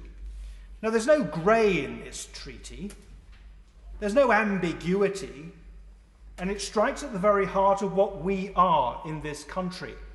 Indeed, it strikes at the very heart of our humanity, because we save life and we ask questions later. Now, others have described violations of international law by the European Union and others, and I'm certainly not going to rattle them off again. We heard an eloquent contribution from my honourable friend, the member for Stone, my right honourable friend for Chingford, in which they listed some of those treaties which have been mutable. Well, clearly, UNCLOS was mutable on the part of our largest continental neighbour last week, but it wasn't for us. And for me, that's the message that goes to the international community, not some fine debate about this particular measure that we're discussing this evening. But that message would have gone out loud and clear. And on that, I'm extremely proud indeed. But what is clear from the list that others have trotted out is that international law is a contested space. And sometimes, yes, it is mutable and it can be overwritten. And where I would disagree with my right honourable friend, the member for Maidenhead, is in this, because she said in terms that two wrongs don't make a right, and generally speaking, of course, she's absolutely correct. But the point is that by listing the occasions on which international law has been breached or written over or been mutable, contested, we're setting the context of what we are doing on this occasion. And it's something I think that has been lost in this debate, because international law has been shown time and time again not to be absolute, but on occasion to be capable of being overwritten or modified and mutable by this country, by other countries, and by the European Union. But generally, we do stand by what we sign up to. We are as good as our word. So what has changed since last year? And I, like many honourable and right honourable members, have given this some considerable thought. Well, what has changed is an appreciation of this issue of good faith. And throughout all of the discussion last year, this ran like a vein through a block of granite. This only works if the parties act in good faith. And it's become clear over the past several weeks now that the European Union side is prepared to regard the Northern Ireland Protocol as a lever to get what it wants. It raises the spectre of agri-food being unable to move freely between nations of the United Kingdom. That is clearly contrary to the Act of Union. That is clearly contrary to the Good Friday Agreement. It drives a coach and horses through the Good Friday Agreement. And it wasn't on the table last year and calls into question the acting in good faith enjoinder that I have referred to, and which is clearly contained within the Withdrawal Agreement and its accompanying political declaration. Of course I will. really very much agree with him, but I wonder if he'd agree with me that it's also contrary to the European Union conceding to the UK that Northern Ireland is in the UK's customs territory. And of course that raises additional considerations which are very material to these clauses, and I just take this moment to say of course I shall therefore support the government. Well, I'm very pleased to hear that expression of confidence in this bill, which is a good bill, being made better by the amendment that has been tabled by the government. But I would agree with his point, of course I would.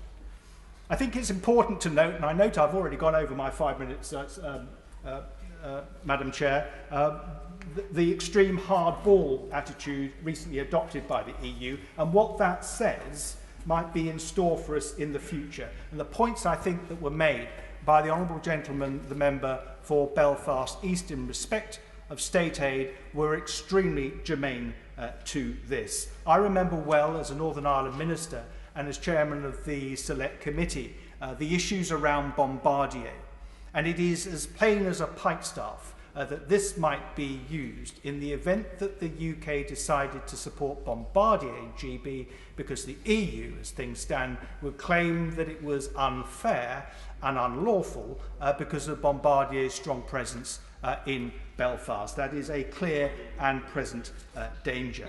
I think it's also important to get real about what we are up against. I have every respect for the Right Honourable Gentleman Member for Leeds Central, who expounded, I think, at length and quite rightly, that this negotiation has to be bounded in goodwill, and this is going to cause difficulty with us in Brussels. But I am clear, this negotiation is no love-in. It's a bare-knuckle affair. Peak is never far away, nor the desire to make an example of an errant UK pour encourager les autres.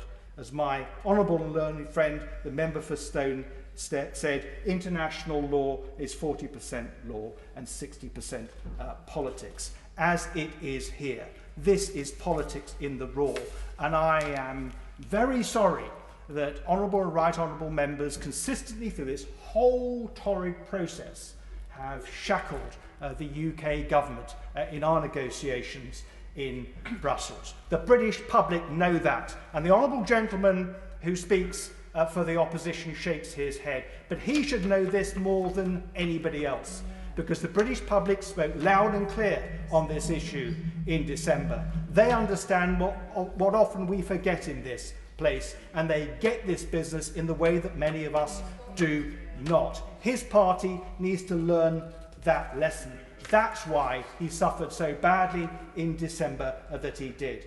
Without Amendment 66, or perhaps Amendment 4, we would have a problem internally too, Madam Chair, because we're up against the judiciary, which has shown itself to be perfectly capable of going head-to-head with the British government. By bringing this matter back to the House, it wouldn't be the British government that the Supreme Court goes head-to-head with. It will be Parliament itself, and more than that, the people of this country. Amendment 66 will give certainty on both sides of the English Channel. It makes a good bill better. It assures and insures our national interests, and I wish it well. Dame Margaret Hodge. Thank you, Dame Rosie, and I am going to try and keep within the 5 minutes to give time to others. I never intervene in debates on the European Union, and I don't intervene in debates on Northern Ireland, but I have felt that I had to intervene today on a debate that concerns the rule of law, because I consider that it's fundamental to the health of our democracy.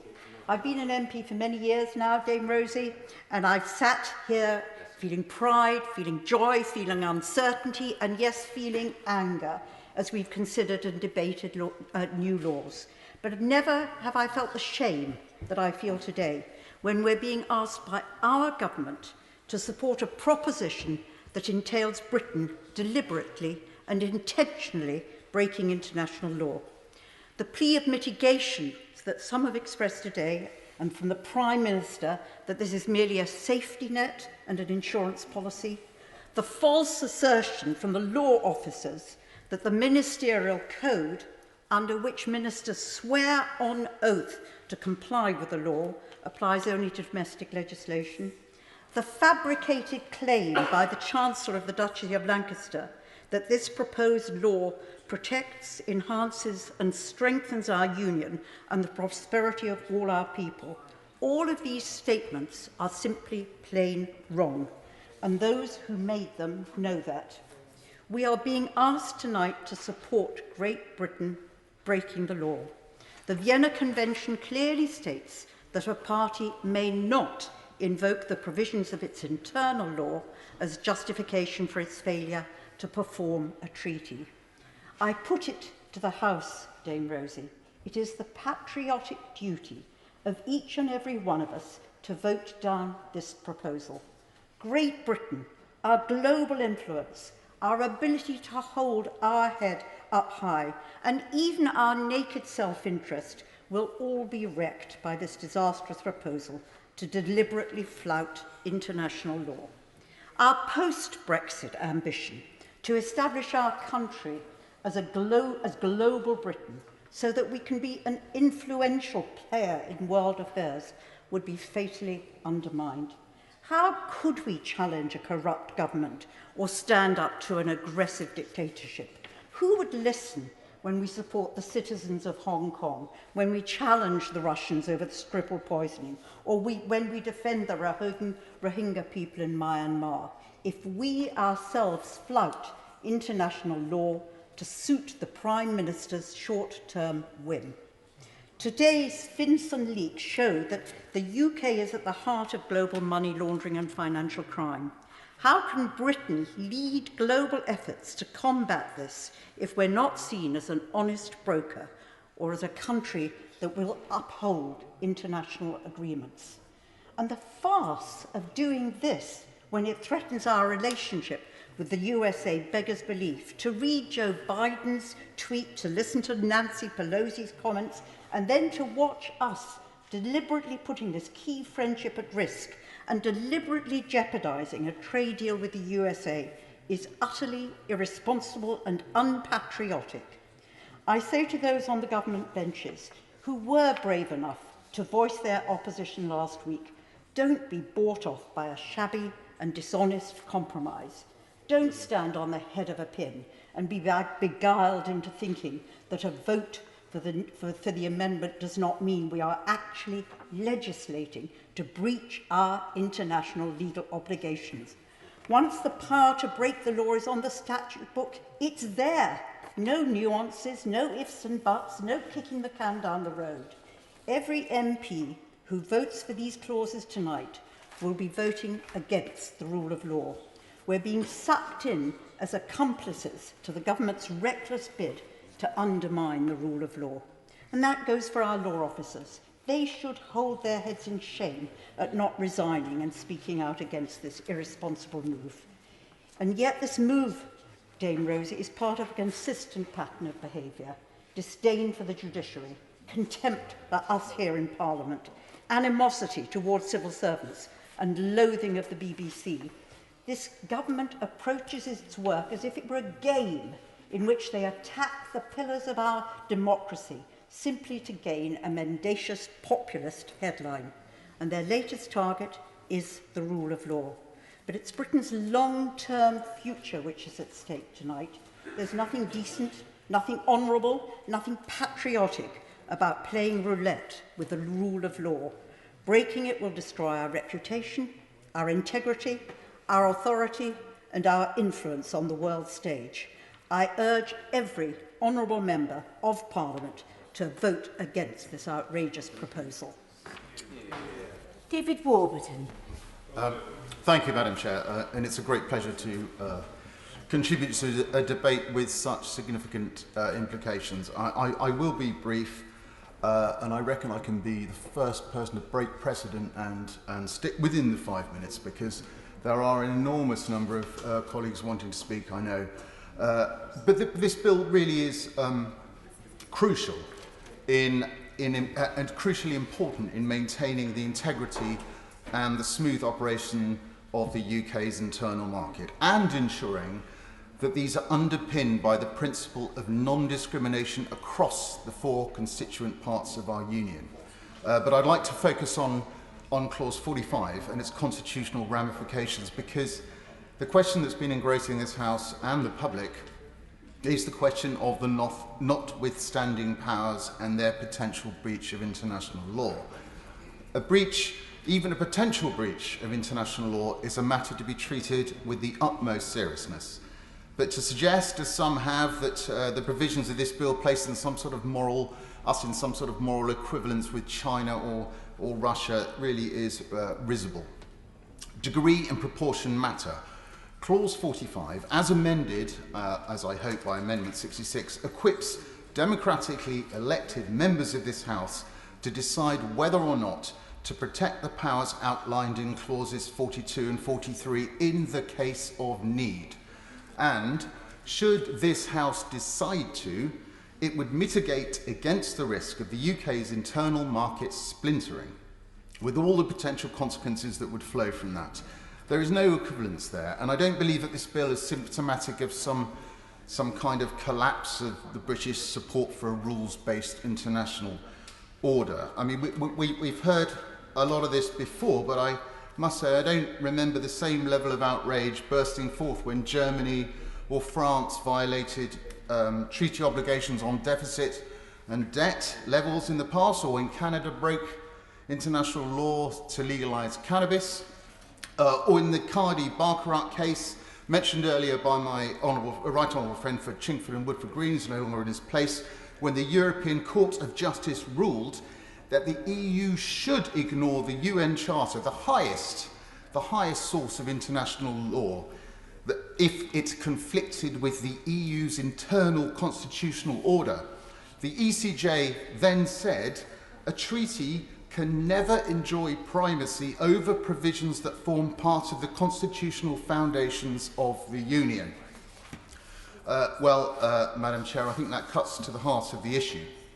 Where treaty obligations threatened to damage the constitutional coherence of the EU, they felt not only free, but obligated to disregard them.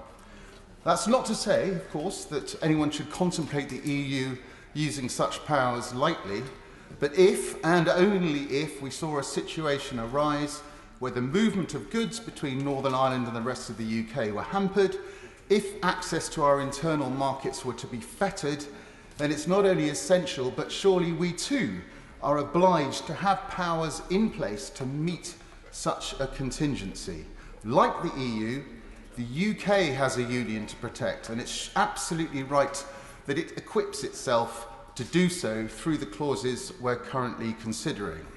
And that's why I can't support opposition amendments which seek to defang clause 45. Now, I must pay tribute to the hard work of my honourable friends, the member for Bromley and Chislehurst and the right honourable member for Ashford, and I'm reassured by Government Amendment 66 that the exercise of these powers will require parliamentary approval.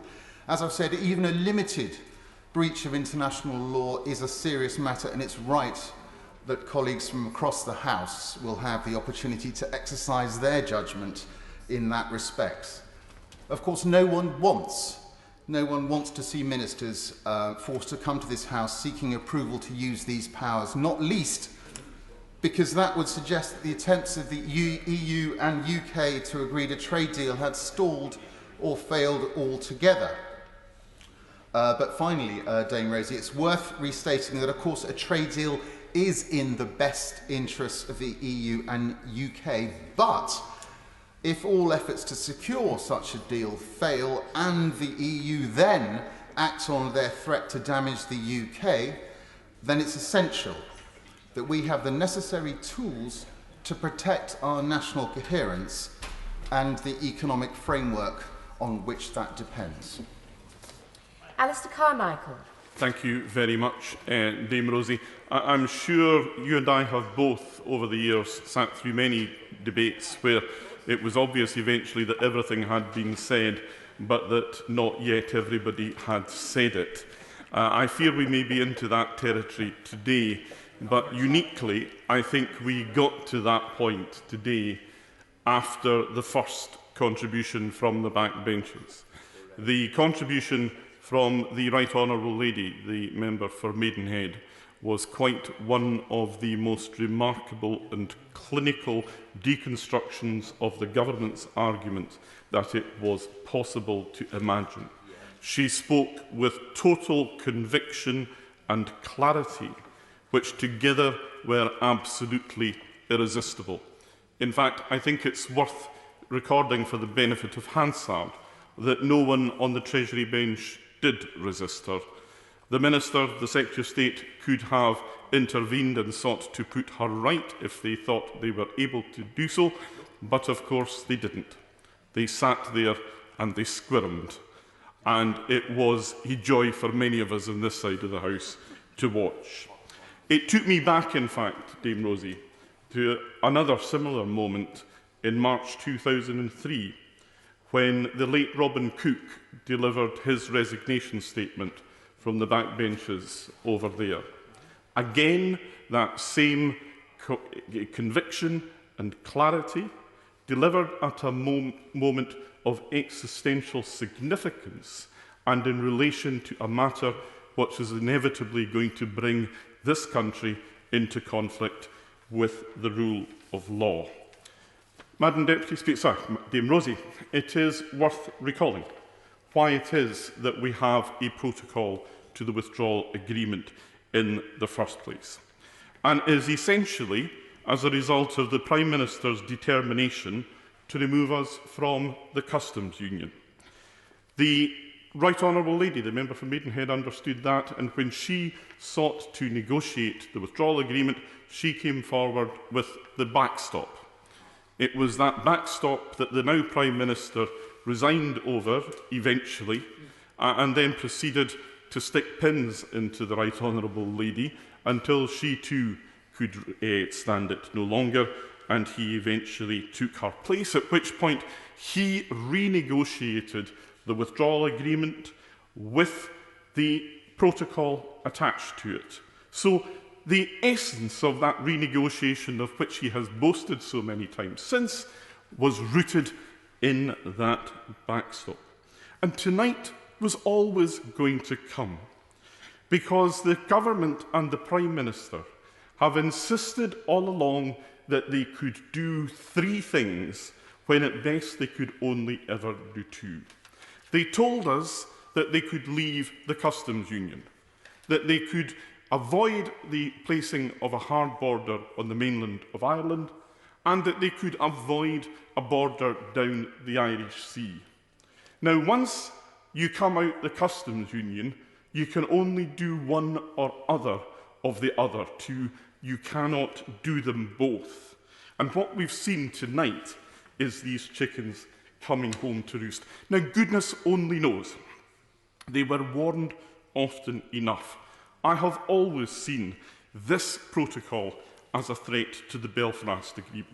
The withdrawal agreement with the protocol attached to it is a political choice made by the Prime Minister to give Brexit and leaving the customs union precedence over that Belfast Agreement. This is not some matter of detail. This is a question that goes right to the very heart of the deal that was negotiated by the Prime Minister for himself. And you cannot, in all seriousness, enter into an agreement and then seek to repudiate it because the other party is doing what you have just agreed that they are allowed to do. Now, to turn to the government amendment, which follows on from the representations made by the honourable member for Bromley and Chislehurst.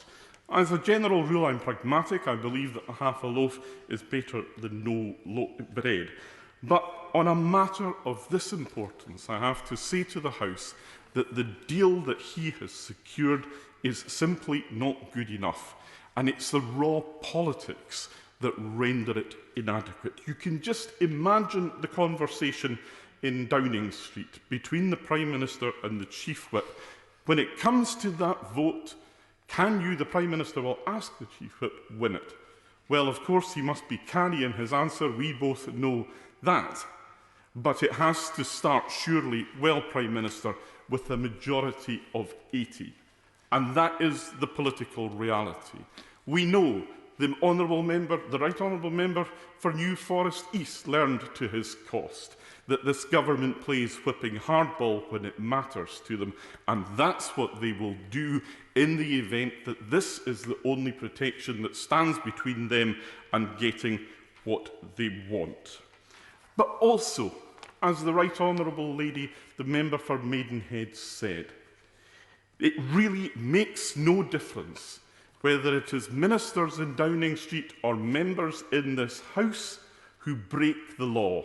At the end of the day, Britain as a whole, the United Kingdom, will be judged on that action, and nobody will care who it was that was ultimately responsible for it. And again, I would remind the House that in 2003, this House had a vote on the question of whether we should go to war in Iraq, and this House voted to go to war in Iraq, an action which again had little or no foundation in international law and which was ultimately shown to be an unlawful act, and nobody cared that it was an act that had been authorised by this House and not just by ministers in Downing Street. And Deputy Speaker, this is not just an isolated acting from this government, it is part of a course of conduct. As Oscar Wilde may have said had he ever found himself in this unfortunate position, for a government to act unlawfully once might be regarded as misfortune, to act unlawfully twice looks like carelessness. In fact, come Wednesday, the government is going to bring a bill which will effectively decriminalise the use of torture as part of armed conflict in certain circumstances. Now, that is almost certainly, again, a breach of international law. So it's not a question of misfortune or mistake or carelessness. It begins to look like a habit. And it is a habit which any wise government should be well advised to avoid getting into. On this occasion, it is bad not just for our reputation as a player on the world stage, it actually threatens the constitutional integrity of the United Kingdom as a unitary state, and the Conservatives and Unionists on that side of the House should understand exactly what they enter into if they support it in the lobbies tonight. Shailesh Farah.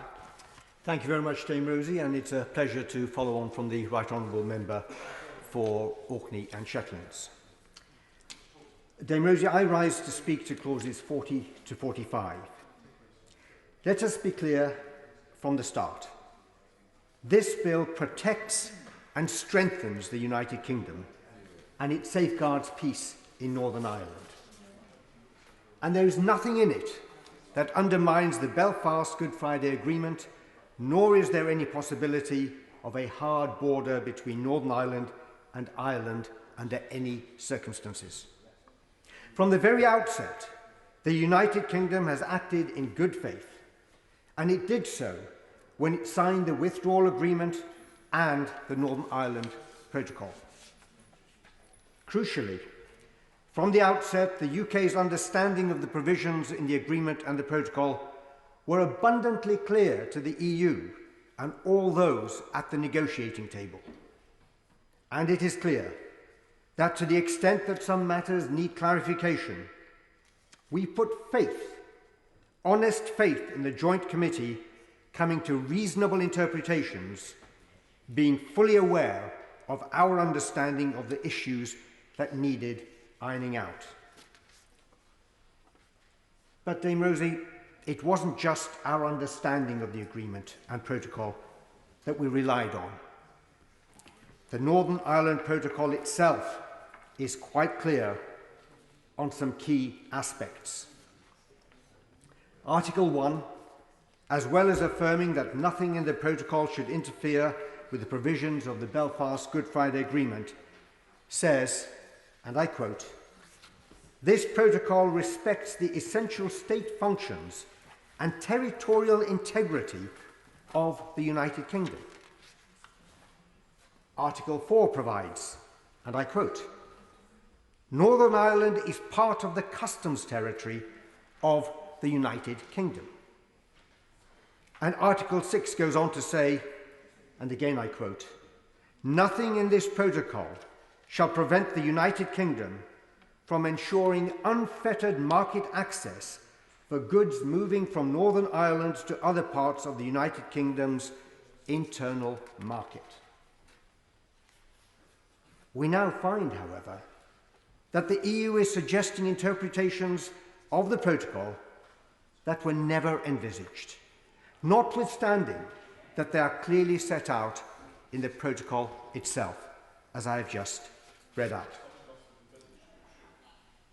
There have been clear suggestions from the EU that their interpretation of the protocol would lead to the creation of a barrier within the United Kingdom and therefore seriously compromise our political and economic integrity.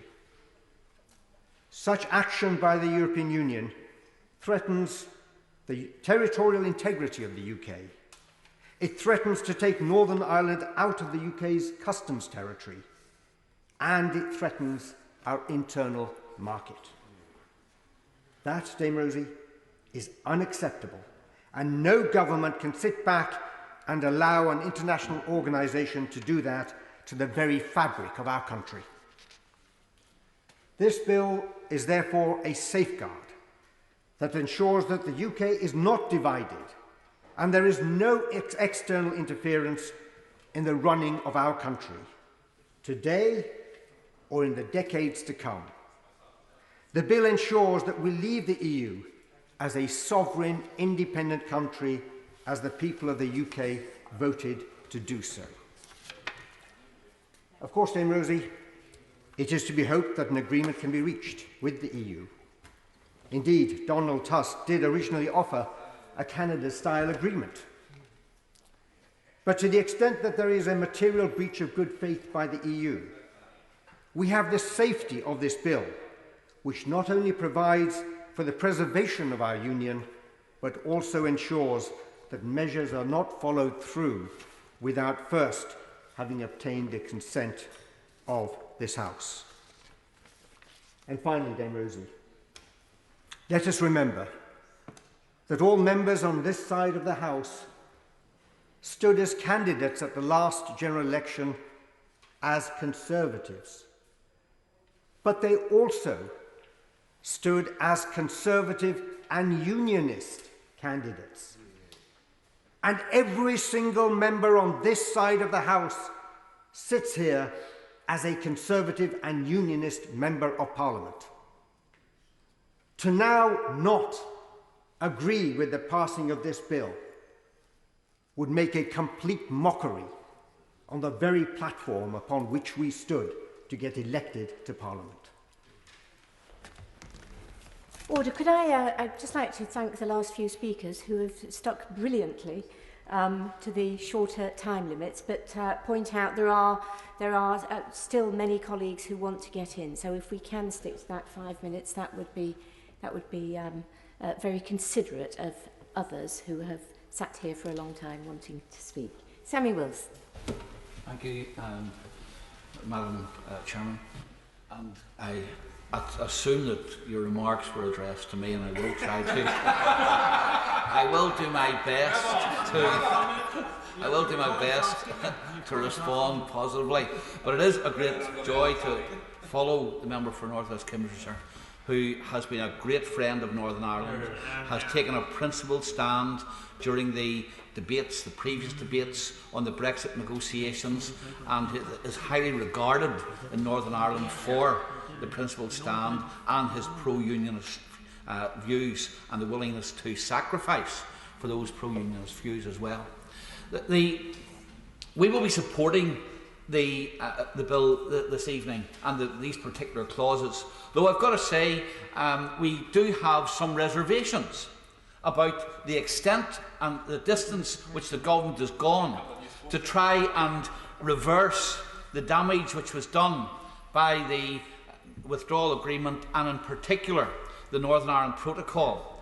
I'm pleased that the government is now recognising, either inadvertently or deliberately, damage is being done to not just Northern Ireland but to the United Kingdom as a whole as a result of the withdrawal agreement, and is trying to reverse it. been two arguments advanced here this evening as to why people should oppose it.